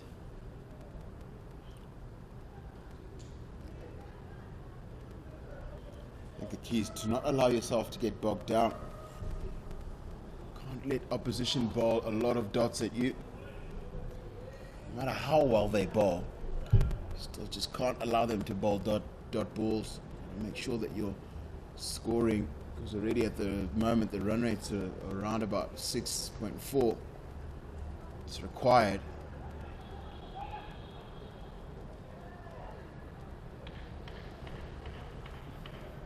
What this does, we saw it when Sikandar Raza and Milton Shumba were batting against the spinners in the second match. When they started accelerating, it forced the field placements to change. As it stands, if you're not getting the singles off deliveries that are there for you to be able to get singles, then the fielding doesn't have to change. The bowler doesn't have to do anything different. Doesn't have to try to be more inventive, and therefore risk conceding a wide or a no ball, or whatever the case may be. That's right. You've just got to, in a sense, force your opposition to make mistakes. And usually just taking singles is one way to do it. And also being very, very alert to errors in line and length. Make sure that every time it happens, you put the ball away. Make sure it goes for 4.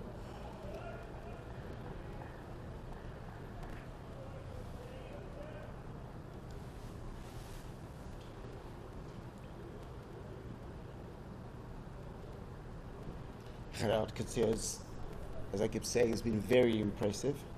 The former under-19 South African under-19 cricketer. Hails out of Cape Town.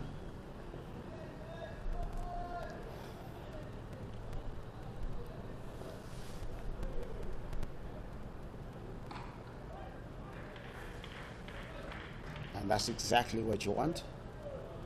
Some great running again between the wickets.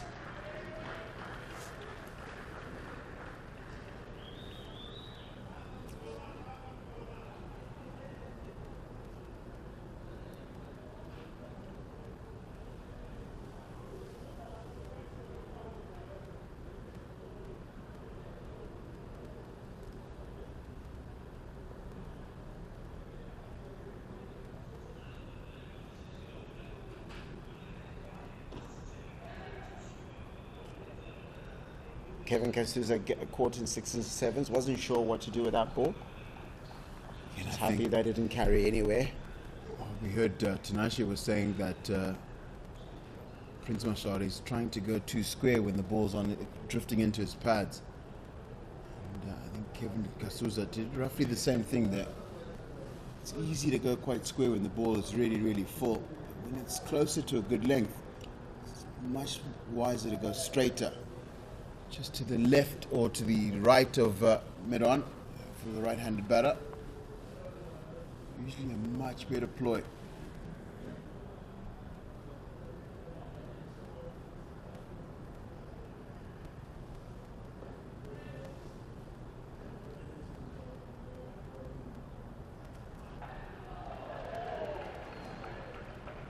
Bit of excitement for the keeper there. The keeper being Ryan Rickleton. Bit of excitement by the fielders on the onside. Perhaps thinking there was a catching chance there, but it seemed to die very quickly. Looked like it came off Kevin Kasuza's gloves. Didn't quite carry to Ricky Rickleton.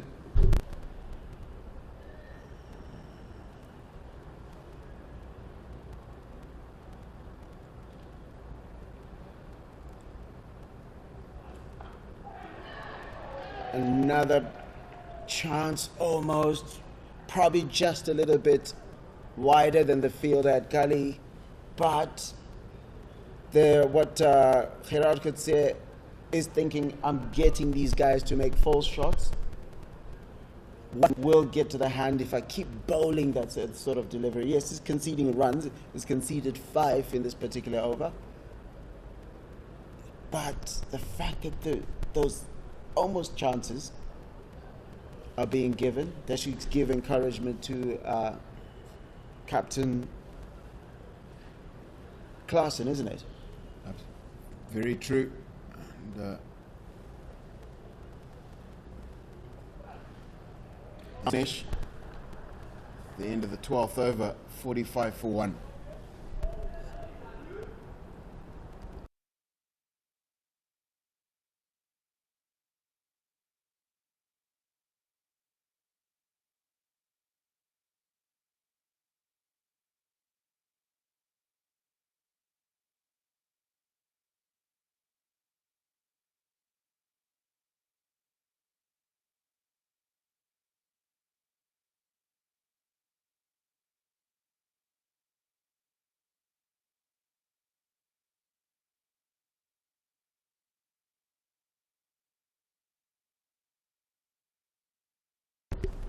After the result in the last match was decided by Duckworth Lewis, tonight we've just gone and done a little calculation just to allow us to keep up with roughly what score is going to be required. And the overs bowled to be able to constitute a match. And with 1 wicket down at 20, Zimbabwe 11 need to be around 87. If they lose another 1 wicket, 2 down, will be about around 102.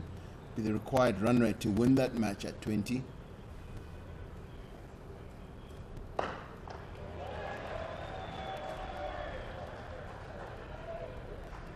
It's a very shot, quite connected very well by Prince Mashaure, but Lizard Williams down at long on, custard off. So essentially in about 7 overs, Zimbabwe will require around about 40 runs, which is a run rate around 6 from here. A little over 6. Lose another wicket, forces that run rate higher. And another 2 wickets means that run rate will be getting closer to 7.5 runs and over. I'm sure that somebody from the Zimbabwean change room is keeping an eye on these sort of numbers.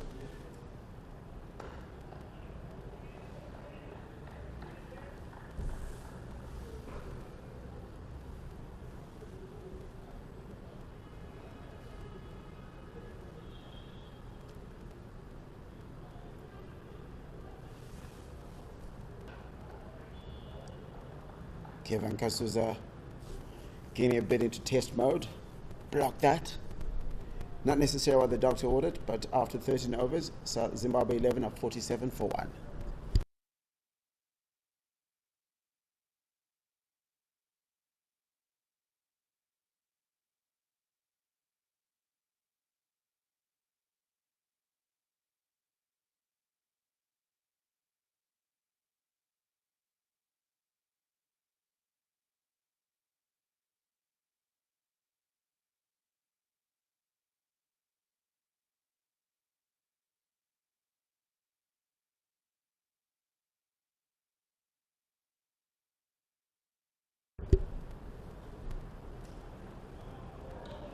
Harold Katzea seems to bother the Zimbabwean batters. Can't quite pick his line or he's swinging at it.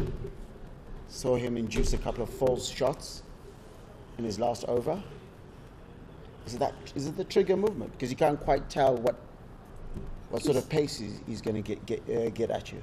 Generally, what Harold Kutsia does is when he's bowling at a left-hander, he gets the ball to keep going away from the left-hander, past Mashari's outside edge, and then to the right-handers towards Kevin Kasuza's pads.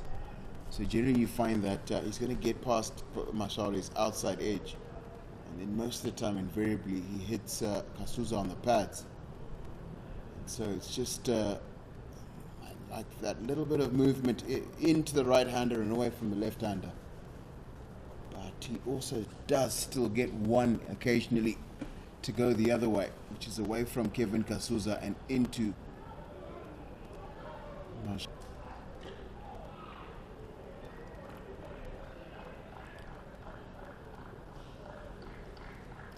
Mashara getting onto his toes there to try and swivel and smack that onto the onside, but misses it entirely. And as you can see, you've got a bit of a crowd there, always excited. After it was like 18 months, didn't get crowds at cricket, but now, past 6 months or so, crowds have been able to come back to watch their game.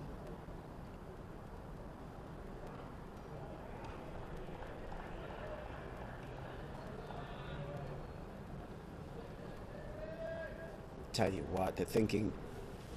Love the way that Harold Kutsia is thinking here, because what he's done is, after getting into his body, bowls another short one.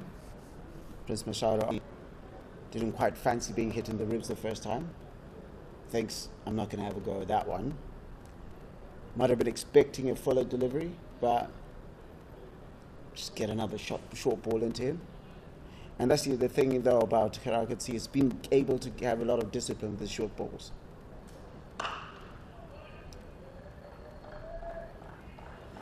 Really good delivery. Just one ball away from a maiden over. Just kind of partnership now between Kasuza and Mashare. It's 46. And to that, Mashare has added only 9. Really takes his time when he first comes to the crease, and then he usually makes up for it. We saw earlier Kaya Zondo scored quite slowly when he started. When he finally got out, and a very good catch. That is from Andile Petlukwayo. It was in the air for a very long time. Again, the bouncer. We were talking about that bouncer, and Prince Mashare has gone for 9. Zimbabwe 11. 47 for 2, and run rate required now becomes 87. They have to be at 20.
Bjorn for 10. It's been pretty good.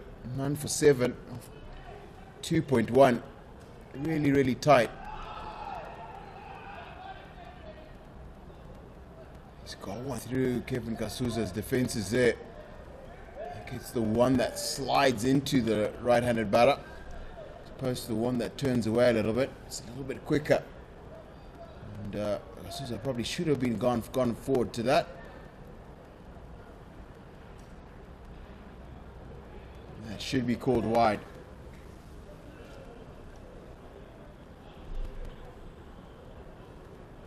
New batter in. See the top and the left of your screen. It's Wesley Madewere. Norton the last game. Dismissed by Gerald Kutsia. It was a well-worked plan. They've got him out pulling twice. Sorry, or if I'm Kevin Kasuza, I'm trying to get I'm trying to get Wesley Madewere away from that end. He doesn't face Gerald Kutsia the next over. Just get that little bit of confidence in him, because obviously it will be in his head. Yeah, but I'll tell you what it is. It's really, really difficult for batters anyway to look after tailenders.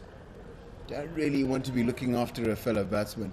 You want to leave him to fend for himself, because this is really high quality bowling. So to say to yourself that I'm going to be looking after And that's a worked shot by Kevin Kasuza. Picks up another boundary. And at the end of the 15th over, Zimbabwe have reached their 50, and they're on 52 for 2.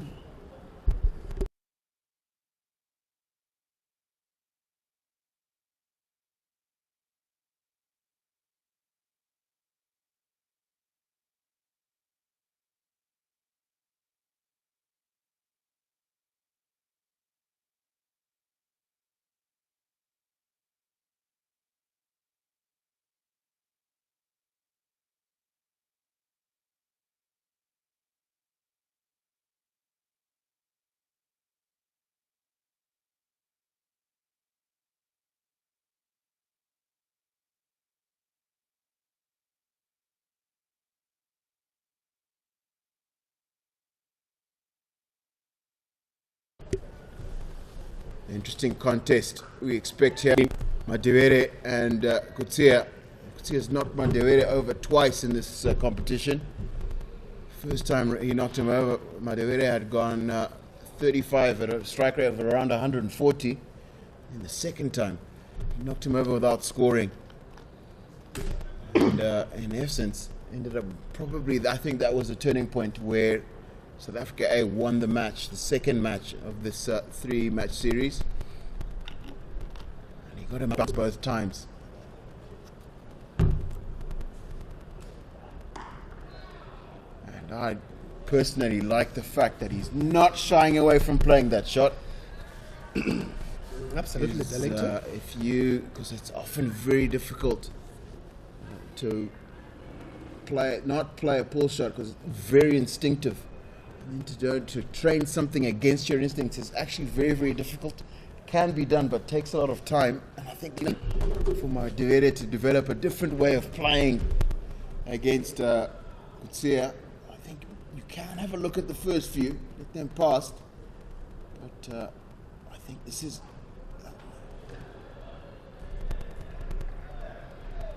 two in a row, and that one's called wide.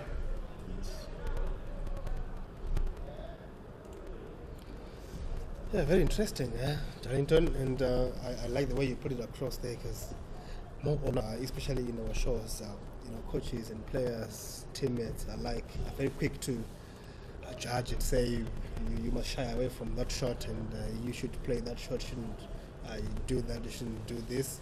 Ultimately, I think that's a very productive area for Madewere as well, and a player of his quality, I'm sure he can figure out a way to make sure he plays the push shot without being in danger. That's it. Because he's really key to a run chase. He scores quickly all the time, every time he bats. It's just really galvanize the team, galvanize the teammates around him. And we've just seen a little bit of a field change.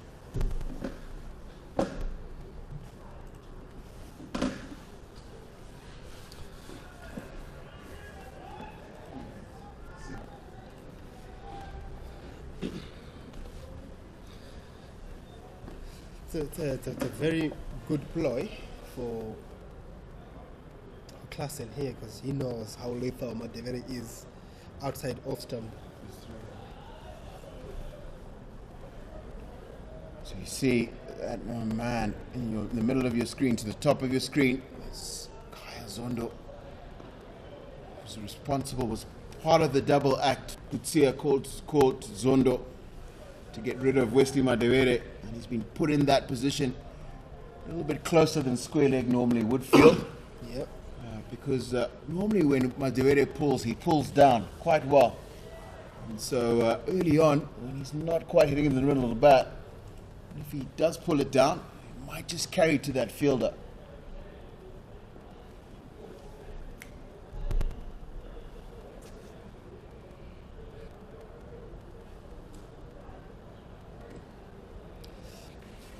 Wide again, down leg side by Kutsia here. They're really trying hard, Darlington, to not give Madevere anything to deal with outside off stump. Ultimately, I like the way that Klassen has gone about his business here.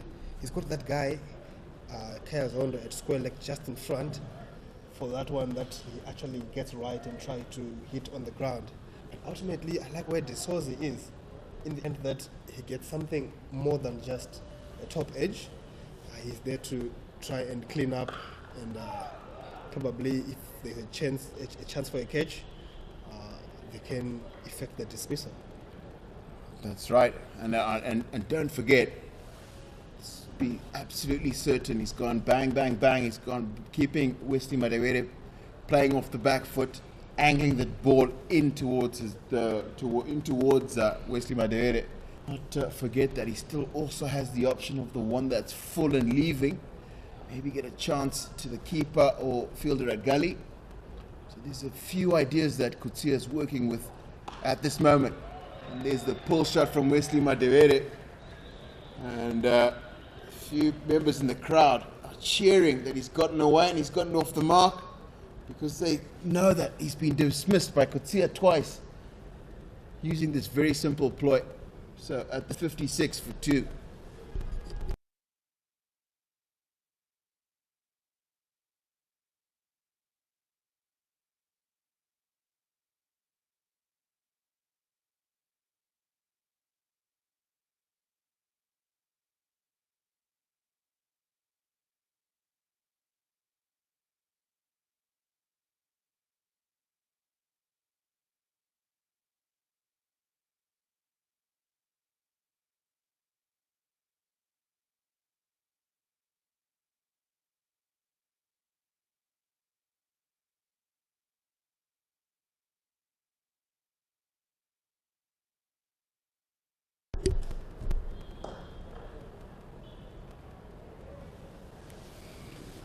Love the way that Wesley Madevere has played that.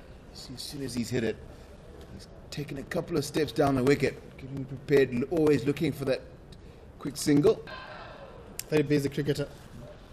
Very busy. And of course, you know, surprisingly, unlike many other Zimbabwean players who are at any level of being good, Wesley Madevere is actually well known amongst this group, because he was actually SA Schools Cricketer of the Year in the same age group with these kind of players, and that has gone down leg side and should be going all the way for 4.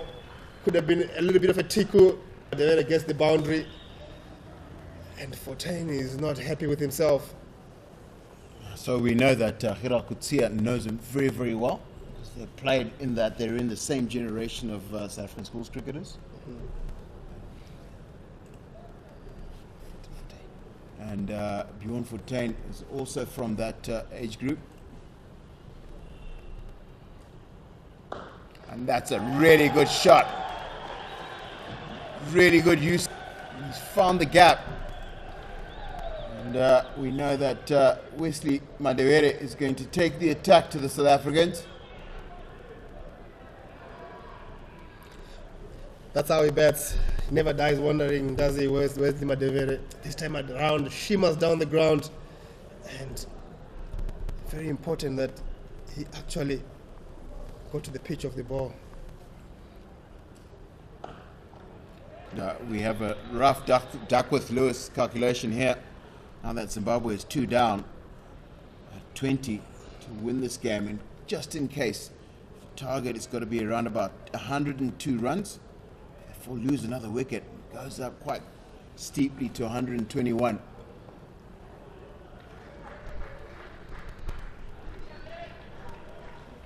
Sousa's looked good for his 38, 56 of the 17th over, 66 for 2.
Welcome back. So the players had a chance to take in some fluid, and Andile Pehlukwayo is going to be introduced from the golf course end. He's had an indifferent series with the ball.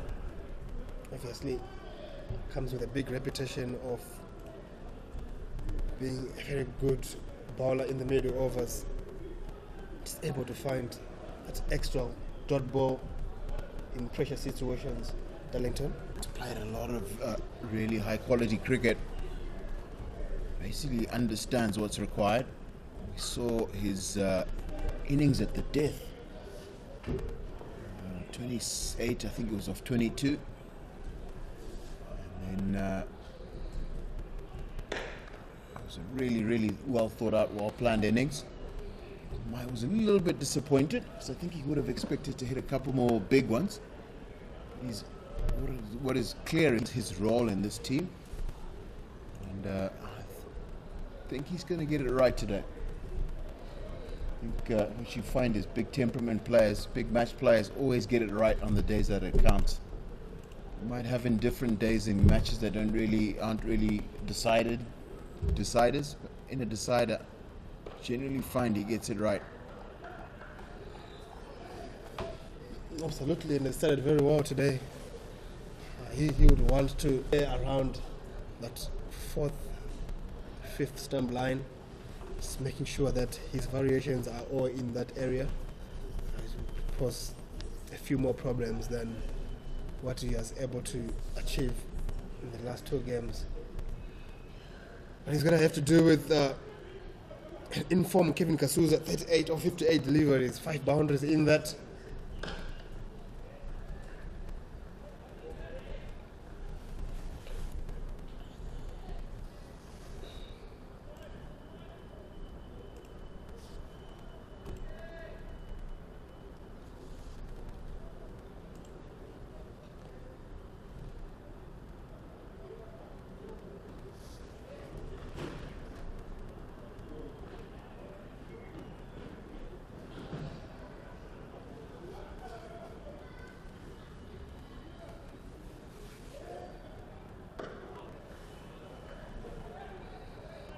Again, very well bowled, 4 dot balls, and Kevin just guilty of pushing at that delivery, because it is actually angling into him, and if he's able to just let that ball come to him, he might be able to ride it square towards umpire, just pick up a single.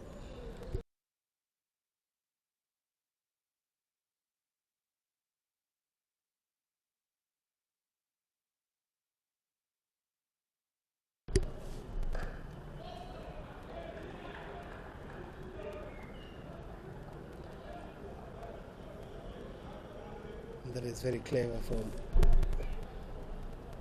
Bjorn Fontaine, is making sure that that ball is nice and soft. No real intent to get a run out there because Madere has gone nowhere. And the umpire has been tricked. Not going to answer in, especially on great outfields like this, especially on places where you have a really big square. You always want to make sure bounce it onto the square, which is usually harder and rougher than the outfield is. And that's it. Made an over to start for Andile Pehlukwayo, 66 for 2.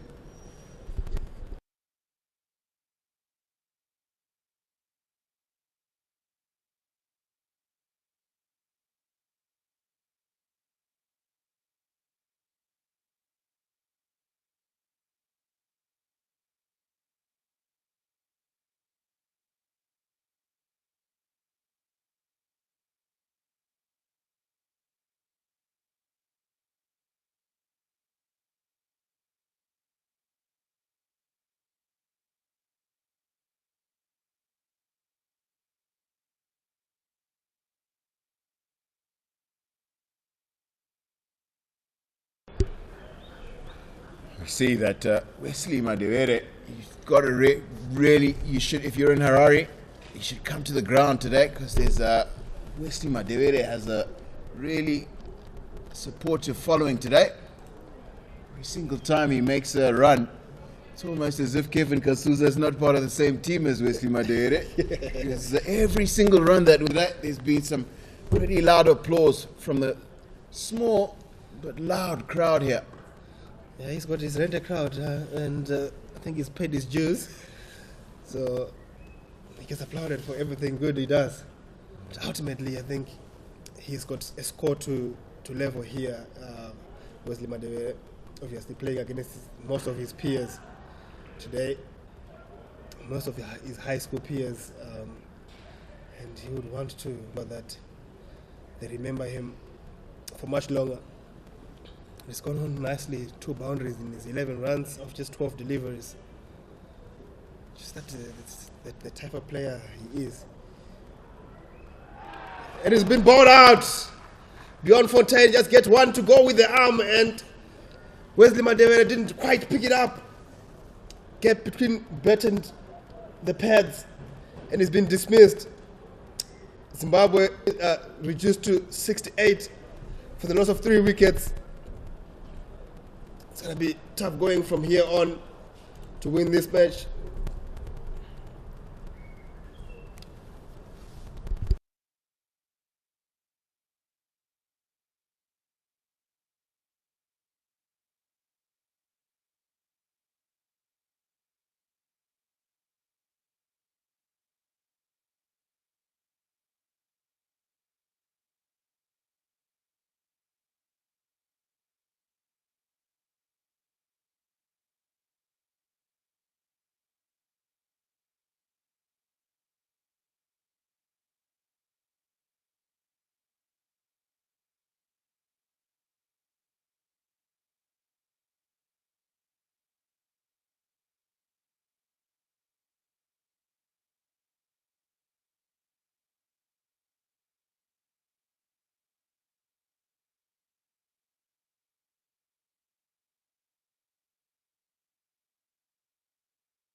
Captain Skandaraza in. He's going to have to get it on at the end of the 19th. Zimbabwe 11 are 68 for 3. He's going to have to.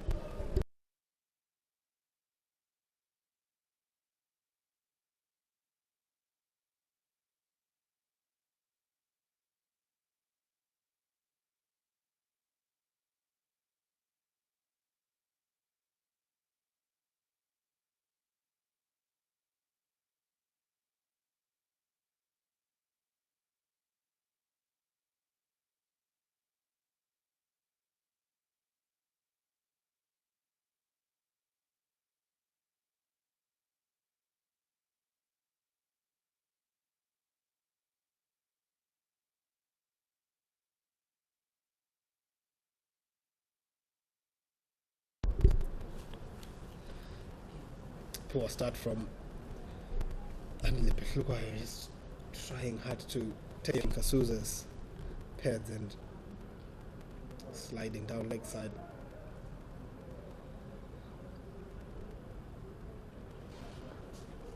Speaking about Wesley Madere and his dismissals in this series, which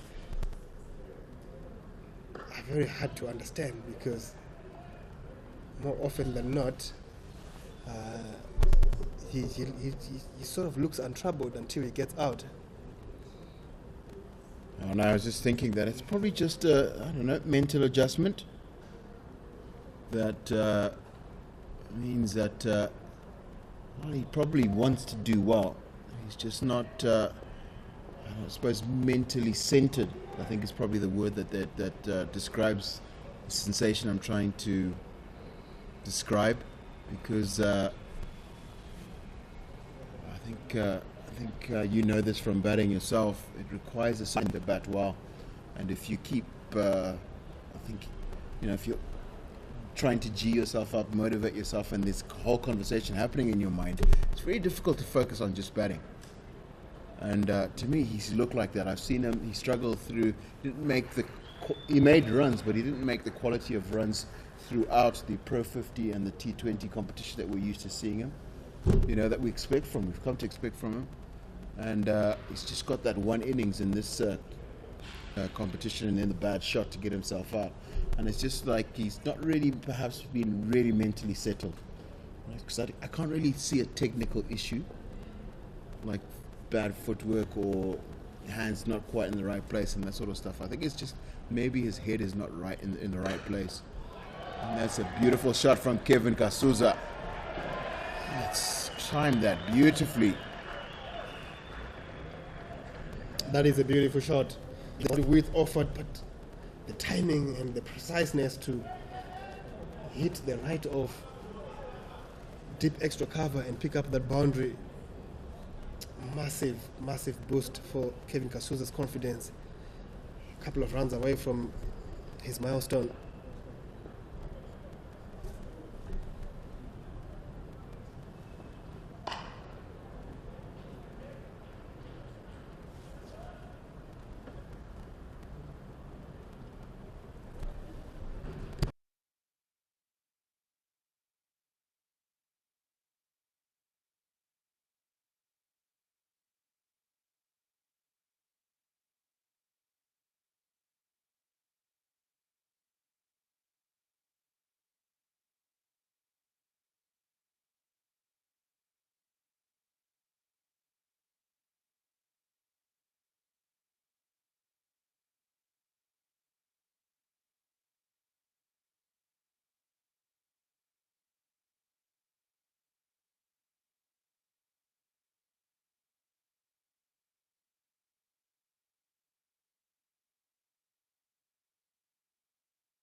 And out. I was talking to you, Tinashe, earlier about big match performer. Very big wicket that Andile Petlukwayo has taken here. Captain in Zimbabwe 11. Skandaraza goes without scoring. Really deep trouble now. 77 for 4.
New batter in, Milton Shumba. We saw earlier that he missed around about 20 overs of the fielding this morning. Here, I think he jarred a knee when he was diving to field a ball. And he's been good throughout this series. He's got 2 scores in the 40s. I think both of them have been not out. Yeah, he's done well. He's been consistent. And for me, like we were saying about Prince Mashare earlier, he tends to start quite slowly, and then he finds his feet, finds his timing, and then starts to really find pierce gaps, runs well between the wickets, and hits quite a few boundaries. So at the end of the 20th, Zimbabwe now are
Bjorn Fontaine continues. Successful over in the previous outing, dismissing the prized wicket of Wesley Badere. Joining me in the commentary box, replacing Darlington, is Larry Query, right? Larry, please stay on your seat. We want to see a long partnership here. It's difficult to see. I mean, I hope that Milton Shumba plays the kind of innings he's been playing all along, being the anchor on the other side. Again, it's just down to the fact that Zimbabwe just got used to playing within themselves, and therefore have been playing a lot of conservative cricket. And if you look at the 2 wickets that came out, there's a lot of conservative play. They're not imposing themselves on the bowling. And if you're imposing yourself on the bowling has to change. But now, trying to get out of that rut with that the bowling is a bit cleverer than you at the moment, then it becomes problematic. Because if your mode is attacking, even some of these deliveries by Fontaine that are coming in, you're trying to hit them, not block them.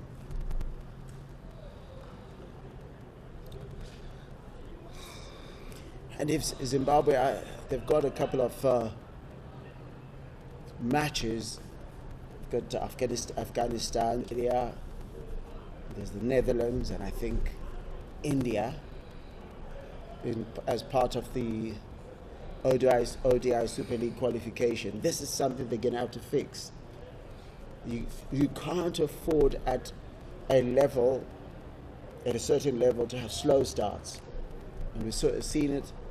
And one of the things that is a problematic thing for Zimbabwe is that very few players kick on to making centuries. In the last 3 seasons, even at the senior levels, there have only been 2 players that have scored centuries for Zimbabwe. And if you can't score centuries at a level below international like this one, you're not going to suddenly score centuries at the next level, are you? Absolutely, Larry. I think you've got that spot on. And problematic is the situation for Zimbabwe at the moment, because we have seen the 2 matches that we've been playing in the series so far, none of them going the full quarter of 100 overs. And at the moment, the Duckworth-Lewis par score is 146, which is almost 70 runs away. And you might fear the worst if there is a stoppage, or if the umpires decide that the light has gone beyond what can be deemed as safe. But we've got Milton Shumba and to entertain us and try and turn the fortunes of Zimbabwe here after 21.2 overs, 82 for 4. Obviously, just maybe 1.5 batters left in Zimbabwe's heart in Tumbami and Tiripano. And those four, including Kevin and Newton, are going to have to find ways to get these runs. Good shot, nicely fielded. A bit of a dramatic backward point. Yeah, obviously, much nicely appreciated by the Zimbabwean crowd. It's a very good cricketing crowd. Is the Zimbabwean side, isn't it? Always, in and around, good fielding and good batting. They always acknowledge, even if it's the opposition, Larry. That is absolutely true. Oh, beaten edge there. What a delivery. What a delivery. Between Newton Shumba for pace there and bounce as well. And that is what Andile Petlikoye possesses. He possesses 5 to 7 more kilometers than you would expect. And when he is bowling within himself, he has those slower balls, those variations. But if he wants to, crank it up and add some pace, he's able to do so, as evidenced by that previous delivery. And then he gets you into that mode where you're thinking slower ball, and then he surprises you with that quicker one. It would have been very unfortunate if that had found the edge, because there's no sleep. It would have been some very welcome streaky runs for Zimbabwe, but it would have been a brilliant ball by Petlikoye. Yeah, absolutely. The experience of Andile Petlikoye coming into this match didn't quite up in the first one.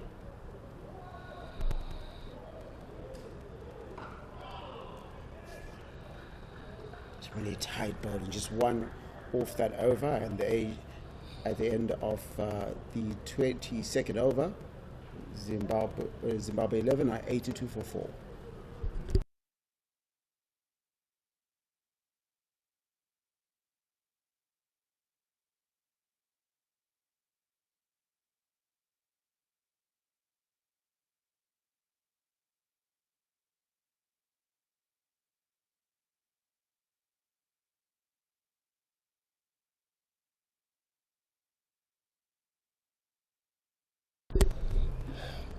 Bjorn Fontaine continues from the city end.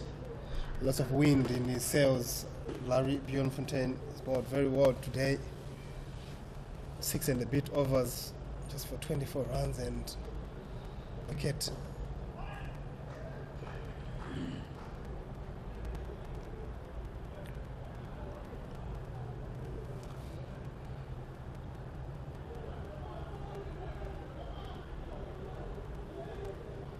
Not to belabor our point, but at this stage, it's not going to make a difference if you end up finishing the innings at 200 for 4 and have lost by 70 odd runs, or if you have make something happen. And maybe you'll get to 200 all out, but what you've done is had a go. And in this instance, I think Zimbabwe, this is where Zimbabwe 11 have missed a trick of it, that they're going for a huge score, so they can't afford to just block almost a full over at times, and sometimes a full over, and there. Well, Larry, I think it's a little bit more complicated than how you put it across, because when you are in, and I've been fortunate to be a fly on the wall in a couple of very big changing rooms, and you hear coaches, you hear captains saying, get the game deep. Yes, it does look like it has flown past Zimbabwe in this particular match. Chance. Bjorn Fontaine will feel very, very disappointed. He's a very agile fielder. He likes to, throw himself about. And he might feel like he could have gotten to that one with both hands. He decided to go with one, and Kevin Kasuza will live to fight another day. But ultimately, what I was trying to say, Larry, is that more often than I will continue with that conversation after this over, after 22 overs, 23 rather. It's 85 for 4.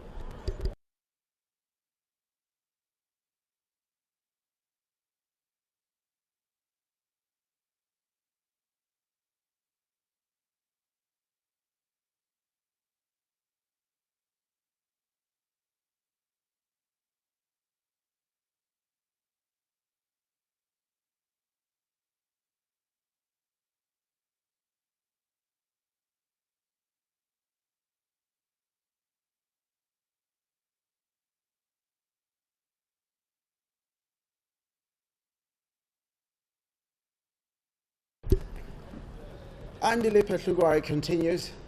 Bold. Ball out! Milton Shumba chops one on. A bit of a change of pace from Andile Petlugwari, and it's outdone. Milton Shumba, who's been formed in this particular series, goes for 3 of just 11 deliveries. Zimbabwe reeling at 85 for 4 after 23.1.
Wicketkeeper batsman Richmond Mutumbame comes in at 85 for 5.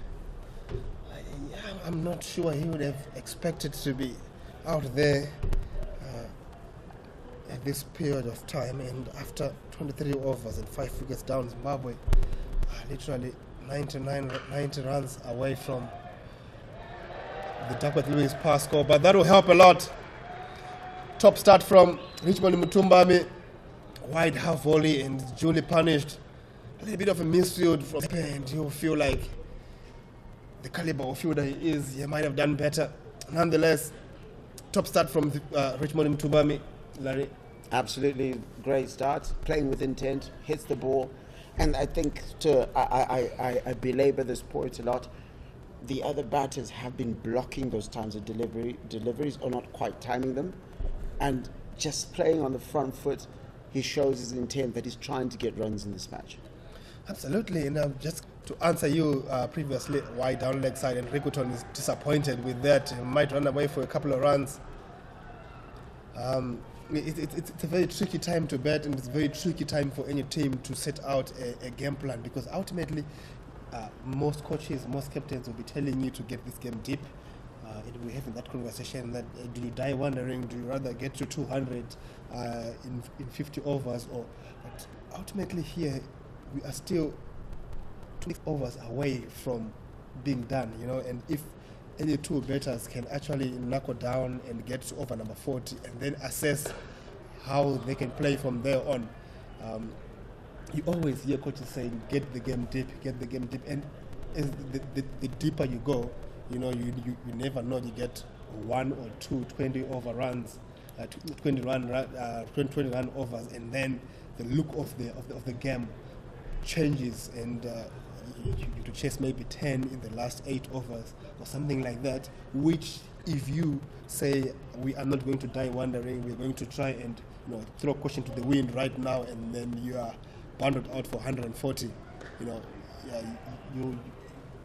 you might end up regretting, because you wouldn't have given yourself a chance to see, another bowler, maybe the opener, what's his name, Lizard William, will come back and have a poor second spell, which might open up the game. Maybe Kotsia gives you a couple of overs that are easy to score from, but you won't get to that stage if you don't give yourself a chance, and that is always the difficulty. But if you are Brendan McCullum, you not die wondering, and if you are probably someone like Stephen Smith, game as deep as possible, and teams take to that in different types of way. I mean, I get what you're saying, but the thing is, if you're looking at the collective of Zimbabwe's cricketing in ODI matches, very rarely get to 250, even a score of 250, because as it stands, the attacking cricket is missing, and you get teams such as coming here, and it's a ball that gets a hit over the top, but is stopped by Gerard Kutsia. But what I'm saying is that even smaller teams, after 24 overs, the score being 94 for 5 for Zimbabwe 11, even the smaller teams are beginning to understand that you have to play on the front way Zimbabwe plays. It's T20. It's not often that Zimbabwe is getting 180 scores. And now with the qualifier that's coming now, right, still in that mode where you want to see too many balls and giving yourself too much to do later on. So even if you say knuckle down, it's been 24 hours of knuckling down and trying to see the ball. What else is there to see? Yeah, well, strong point, Larry. And pity in my case, I don't have much of current backing in terms of that, because most of the teams are shifting to something a little bit more positive, and that's the single that brings Kevin Kasuza to his half century, 50 runs of 79 deliveries. What an innings there's been, even among us, the turmoil of 5 wickets falling on the other side. Very well for himself here, Kevin Kasuza. And he would want to try and change that into a 3-figure, and if he does so, Zimbabwe might be well served if he does so at a slightly quicker rate than he has been able to amass at the moment. But you look at a situation like this, Larry, where one of the batters is in praying and waiting for a willing partner, to probably rotate strike, probably just stay with him for a couple of overs. And I'm thinking, if Richmond Mutumbame, who's a very talented player, can drag himself through this next period up to about 35 to 40 overs and then reassess and see, obviously it will be too much. It might be north of 10 or 12 runs and over. No, because you would have given yourself a chance to see how you can reassess then. Yes, absolutely.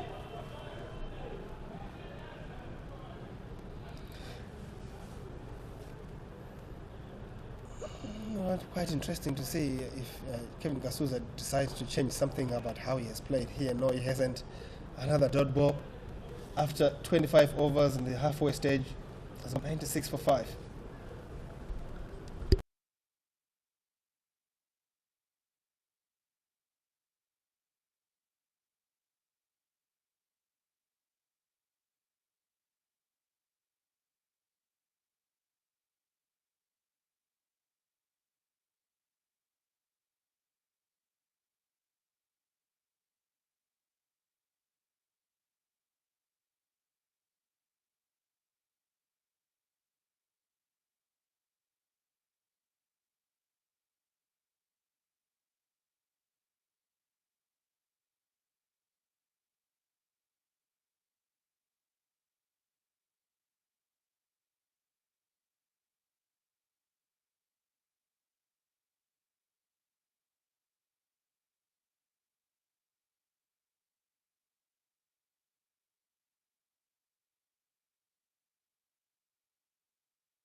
I like the way Richmond Zimbabwe has been looking.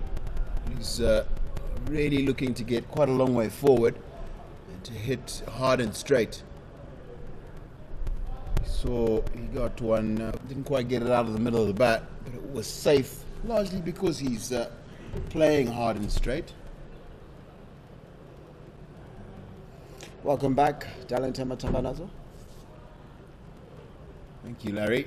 And I was really impressed by Kevin Kasuza's application today. He's looked really good. Had some really good shots. Square drive off to Pavilion earlier on in the game. It was a really top-class shot.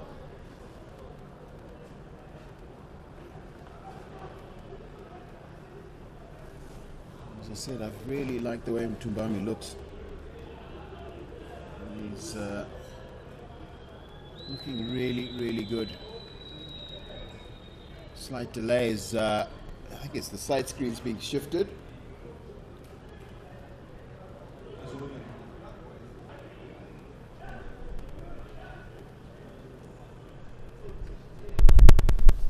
Now 94 for 5, still quite a bit of cricket to be played in terms of runs, and Zimbabwe will be looking to bat as much after the last 24.4 overs left. Around about 190 runs, I think it is required in those 24 overs. So a lot of work to be done.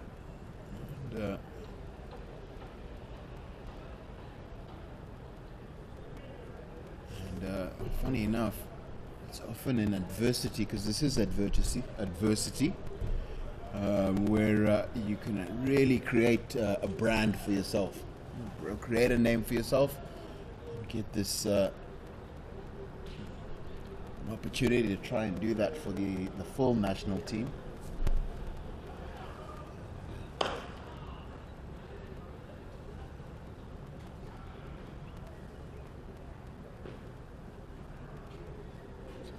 Someone like Kevin Kasuza could carry on to get to 100 off about 150, 120, 130 balls, won't do his career any harm at all. And 70 or 80 for Richmond Mtumbami. I think it would be around about 70 or so balls he's probably going to face if he bats to the end of this game. Again, won't do his career any harm at all. And it's just like one of those opportunities. But if you can figure out how to bat through this game, even better than that is to figure out how to win it from 5 down, 96 for 5. And you can basically almost write your own check, can't you? Absolutely. And with a whole lot of cricket coming up in the next few months for Zimbabwe at international level, and even as we speak, South Africa, Zimbabwe A are out in Nepal. Going to play a couple of ODIs, or rather one-day matches and T20 matches. And of course, in a few weeks, after the T20 series between these two sides, which starts off on Monday, there will be Namibia playing out in Queens Sports Club. I know my friends out in Bulawayo have not seen domestic, or rather international cricket in Bulawayo for a while, so something to look forward to. Oh, that has been a nasty ball. Pavilion quite rightly goes and checks up on Richmond Mtumbami, has been hit on the helmet. That is going to be a regulatory health check. Thankfully he stood up, but there will be a concussion check. Quite rightly, that's hit him full blow on the helmet. And there's be a concussion check that's going to take place at the moment. The team doctor going to just have a look at Richmond. Obviously he's going to get his helmet checked as well, or rather helmet changed altogether. Really good delivery that from Pavilion. Wow, that's a good bouncer. Very good bouncer. Hits. Smacks him right on the Zimbabwe bird that is on right. Or just on the left side of his helmet. The thing about it, it's high and straight. It's a little bit quicker than the balls before that. Unfortunately, it does look, he's got a smile on his face. And it does look as though he's okay. It's a quick concussion check. And I'll give you an update as soon as we know.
At least it looks like Richmond Mutumbami. It's well enough to continue. 7 of 13. Really nice cover drive to get off the mark. And mandatory full attempted by Dupavilon. And he's dealt with it very, very nicely as Mutumbami. Says Geda Misani. Shows he hasn't really been effective with that. And with that blow, Zimbabwe get to 100. And it's 100 for 5 after 26 overs.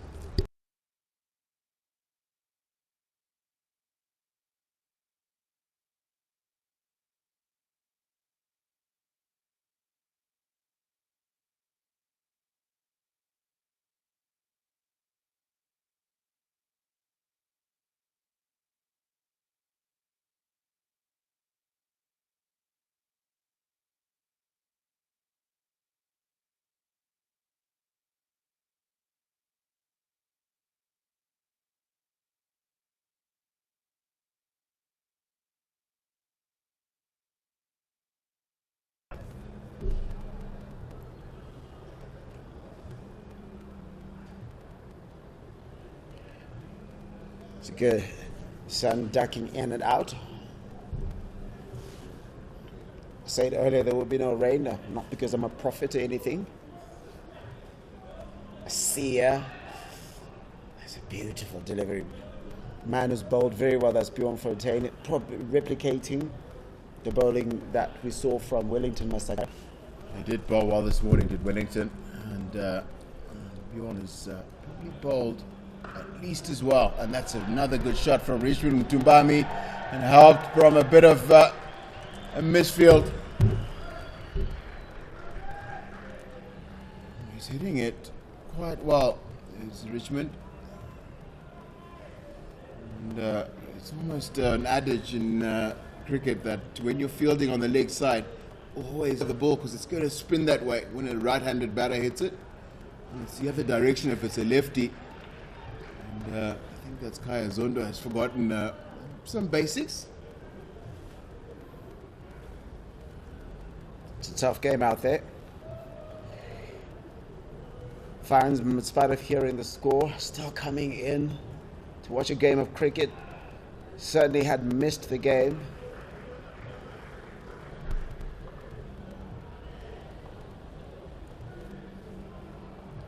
And what you see from Richmond Mutumbani there, he's showing intent. He's playing positively, and he's turning deliveries that were being blocked earlier into hittable deliveries.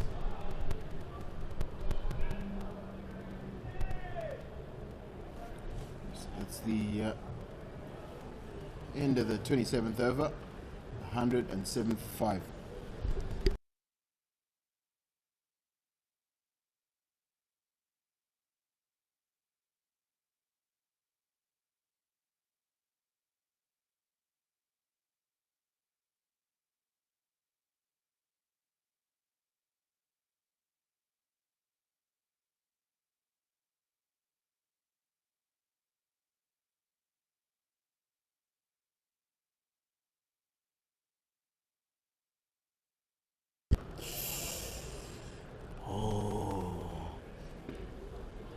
Good delivery.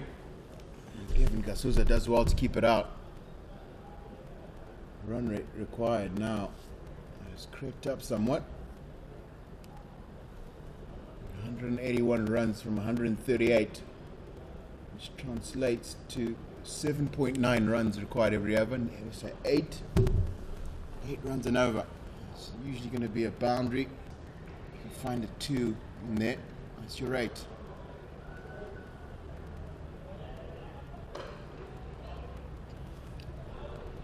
Already we've seen 2 dot balls from to Pavilon.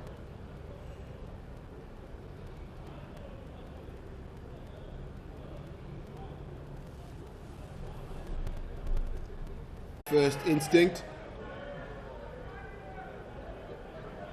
Looks like he's been hit on the back foot, the back leg. Perhaps a little inside edge has saved Kevin Kasuza.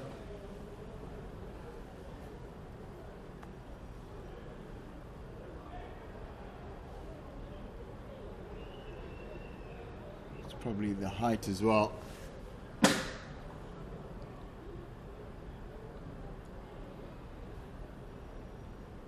South Africa bowling at a rate of knots. A lot of these guys here would not have seen a lot of that pace when playing within the domestic scene. So a lot of these games that are playing against quality bowlers like de Pavillon and Fortuin and Gerard Coetzee will acclimatize them to a fast-paced ball. I think earlier on you were telling us even great players like Andy Flower, early days when they would face this kind of ferocious pace, they'd struggle a bit. I think most batters actually do. It's it's one of those things. It's to learn how to do it. It's a slower ball from de Pavillon. I was totally deceived. Kevin Kasuza. Absolutely no other way to learn unless you learn on the job. Yeah, the apprenticeship model. Best way to learn. Can't learn cricket theoretically.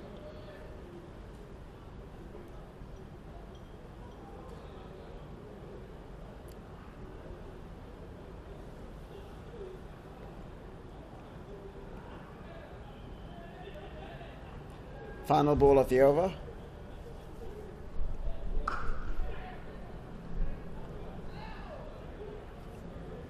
And Richmond Mtumbami moves to 17 of 19 balls, and Zimbabwe 11 are now 109 for 5.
No.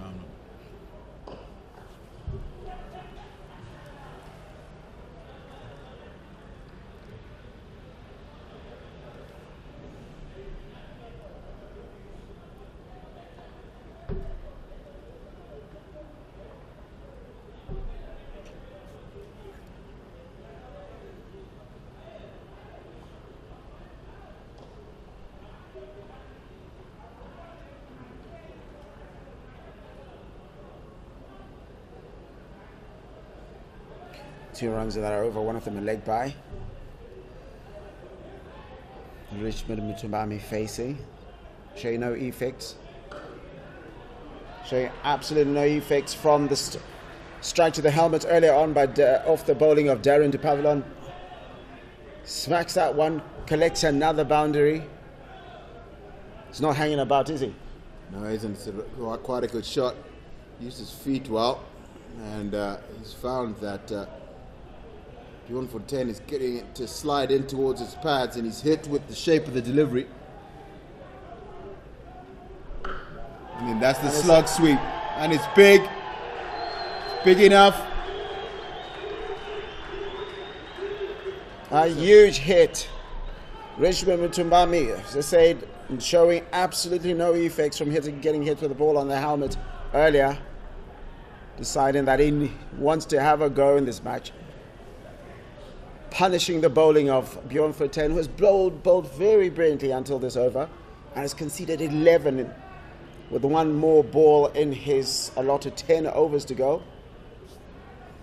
A total of 1 for 49 in 9.5 so far. See what happens with this ball. And as that happens, a couple of fielders are placed on that onside. And he decides, I'm going to send it down. And it's another boundary. Straight past the bowler. Richmond Zimbabwe gets the crowd excited. It was on 31 of 24, and Zimbabwe are 125 for 5 after 29 overs.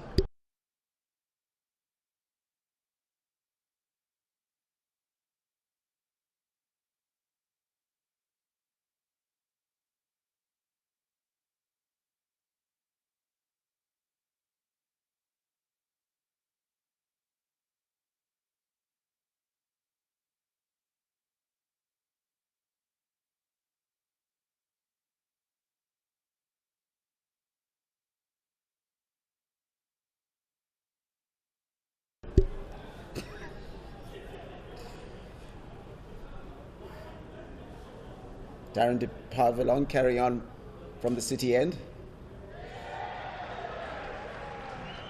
A nice little guided shot to third man. Not from Kevin Kasuza.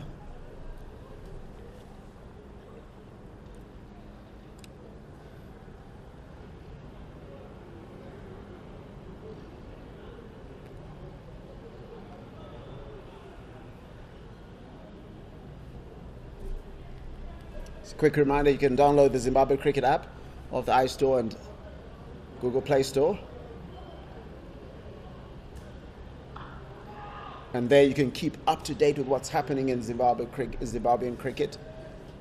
There's a couple of domestic tournaments that are happening at the moment. Some of them club tournaments within cities and provinces. And then, of course, the National Premier League that is taking place at the moment. And this particular match, you can keep up to date with the stats. So when we tell you what the run rate is, you can see that for yourself and what the required run rate is.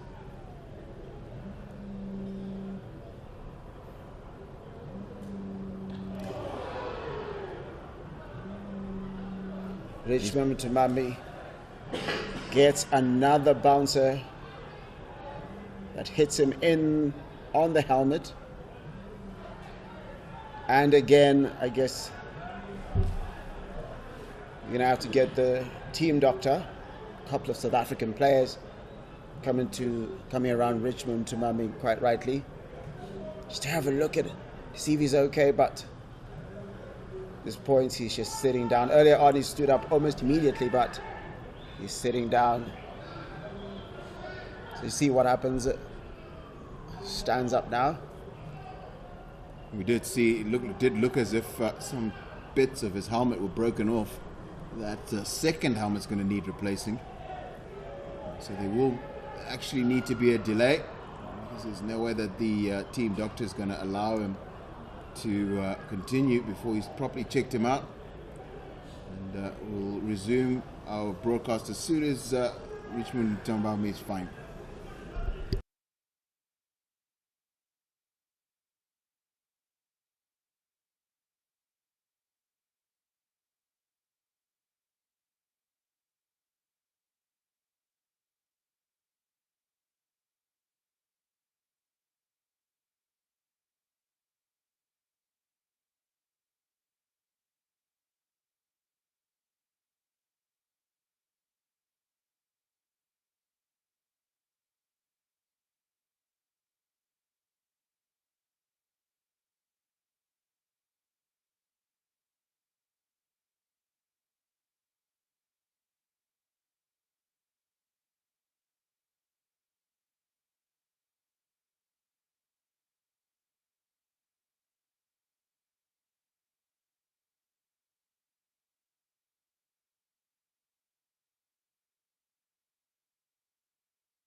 So Richmond Mutumbami, after getting hit by the ball again for the second time, is back.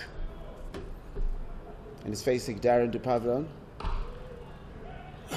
Nice, solid forward defense. Pushes the ball down. Won't fancy more of those short balls by Darren de Pavillon. Getting beaten for pace.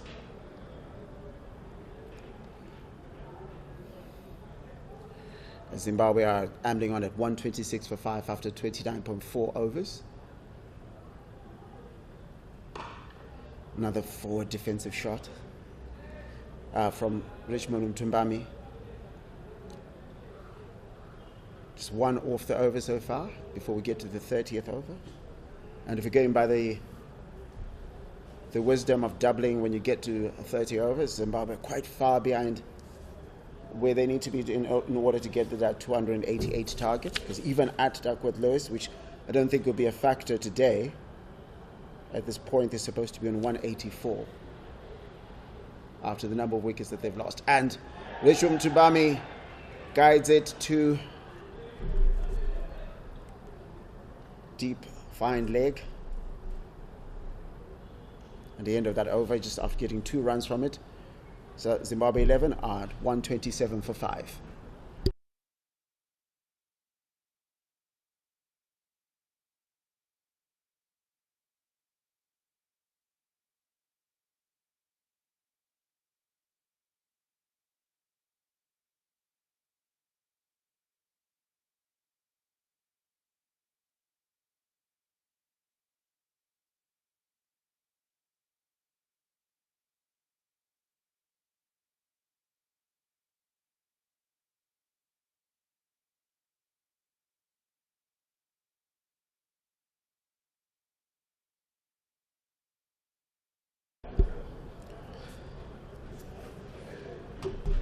Lizard Williams comes back into the attack. Have been a brilliant bowler in this particular series. Has taken 4 wickets. Just one behind the wicket, top wicket taker in the tournament, that is, or in the series, that is Wellington Masakadza with 5.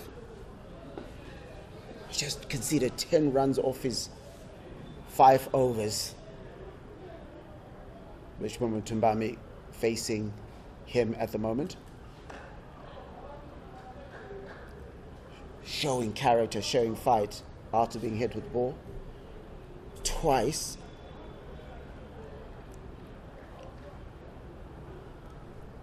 Plays well to his leg side, does Richmond Mutumbami.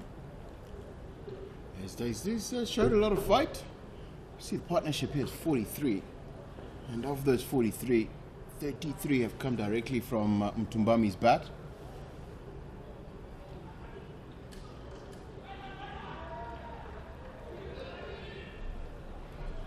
Do you think there was a run there? There was definitely a run. It's definitely a run there. Yes, it's on his wrong hand. Because you see he's a right-handed fielder. And that is Vian Luba, off-spinner. Throws right-handed. And so he would have to transfer that to his right hand to throw it into the wicketkeeper. And coming in now to replace me for the next couple of overs is Tinashe Zimbabwe. Thanks, Larry. Nice of you to finally remember my name after 2.5 days. Hi, Darlington. Hi, Tinashe. It's been a hell of activity since I left. A couple of knocks to the head for Richmond Mutumbami and a brisk 30 for him. He hasn't done any wrong with the bat. And that's a good shot from Kevin Kasuza. It's definitely going to get to the boundary. He moves on to 59. Yeah, rare width from Lizard Williams. I think we've been singing praises about how he's been very tight onto that off stump today. And for once, provides width for Kevin Kasuza, who obliges and just tickles it down to third man. And fine enough to find the boundary.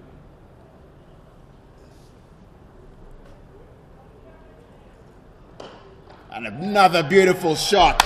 That's as good a straight drive as you would see anywhere in cricket. Moves them to 63.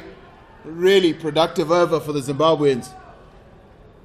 Kevin Kansuza is blossoming. Shot of the day, Darlington. Shot of the day. We spoke about Prince showing us the maker's name earlier on, and that is a perfect example of how to be balanced at the crease. And I don't think his sponsors can be more proud.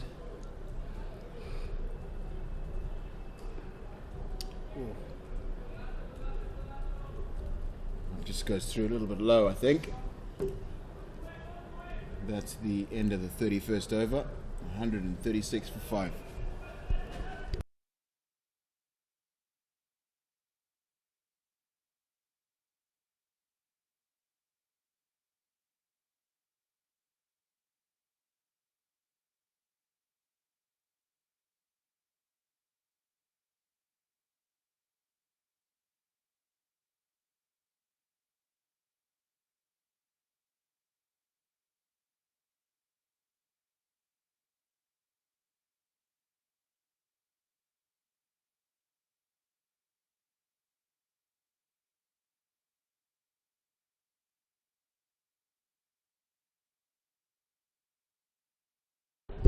Pavilion beginning at 7th from the golf course end. I've seen him hit Tumbami twice on the helmet. Tumbami's now wearing his 3rd helmet of the day. He's batted with a lot of grit, determination and character. Absolutely, and I think that sort of answers Larry's question earlier on about having to throw caution to the wind and literally giving it everything at any given time. And I think this partnership is showing us exactly what it is to try and get the game deep. Obviously, Kasuza was struggling to find a worthy partner to stay at the crease with, and Richmond Tumbami has sort of just raised his hand here. And he's had his troubles with the short ball in a few of the test matches that he played, especially against South Africa. Dale Steyn sort of peppered him a little bit, but he's a gritty young fella. He's showing his strength mentally here, having to come back and face the same bowler whom he's been struggling with. For me, I was really impressed by the fact that last ball before that one had that 2 to a backward square leg. And normally, when you don't want to face a bowler, you don't run 2s. And he's shown that he's really still keen. And he turned around and quickly called Kevin Kasuza back. And he's saying, basically saying, give me some more of this. I'm interested.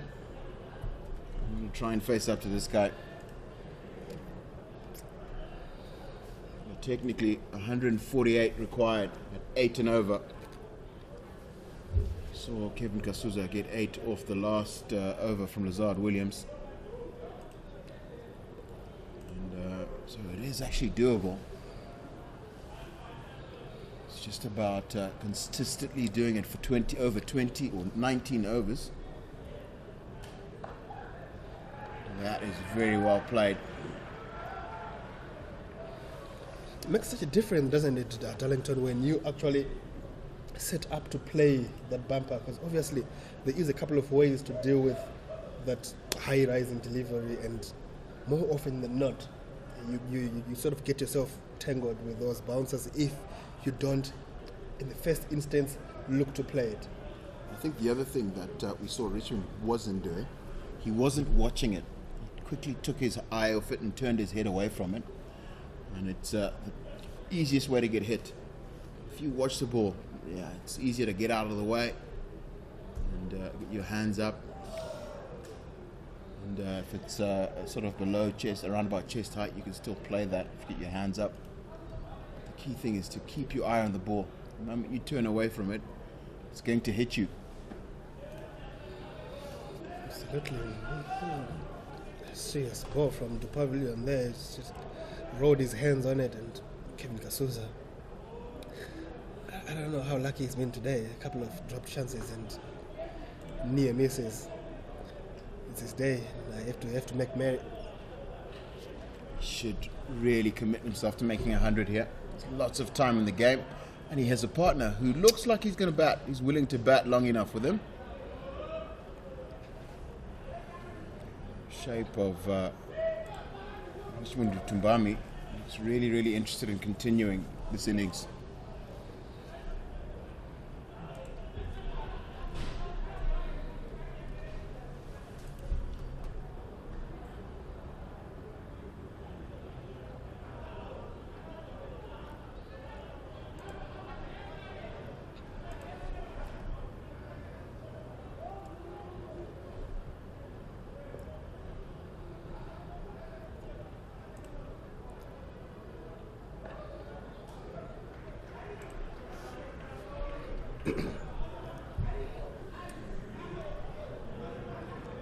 That's the end of the 32nd over, 142 for 5.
Interesting here, Darlington.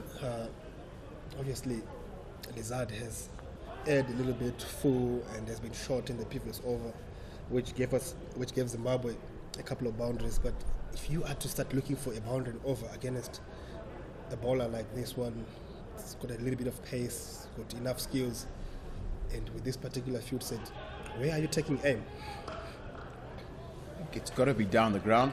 So that's where you see 4 fielders in that arc that runs from cover to straightish mid-wicket. And they're all inside the circle. We saw Kevin Kasuza play a great drive down the ground.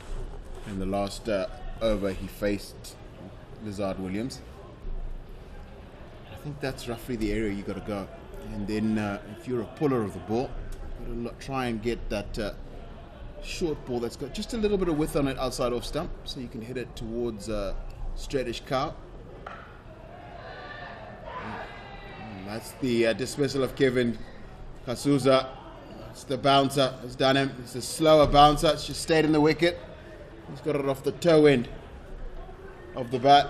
And he's dismissed for 66 of 98 balls. And Zimbabwe 11 are now 145 for 6.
New batter in is all-rounder Donald Tiripano.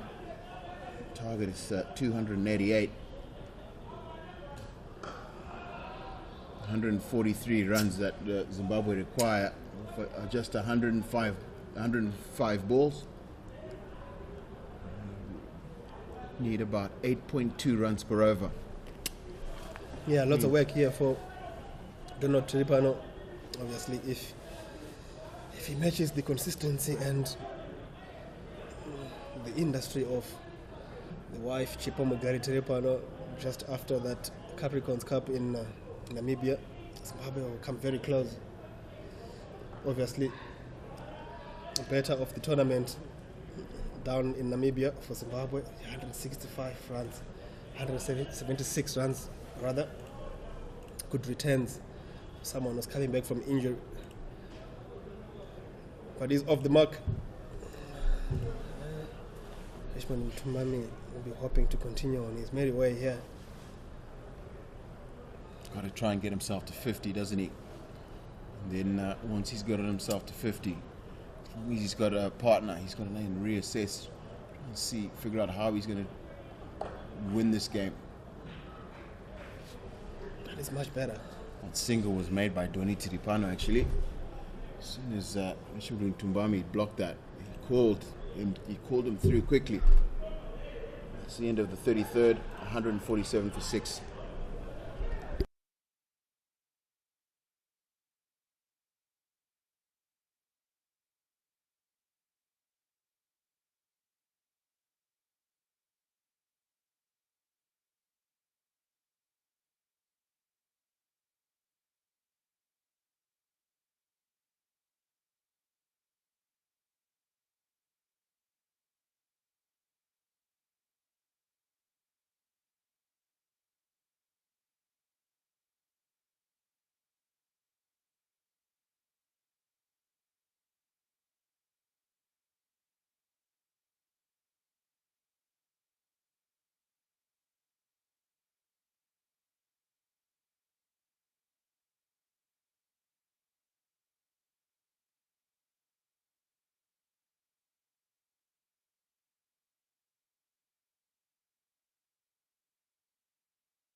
To his 8th over is Darren Dupavilon.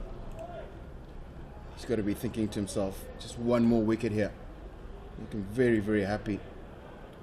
Saw his partner at the other end, Zard Williams, just broke the partnership. Just got past 60. Gone. Leading edge. Simple catch at gully for Riza Hendrick. Just like Darlington was saying, Gerard Kotze will be very happy. He will be looking for that one wicket, and he has taken that one wicket. Richmond Mutumbami, we have to go for 39 runs off just 37 deliveries. He labored very well. He was looking positive. A couple of blows to the head, but he fought on. This time around, he has to walk back. Zimbabwe, 147 for 6. 7 rather.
New batsman is Wellington Masakadza. Had a really good go with the ball.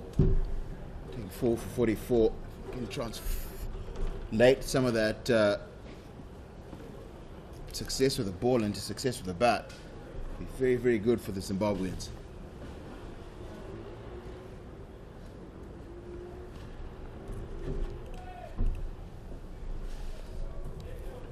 Yeah, not a Mickey with the bat, rather as well. Wellington Masakadza got a very good return in the just ended domestic season, the Logan Cup. Just over 103, just over 350 runs. So he will be backing himself. He will be confident, but obviously, it's a different kettle of fish. He's going to have to toughen up and see if you can knock a few about.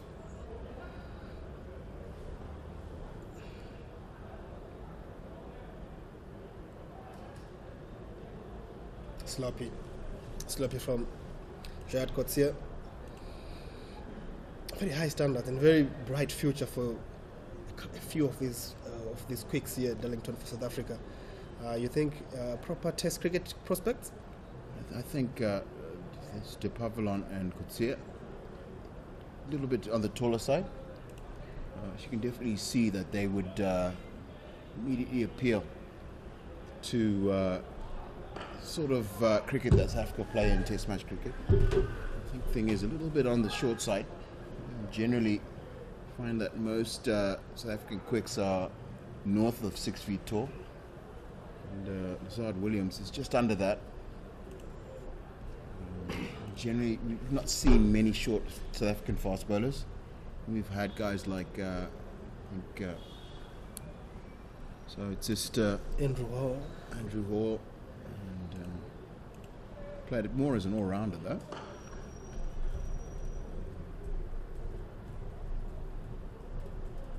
Yes, it's really the fact that you're in this, you've gotten to this level means that there is a pathway into that Test side for you as a cricketer.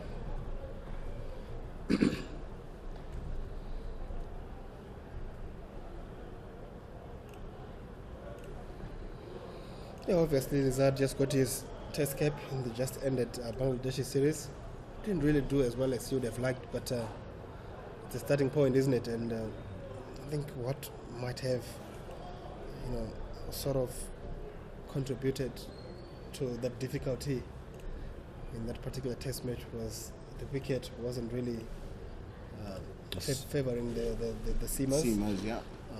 Obviously, So a lot of wickets were taken by the spinners on that, yeah. through that Test series. ultimately, if you are there and thereabouts, it means that with more chances, you get to perfect your trade.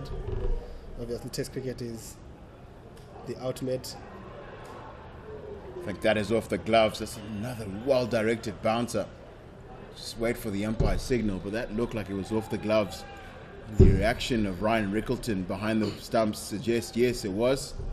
So, Wellington Masakadza gets off the mark, and 153 for 7.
The other advantage in Dandino is I could That is a lovely shot. and it so From Donald Tripano. Tripano short steering.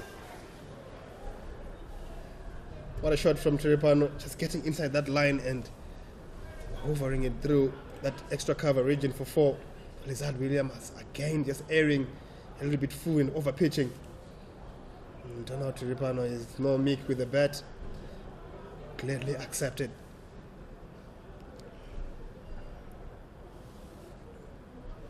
Nice positive start from Tripano.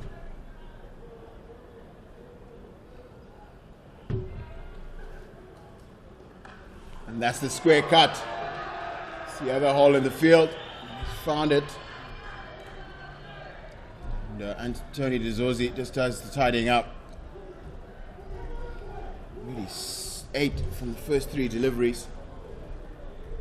Tripano has moved to 9 of just 5 balls.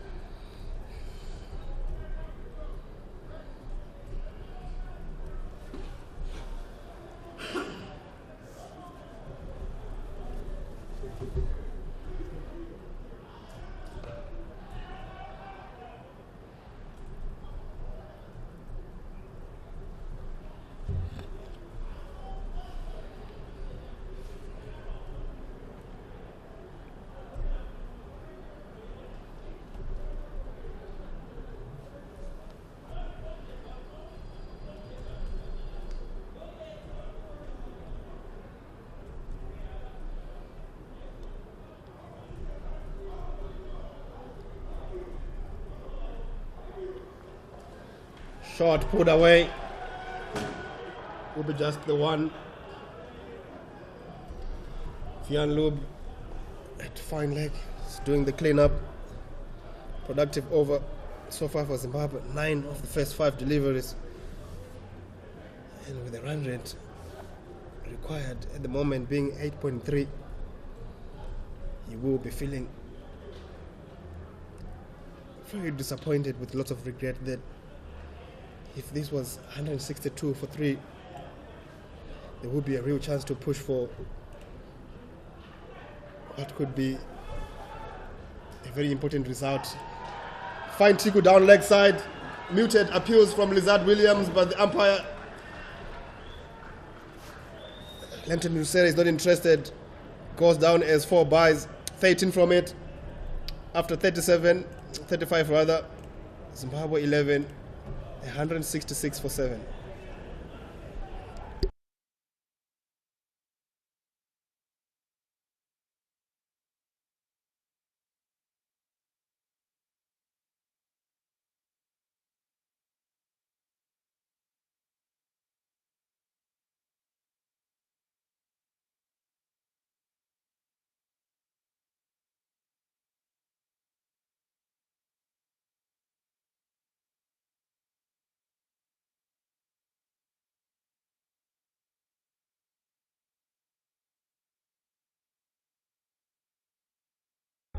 Partnership has grown to 19 and dominated by Donald Tripano, who's just got 10 runs.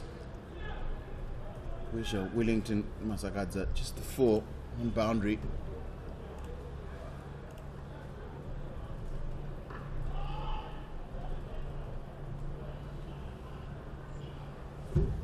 Very interesting setup there from Tripano, the way that he sort of goes back and across and crouches.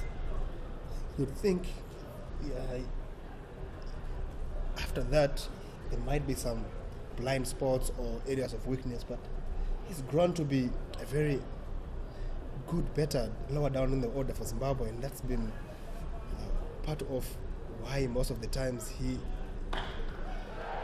down the ground, slapped past the field at mid-off. 4 more runs. Very positive batting from Donald Tripano.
these two, they've been together for a lot of times. Is Wellington Masakaza and Donald Tiripano, both in that lower middle order for Mountaineers. A successful Pro 50 tournament and losing finalist in the T20 Championship, and also runners up in the local cup. So they are in good form. They have been batting very well, both of them, bowling all-rounders. But you can see how much they value their batting.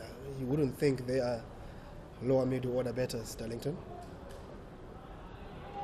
That'll be wide.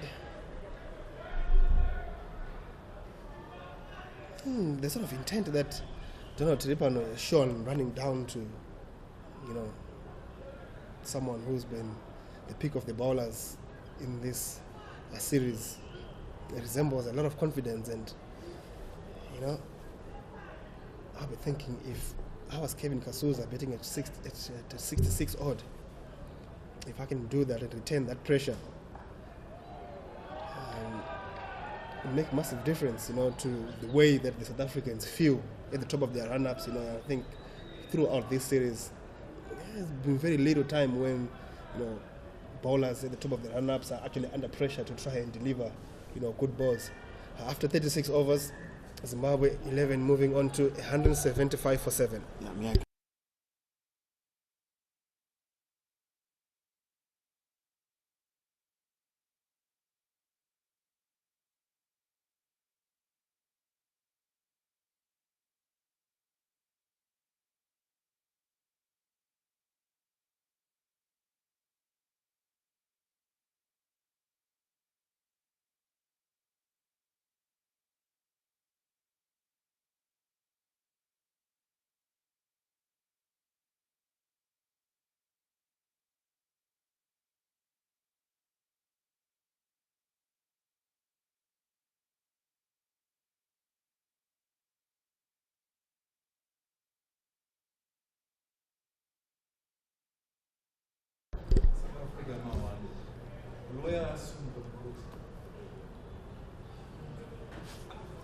Bowling change from the City end. We have a first look of the left arm spinners of Lesiba Ngoepe. Generally be very flat and quick, mostly into the wicket. But the wicket has taken some 10 today. So the left arm spin of Wellington Masakaza taking 4 wickets was very difficult to put away. And Fortain also had some joy from that end. It starts with that fashion into the wicket and gets a bit of bounce. So you're playing this wicket. I should back again. You're playing this wicket. Do you play off the back foot, or do you play it on depending on the ball? Well, ultimately you want to be playing every ball on its merit. But more often than not, the better players of spin, we are talking about the AB de Villiers, the Virat Kohlis, they are usually more inclined to be on the back foot, because there is more options to rotate strike there. But defensively, you want to be on the front foot. I think your front foot shots keep you on the wicket, and your back foot shots allows you to sort of rotate strike. But then if it's a bad ball on the front foot, then you have to jump there and sort of pick up whatever you can get. As we see another top edge from a sweep shot, which give Wellington Masakaza 2 more runs. He himself would know how difficult it has been to sweep on this wicket. 3 of his wickets were off the sweep, top edges. The left arm spinners generally put a little bit more energy on the ball, and they've been getting the reward.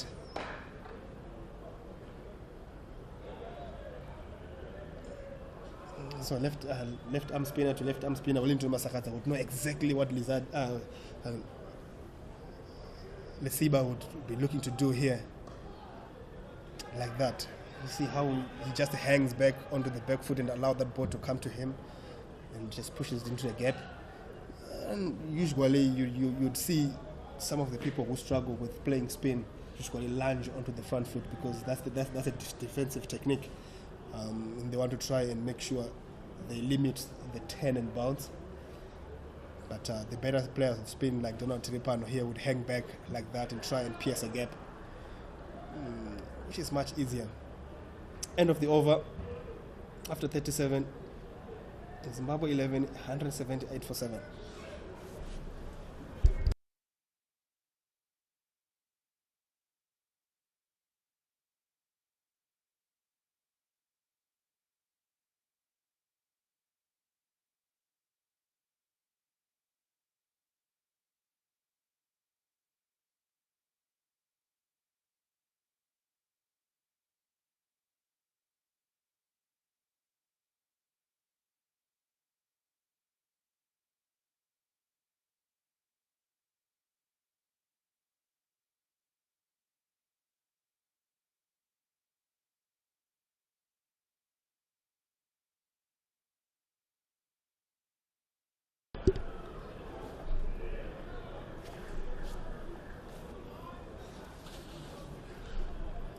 So Herald continues.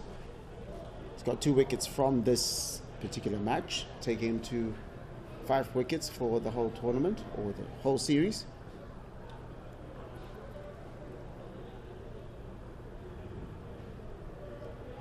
Fair to say that Zimbabwe not going to win this one, are they? Oh, take a lot to win. Funny things have happened in this game, Larry. It's a very funny, odd game, but yes, odds are that South Africa will win this match. But if you look at that run rate, it's 110 off 77 balls. If it's 6 wickets in the hat there, still very possible for both teams to win. But seeing that there's no set better for Zimbabwe, and there's not many wickets of able better still in the hat, becomes very difficult, isn't it? Absolutely. Slapped over cover, 1 bounce and into the rope. That is a very well played shot by Donald Tiripano, realizing that mid-off is up and it's actually a free hit for him. If he swings through that one, he does so diligently. 4 more runs. Donald Tiripano showing a lot of bravery there, taking on the men within the circle and heaving that, and it goes just short of a maximum. As it stands, Zimbabwe 11 need another 105 runs to win this match, and there's just 12.3 overs left in the match.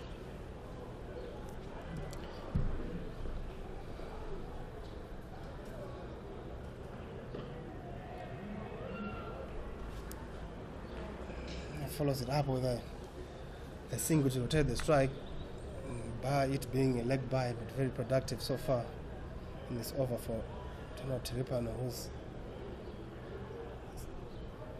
gone quietly to 21 of the 16 deliveries here, Larry. Certainly came in with an intention of trying to hit the ball. I guess when the ball is a little bit softer than it is in the first 10 overs, or whatever the case may be, it's easier to have a go. This goes wide, but from Herald Kutse's reaction, he feels that is a lot closer than many people would, because it just beats everything and goes for wide. Yeah, the wide rule is very lethal down leg side. Doesn't matter if it misses the stumps by the skin of the teeth, or it misses by a country mile, it's still a wide. And that was the case. Quick single, nicely run out chance. Good cricket all round. Quick single, quick call from Donald Tiripano, and very good fielding from Kaya Zono at mid wicket. Almost taking those stumps with a shy, and Wellington would have been safe anyway.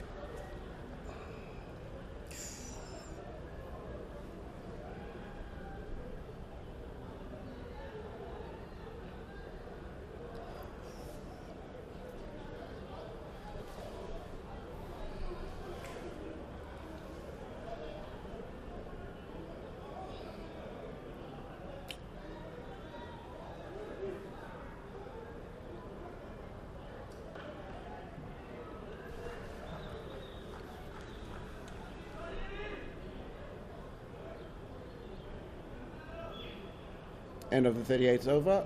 Zimbabwe 11 are 187 for 7.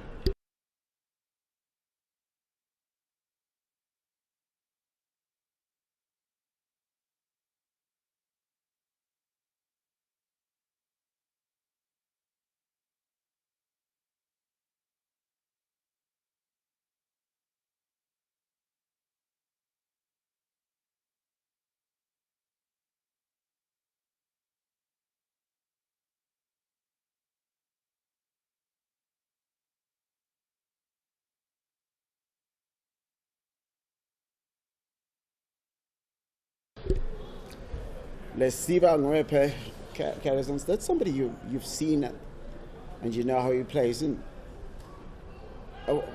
we've seen how he bats. What can you tell us about how he bowls?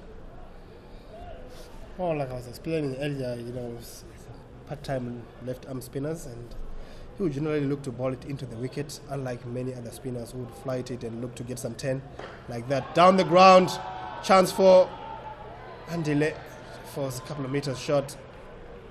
I don't know, Tripan, I didn't really get all of it. A bit disappointed. As you can see the way he looks at his bat, he feels he might have done a little bit better than usual. Andile Petlubayo, crowd favorite. He's pulling the crowds there.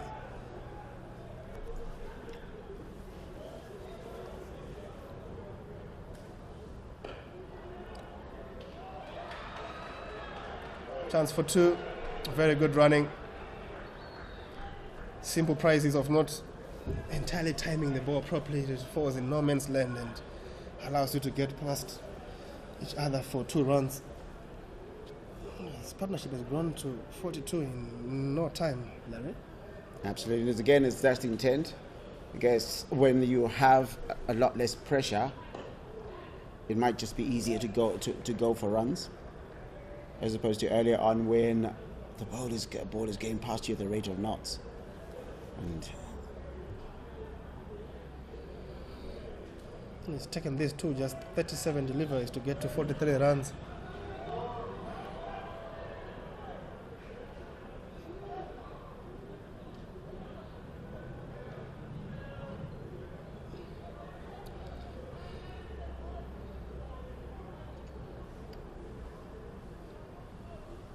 again, I know I've mentioned it quite a few times, it's really good to have a crowd out here.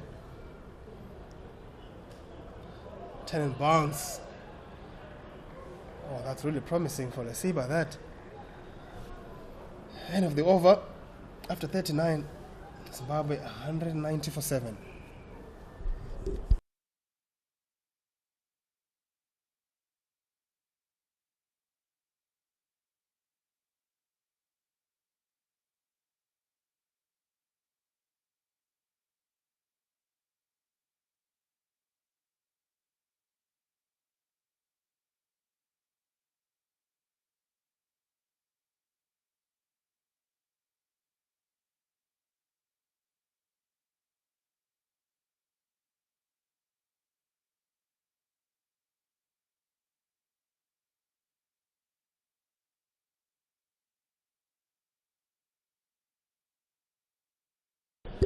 Another bowling change.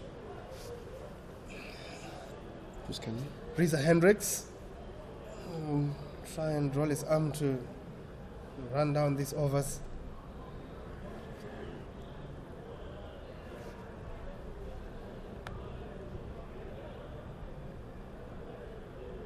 $191 for 7 after 39. 66 deliveries remain in this inning. And the hope for Zimbabwe is these two to try and get as close as possible to that mammoth total of 287 in the grand scheme of things. Down leg side will be a wide. A smart work from Rigoton behind the stumps, Larry. Absolutely, and that's what you need in your wicket keeper. Just be aware of what's happening. LBW shout. Wide off. It's falling towards his left. It's probably hitting fifth stump on the other end. But I mean, you inquire. It's a bit odd one to give. Well,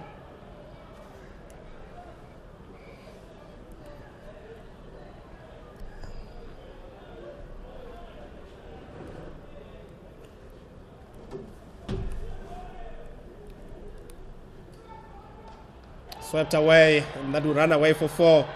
Very good contact, very good timing. Nicely picked. 4 more runs to Wellington Masakadza and 4 more runs to this partnership, which has gone on to 49 in no time. Absolutely. It's been a war of attrition that's been happening out there, but this partnership showing a lot of intent. This square, as you said earlier on, is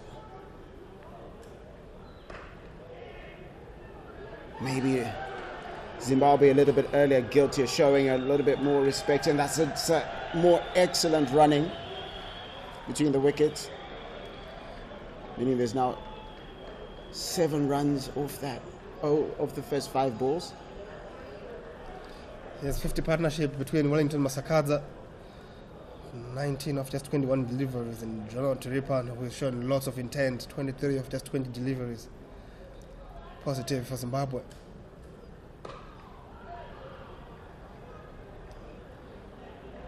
Dot ball to end the over. After 40 overs and into the last power play, Zimbabwe 198 for 7 rather.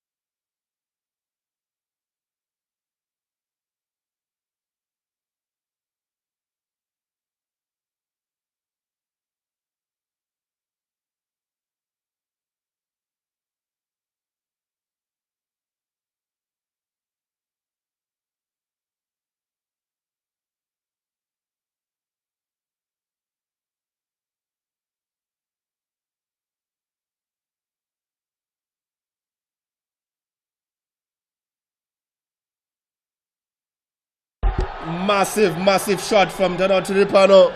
Speaking about Lesiba Ngoepe bowling it into the wicket, and this time around he just digs it a little bit shorter than usual. Goes on to a massive 6 over cow corner, and that brings up the 200 for Zimbabwe. Crowd are loving it. Donald is loving it. The Zimbabwe changing room would be loving it, Larry. Absolutely, and that's what you want to see. That you can bat that deep. You've got Donald Tiripano. We've always had that problem. Someone who can bat deep, right in the deep end, because every so often after the 7th wicket falls, not much happens. And another boundary from Donald Tiripano. Absolutely brilliant shot and brilliant batting from Donald Tiripano. 1 down leg side to cow corner, and Lesiba Ngoepe just overcompensating with that line and provides the width, and it's cut away beautifully. Pierces that gap and beats Desozi down in the dip. I'll tell you what, they've showing respect to Donald Tiripano.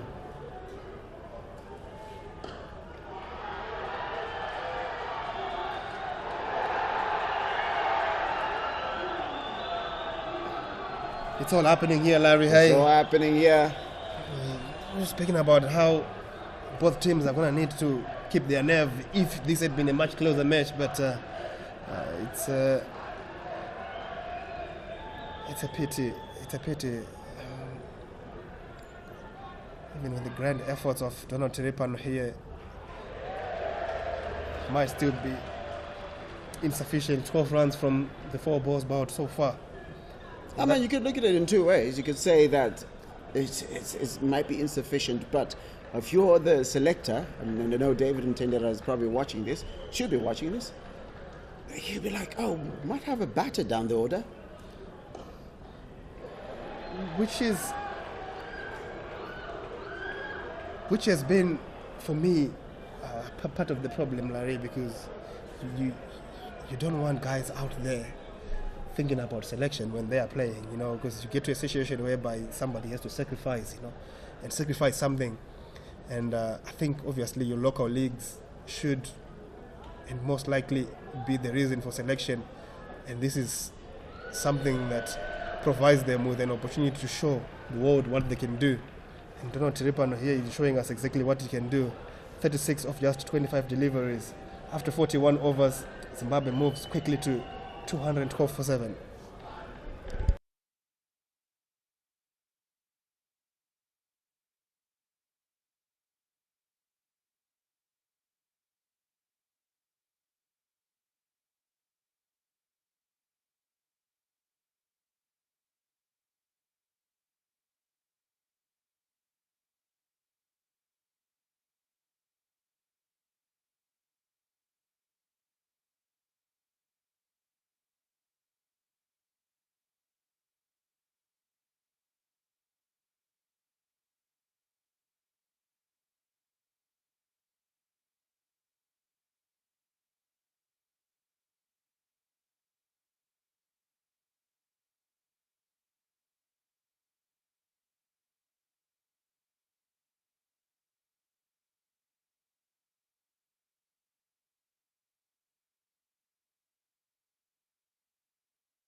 Welcome, Darlington Matambanadzo, as we get onto what they call the business end of the match. Really exciting cricket being played by Donald Tiripano in particular. He's been Wellington Masakadza. Hasn't hit any of the big ones yet, but he's been very important to this partnership. He's just hung around there. And he's a good enough player that as this one gets closer to the wire, he's a good enough player to actually find the boundary when it is necessary. We've seen him get just the one boundary. Sweep shot. But he's been good. He's run well between the wickets. Manipulated the field. And that's something he's done very, very well. Find those twos.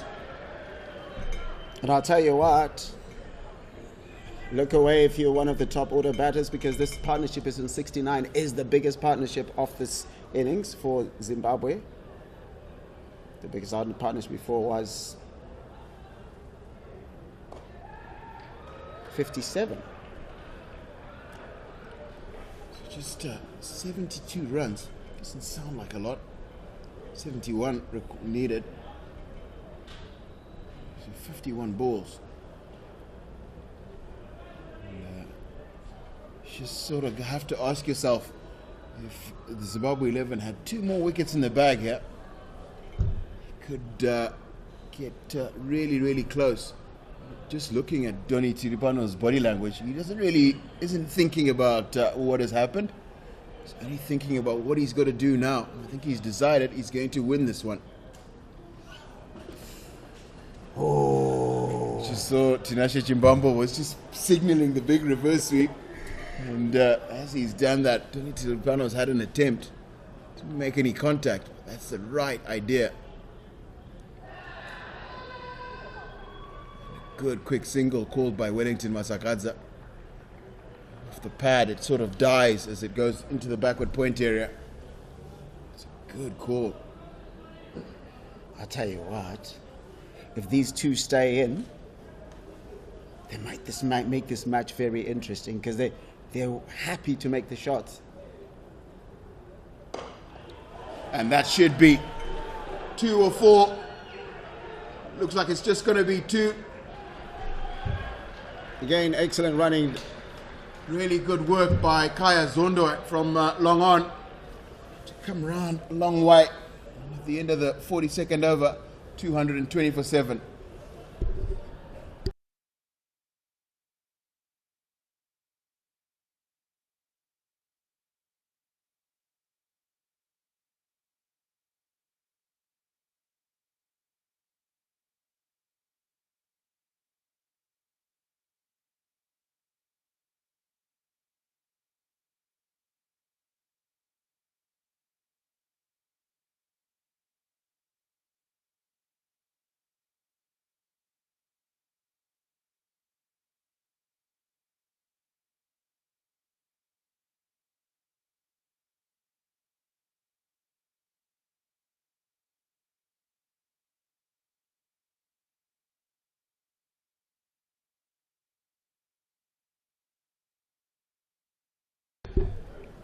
So 68 of 48, that's the equation for Zimbabwe. But the column that they'll be looking at is that there's 7 wickets down, only 3 in hand. And after that, after these, if any of these guys go out, there isn't much batting that's coming. That say there wasn't much that was expected from Donald Tiripano by many, but he's come in and 36 off 27. Together, Wellington Masakadza was on 27 off 27.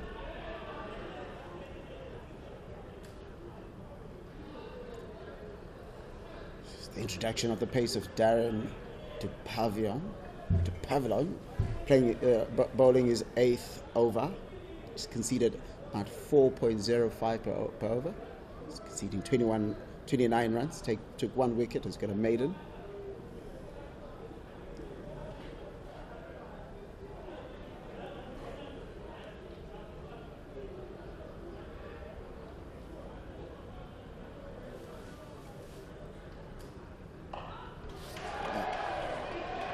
And that's off his hips.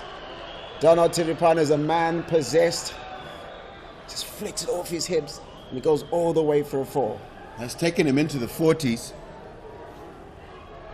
And we see umpire Langton Rusere asking his fellow umpire if that was above the waist. It was a no ball. Doesn't look like it will be called one. But that's moved Donald Tiripano into the 40s. Of just 29 balls, 5 fours and a 6.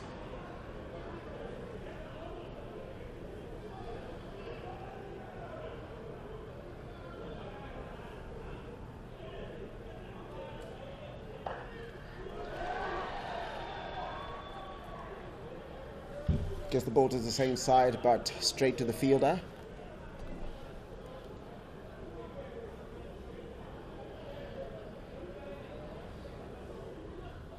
Really exciting series you've seen so far.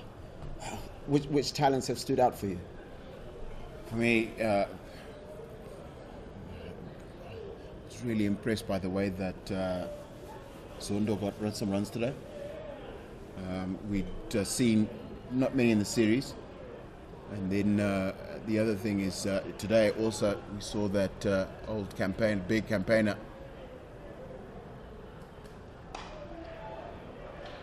so senior player Andile Petlukwaya took 2 very important wickets early on, broke the back of the Zimbabwean batting, and I think it was good to see Kevin Kasuza get some runs today. He struggled early on and then he found his touch and he played some really, really wonderful shots. And obviously the standout from the Zimbabwean perspective is Weja Wellington Masakadza. He's not done yet. 4 in the morning and he's on 28 not out.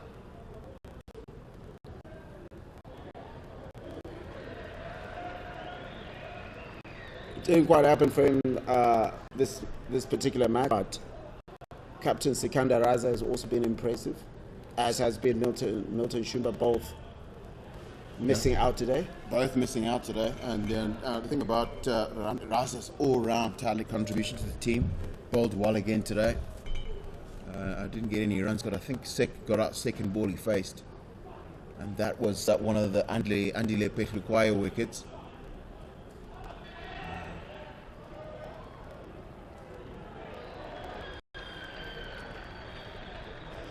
It's one of those, if you're a Zimbabwean fan, you're happy that it's got through, but your heart is in your mouth as the ball comes down. Just the one ball. I think Wellington Masakadza has this right. Donald Tiripano is hitting it a little bit better than he is. And you need to try and make sure that he gets as much of the strike as possible. Just the one ball. Make sure that probably Tiripano's on strike as this over begins. So that's just a single to end that over. 229 for 7. 60. 58 runs to win. So the over to runs. To 8.5.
Change of bowling.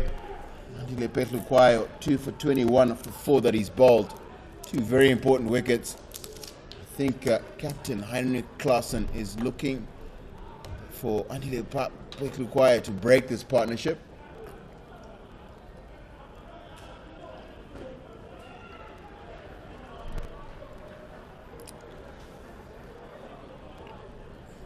And when you see where that single comes in from, Wellington Masaka's single, it emanates from the fact that as he's playing that shot, Donald Tiripano has indicated in his intent to run the single. No, and they've indicated well. To play a lot of domestic cricket together. They have good understanding. And that's the pull shot. He's got it straight. It's going to be the 2. June 14 does the fielding. Partnership is now 85. And 3 of the first 2 balls of this over.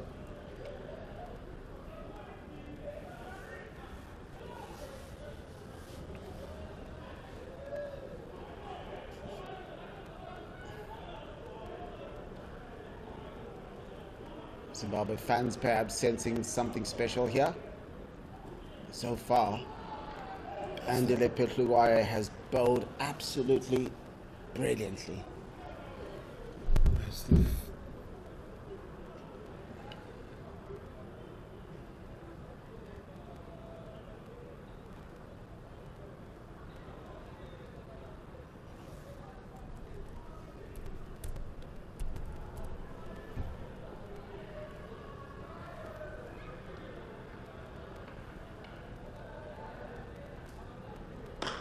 Donald Tiripano smacks it down to long on, and no one there, too fast, and it moves on to 48 of 34 balls does Donald Tiripano. So he's now just 1 hit away from getting to 50. He's really set the ground alight.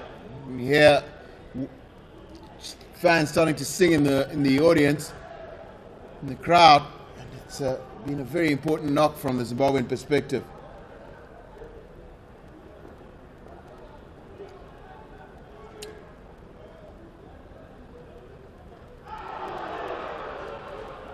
And with that, with a weight of expectation on him, he chops it onto his middle stumps. His middle stumps has been dislodged, but gets a round of applause from the fans who know his intent. That he played with excitement. He played with the intention of trying to get his side over the line. Donald Tiripano falling to the experienced Andile Petluquayo. And it's just too short.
A bit of excitement there from Andile Petluquayo after he got that wicket, his 3rd wicket of this match.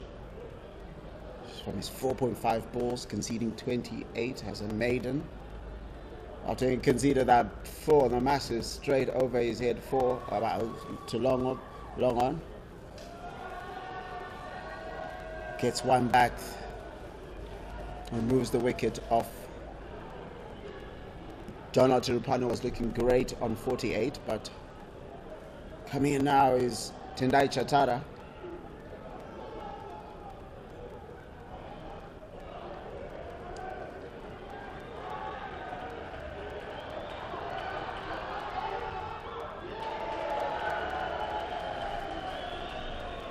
ambling across. Not quite sure if the communication was there, but they survive. 238 for 8 after 44.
Darren de Pavillon continuing from the city end. It's in his 9th over.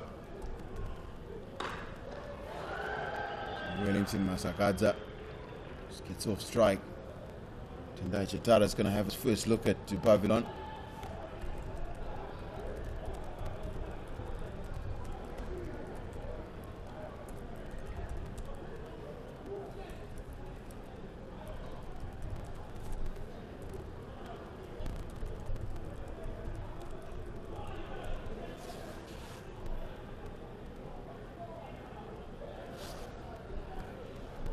In case you're joining us now, South Africa made 287 for 9 earlier. Some brilliant batting on their part.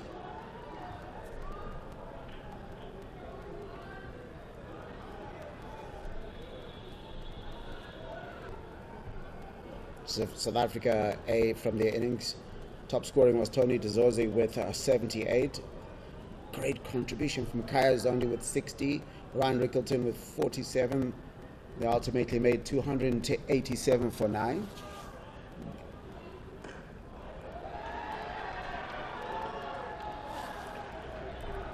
And so far in response, as you can see on the screen, 239 for 8 asked Zimbabwe in response.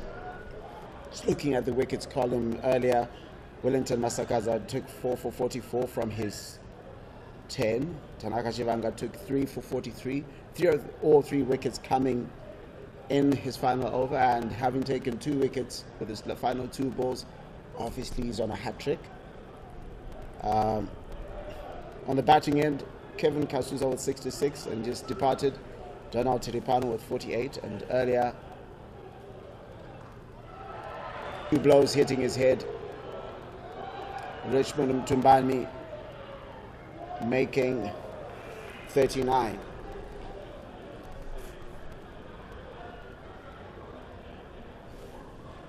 This is nail-biting stuff. You hear the reactions around the ground. Suggests that Zimbabwean supporters are still expecting a win here. If you look at Wellington Masakadza's body language, the way he's running between deliveries, between the wickets, sign that he thinks that the win is still on the cards.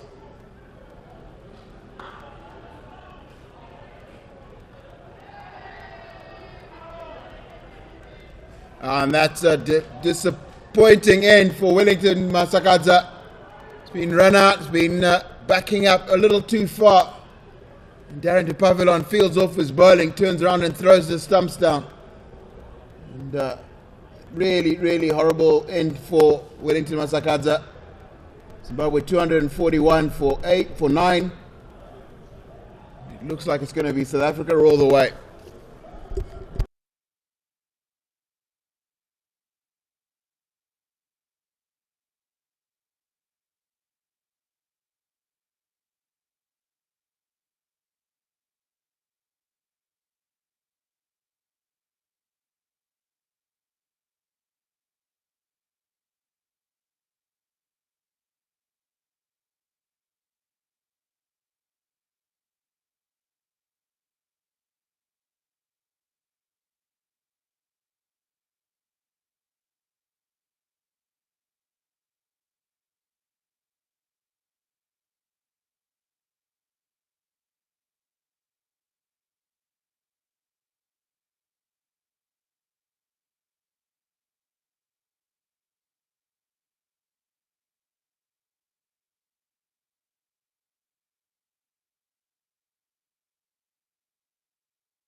It's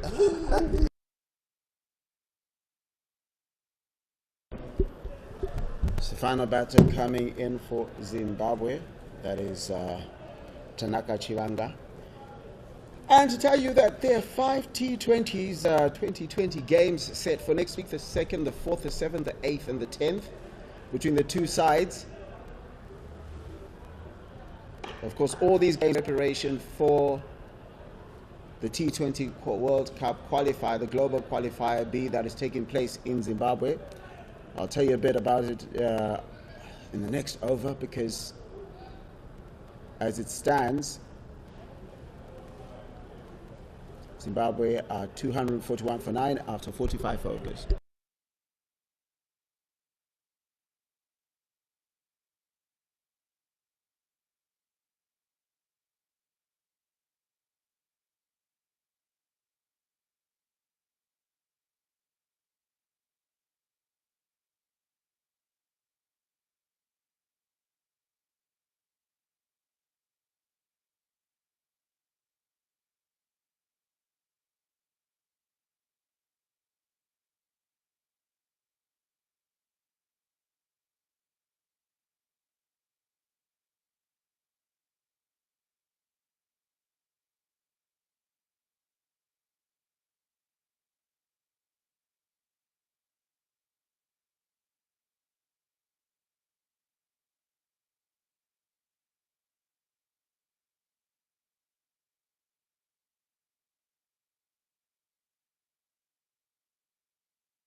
Stifled appeal from Kayo.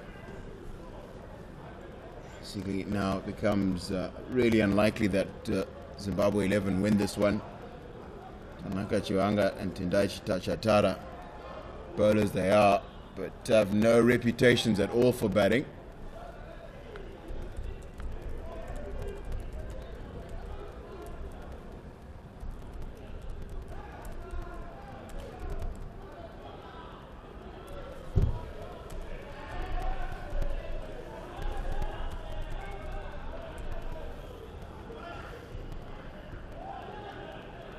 So, of course, South Africa T20 side coming in, a couple of changes. Tristan Stubbs comes in. Prenilan Subrian is also coming in. Luto Sipamla is also coming in to play T20s. The bulk of the side that is here for the one-dayers, it will be retained by South Africa A. Zimbabwe 11, of course, will remain the same. The 14 players have been chosen. Might see Ryan Burl in there, maybe keeping him for the T20 format. Doesn't quite have a happy Pro 50 championship this season. Had some injury worries, which is what essentially kept him and Ernest Masuku out. We hope to see him have a ball. Interesting, exciting young prospect. And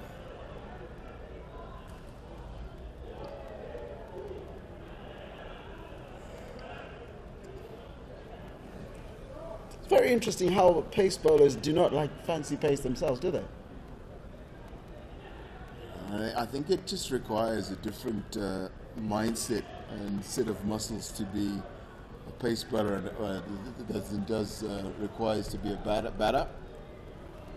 Which is, I think, why you find very few examples in world cricket of genuine quicks who are genuine all-rounders. I mean, so few throughout the history of cricket. It's just a really difficult combination of skills for one person to possess.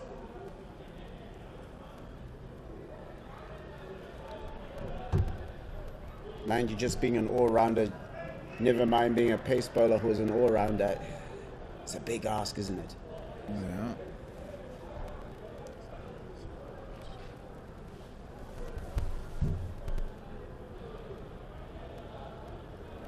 Of course, this coming weekend being a long weekend, that means on the 2nd, that is Monday, you can come through to Harare Sports Club to watch the action. The T20 matches all taking off at 13:30 hours. Some exciting action happening at the home of cricket in Zimbabwe here at Harare Sports Club. Of course, on Sunday, across the country, if you go and download the Zimbabwe Cricket app, you can find out what NPL, National Premier League matches may be happening in your area. You can watch some exciting domestic club cricket.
What?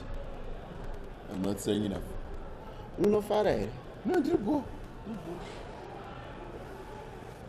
Go.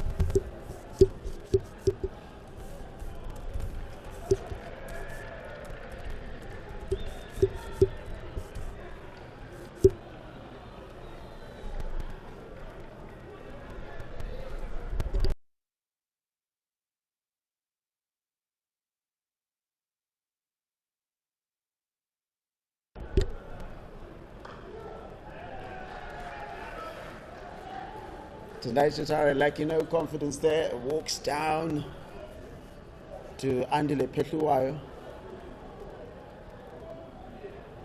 Guides it down to third man. Do you call it guiding it down? Yes, it's off the outside edge, down to third man.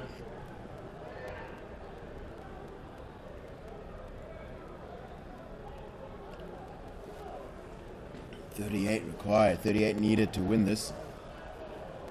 37. Tanaka Chivanga requiring some footwork, getting his footwear fixed by Ryan Rickleton. It's great to see that kind of sportsmanship.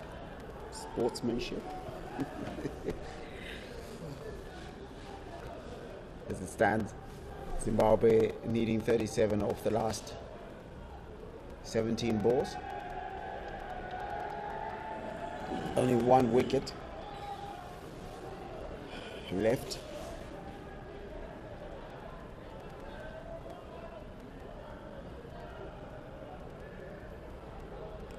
I mean, in spite of the result here, I think Zimbabwe will be emboldened by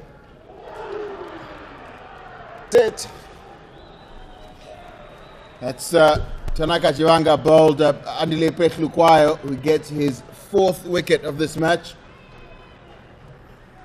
And South Africa win by 36 runs.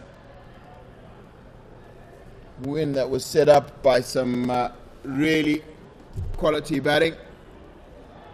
Rickleton and Dizosi opened. Dizosi got 78 of 92. And Rickleton got 47 for an opening partnership of 98 runs. Kaya Zondo at number 4 got really important, 60 of 69. And then Andile Petlukwayo finished off the innings with 29 not out of 25. Zimbabwean bowling, pick of the bowling was Wellington Masakadza with 10 overs, no maidens, 4 for 44.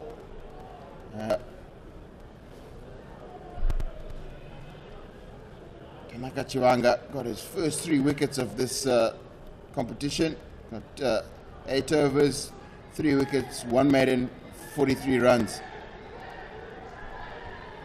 And then in the Zimbabwe innings, Kevin Kasuza top scored with 66 from 99 deliveries. Enterprising innings from Donald Tiripano gave the Zimbabwean supporters some hope for a while, as he had a partnership with Wellington Masakadza. And Richmond Tumambi scored 39 of 37. Pick of the bowling for the South Africans was Andile Petlukwayo with 4 for 32 of 6.2 overs. And Gerald Kutsia with 2 for 40. And so that's that. South Africa win the series 2-1. Of course, after Zimbabwe won the first match, South Africa bouncing back to win the second 2 matches.